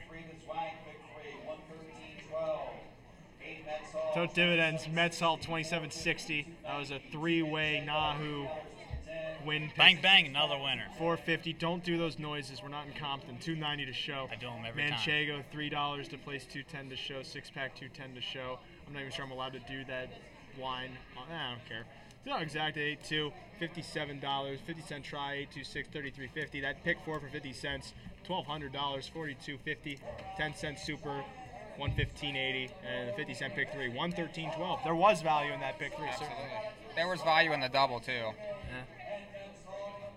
We're gonna need a 1 or a 5 to finish here. Artie Dick looks like every kid that I ever went to high school with that just said sup to me. He's currently just standing. Doyle, is he coming on? I don't know. Well, get him on. He can if he wants. Rod. We only got 1 race left. Might as well get him on. We'll get him on now. We got to run through this race real quick. Yeah. So this is the last race of the night. The Excelsior for 2-year-old fillies, B Series. The B Series. Field of 7 to 8 is scratched out of here, rolling solo. Yep. So field of 7. Where are you at in this race? Where am I at? I am 157. 11 doubles to 1 and 5. The 1 shebang broke last time. First Bagnola drops into B's. Was 3rd in A's. 2 back at Yonkers. With Yannick here, I expect a blast from the rail. I think that this horse, should be tough off the drop. And then the 5 Irish Art. This horse has raced well in B's. Has had some interesting trips, to say the least. I mean, broke 2 back, was outside almost the whole way last time. When, the race at Tioga isn't bad at 3 to 5. So, big chance, I think, with that one also. Metz Hall, though, was the best bet of the night. Best bet of the night. He was good. Nice break there. Oh, yeah. Of course, you liked him because of us, right?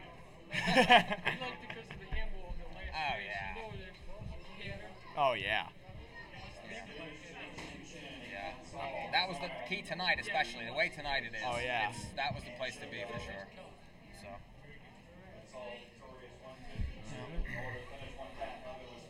Oh, there's the order finish. We're going to be coming back here momentarily.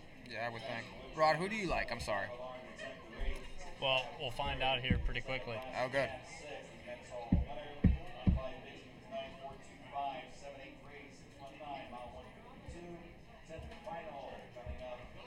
That was fun. 1 to go.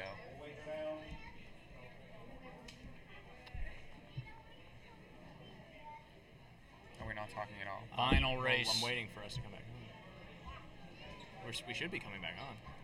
Maybe we are. Maybe we aren't. Yep, final race. Yep, it's the final race. It's the last one. One to go. They don't think we left, right? No, we're still here. Yeah. Oh yeah, we don't leave. There's still another race. There we go. Not to brag or anything, but you liked Metz Hall, you liked Metz Hall, Indeed. and I liked Metz Hall. All three of us liked Metz Hall, and you still got $27 to win on that horse. Best bet of the night. And I gave out the triple there too, which I forget how much that paid, but I imagine it was somewhat decent. Enough. As I, of course, now after we got through the main events, I am here breaking. Losing my coat, basically donning the outfit of every political analyst you've ever watched on TV, or stockbroker for that matter, into this final race of the card, 10th race here. We should have started some doubles, now that I think about it. I did. Mike did, of course, because these are probably some big doubles starting with Metz Hall to beat six-pack in the Zweig Memorial, doing so in 152 flat. Of course, again, $27.60. I still can't wrap my head around that price. I wish I ran up and went to the windows instead of just looking out the windows and watching him win the race. But we fast forward here to this final race. 2-1 favorite, the 5 Irish Art. That makes sense considering 2 starts back, broke moving wide, and then tried to take the lead and recovered to do that. It also had some decent miles up in the A series. Back down here in the Bs, there's not really much more to say because I'm not really sure how to weigh the rest of this field. You got a collection of Excelsior B horses who are kind of struggling to just get themselves together because these are young fillies. They're just trying to learn how one foot goes in front of the other and vice versa. Mike, for you, how do you try and go about that? I like the 1 and the 5 in the race. So, Quick post parade. I guess we're going to a post parade. Yeah, I guess it's a post parade. They are coming back at 2 after that. They're going to go right at 0 this time. I think so. We got bugled. He did wash out again. All right, thanks to Jeff Stockton. We call the post around the horse on the track for the 10th race here at Excelsior B Series 2 Authority. It's going to be actually back, followed by WZ Thomas, the Grand County Shimpa.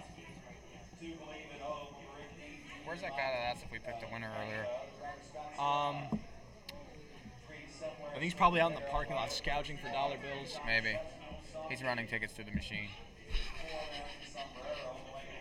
I always love running into those guys and watching them just go, oh, oh.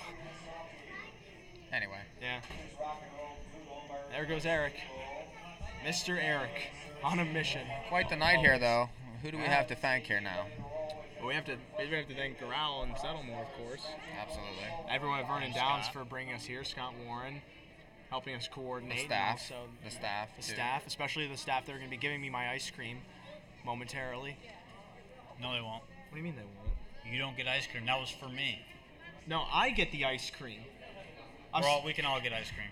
We're all arguing about who gets ice cream after this race because we all had Metz Hall, so we're trying to figure out who has the right to celebrate. And we're going to be thinking about this until Sunday when we're back here. Not back here, but back over at Tioga. Tioga's not in that direction. It's probably more like in that direction. I don't know how it works on the map. We're live at Tioga Downs on Sunday, August 19th for Breeders' Classic Day. You don't want to miss that. That starts at 12:30 p.m. Eastern Daylight Time, but we, of course, still have one more to go here on Zweig Memorial Night. Of course, the Zweig going to Metz Hall, returning $27.60. In this race, going postward, favoritism still on the 5 Irish Art, and then you also have the 1 Shebang taking money at 5-2, 3-1, then the 6 Rock and Roll Doodle. Rod, where's the value lying for you in this race so far? Just looking at the board, I think the 3 at 11-1, somewhere so fair. This horse has been consistent, 5 lifetime starts, hit the board 4 of them, 2 wins, actually 2 wins in the last 3 starts. Has been racing against cheaper horses last time and 3 starts back when she recorded both of those wins, but has been right there against this type of company and definitely plays, and I see no reason not to have this horse, especially at 11-1. I agree, considering, too, the miles she put in over on the fair circuit are decent, but at the same time, she does have those good miles in the Excelsior Series, this B1 in particular, debuted finishing 2nd over at Buffalo Raceway. I like that as an angle altogether. Buffalo is a hard surface for those younger horses to try and get over. And then at Tioga was 3rd, off a bit of a better trip, but Was in against some tougher ones, Irish Art being one of them, but still you're getting a decent price at 12-1. I wouldn't blame you for trying to go out on a limb there because there's not really many options, I think, unless, Mike, you got something else. Well, as far as value goes, I mean, if you're looking at double digits, the 3 makes a lot of sense. I'm more interested in the 1 and the 5 here, especially one with Yannick. This horse should be out there early. Drops from A's to B's. Debuted in the kindergarten. They obviously, think something of this horse. I like the connections. I like that Yannick sticks around to drive the last one. And the 5's had very tough trips, and those can't be ignored. This horse is racing against these B-level ones and, kind of having some adventures. Any sort of trip tonight, I think, right on the wire. Well, how about a horse here like the 7, JK Ready to Roll, making her career debut off a 59-4 qualifier here at Vernon behind Eos and Rock, who we saw race earlier tonight, finished pretty evenly. She's taking some money and on the board at 6-1. Do you think that's a positive thing? I think she has possibilities, off that single qualifier, and that was decent there. There's nothing wrong with that. And a lot of these horses, show some breaks, show some odd lines. This horse really hasn't done anything to show you that, she's not capable of winning this race. The outside post could be an issue, especially if she doesn't leave the way the track is played. Interesting, but maybe a little bit too short on the board for me. Class definitely on the side of Shebang, maybe speed. Not so much, because she does have that break last time out, but moving down from the A to the B level might be enough, and she's on the board at 9-5. Irish Art definitely does have that speed that we've been seeing do so well tonight. What about a horse like the 4, American Sombrero? I see at least some speed from this one, looking back at Tioga 4 starts ago, and you're getting 8-1 on that one right now. Yeah, I don't mind that horse from the middle of the pack. Corey Callahan driving. This horse definitely plays it and is bringing decent value still. You're getting roughly morning line right now. Just needs to work out a trip, I think. Could hit the ticket underneath. I don't know that the horse can win, but I would use underneath. So it's the last race on the card. You already have so much money in your pockets because of how hard you hammered Metz Hall in the Zweig Memorial. You have one more bet to make here at Vernon Downs in this nightcap. What are you going for? I'm probably I'm gonna box and exact the 135. 135 exact. That's what I would do. What about for you, Mike? I probably would just sit the race, root for my doubles, the 1 and the 5. I like the 3. Upstairs to Scott. One more to go here at Vernon Downs. All right, thanks, guys, and thank you for your commentary throughout the evening. North American Harness Update. Like the Facebook, check them out on their website as well. Horses for the lanes 10th final. All right, one more race. And here they come. Oh, why not? Yeah, don't do that. You guys are no fun. Here they come.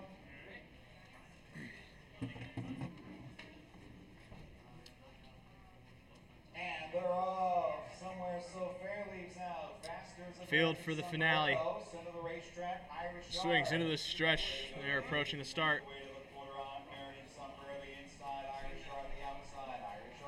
They're off and pacing. American Sombrero leaves out with Irish Art to the outside. Inside, Somewhere So Fair fires for position, as well as Shebang to the inside as they pass the stands first time. Getting away 5th, then Rock and Roll Doodle ahead of Believe in Hope. And then last of all, JK Ready to Roll as they move on to the first turn. American Sombrero sits the pocket to Irish Art going to that opening quarter. Somewhere So Fair. Behind them in third, Shebang the favorite. Off the rail from 4th through a 27-4 opening quarter. Still sitting 5th, Rock and Roll Doodle as Shebang's yet to commit first over, moving to the backstretch. There she goes now from 4th.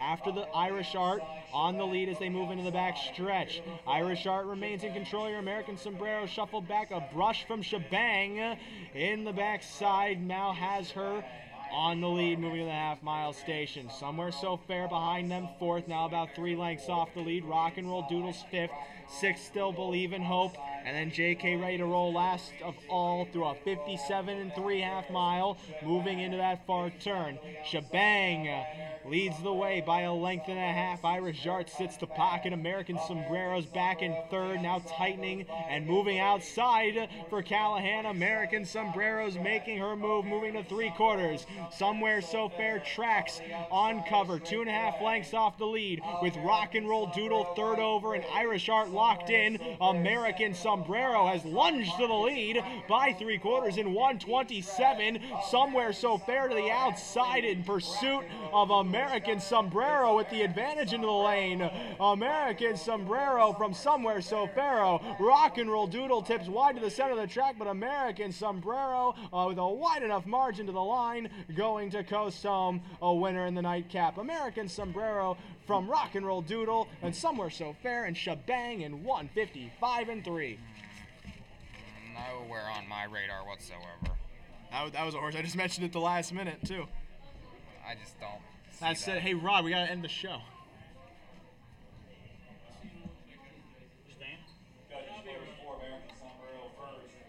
All right. That's a shame. I'm gonna go get my ice cream. Oh, Ray's leaving? We gotta wait for it to be official. No, we don't. We don't? We never do. Oh, okay. If that's the case, then this has been 3 Wide. You want to turn the video on? Thanks very much. Thank you. This has any moment now. Any moment. Thank you. This has been 3 Wide, a presentation of North American Harness Update, NAHUpicks.com, LLC. Ray Catolo, Mike Prebosi, Rod Allums Jr., the presenters of 3 Wide. Of course, our opinions do not reflect that of NAHUpicks.com, LLC, yes, or something. They do. Something. Okay, yes, they do. I'm used to how other shows end their talk show styles because they want to avoid lawsuits. But we gave out Mets Hall at $27, so I think that gives us enough of an alibi for that. This has been a 10-race card from Vernon Downs. Make sure you check out NAHUpicks.com as well as see us live at Tioga Downs Sunday, August 19th. It's Empire Breeders' Classic Day, as well as the Roll with Joe and Artiscape Paces, those Grand Circuit events, as well as just some great racing from Tioga Downs on Sunday afternoon. You don't want to miss that. That starts at 12:30 p.m. For now, you already know who we are. I went through the addresses and the naming and the identity stating, but I have an ice cream with my name on it. Good night.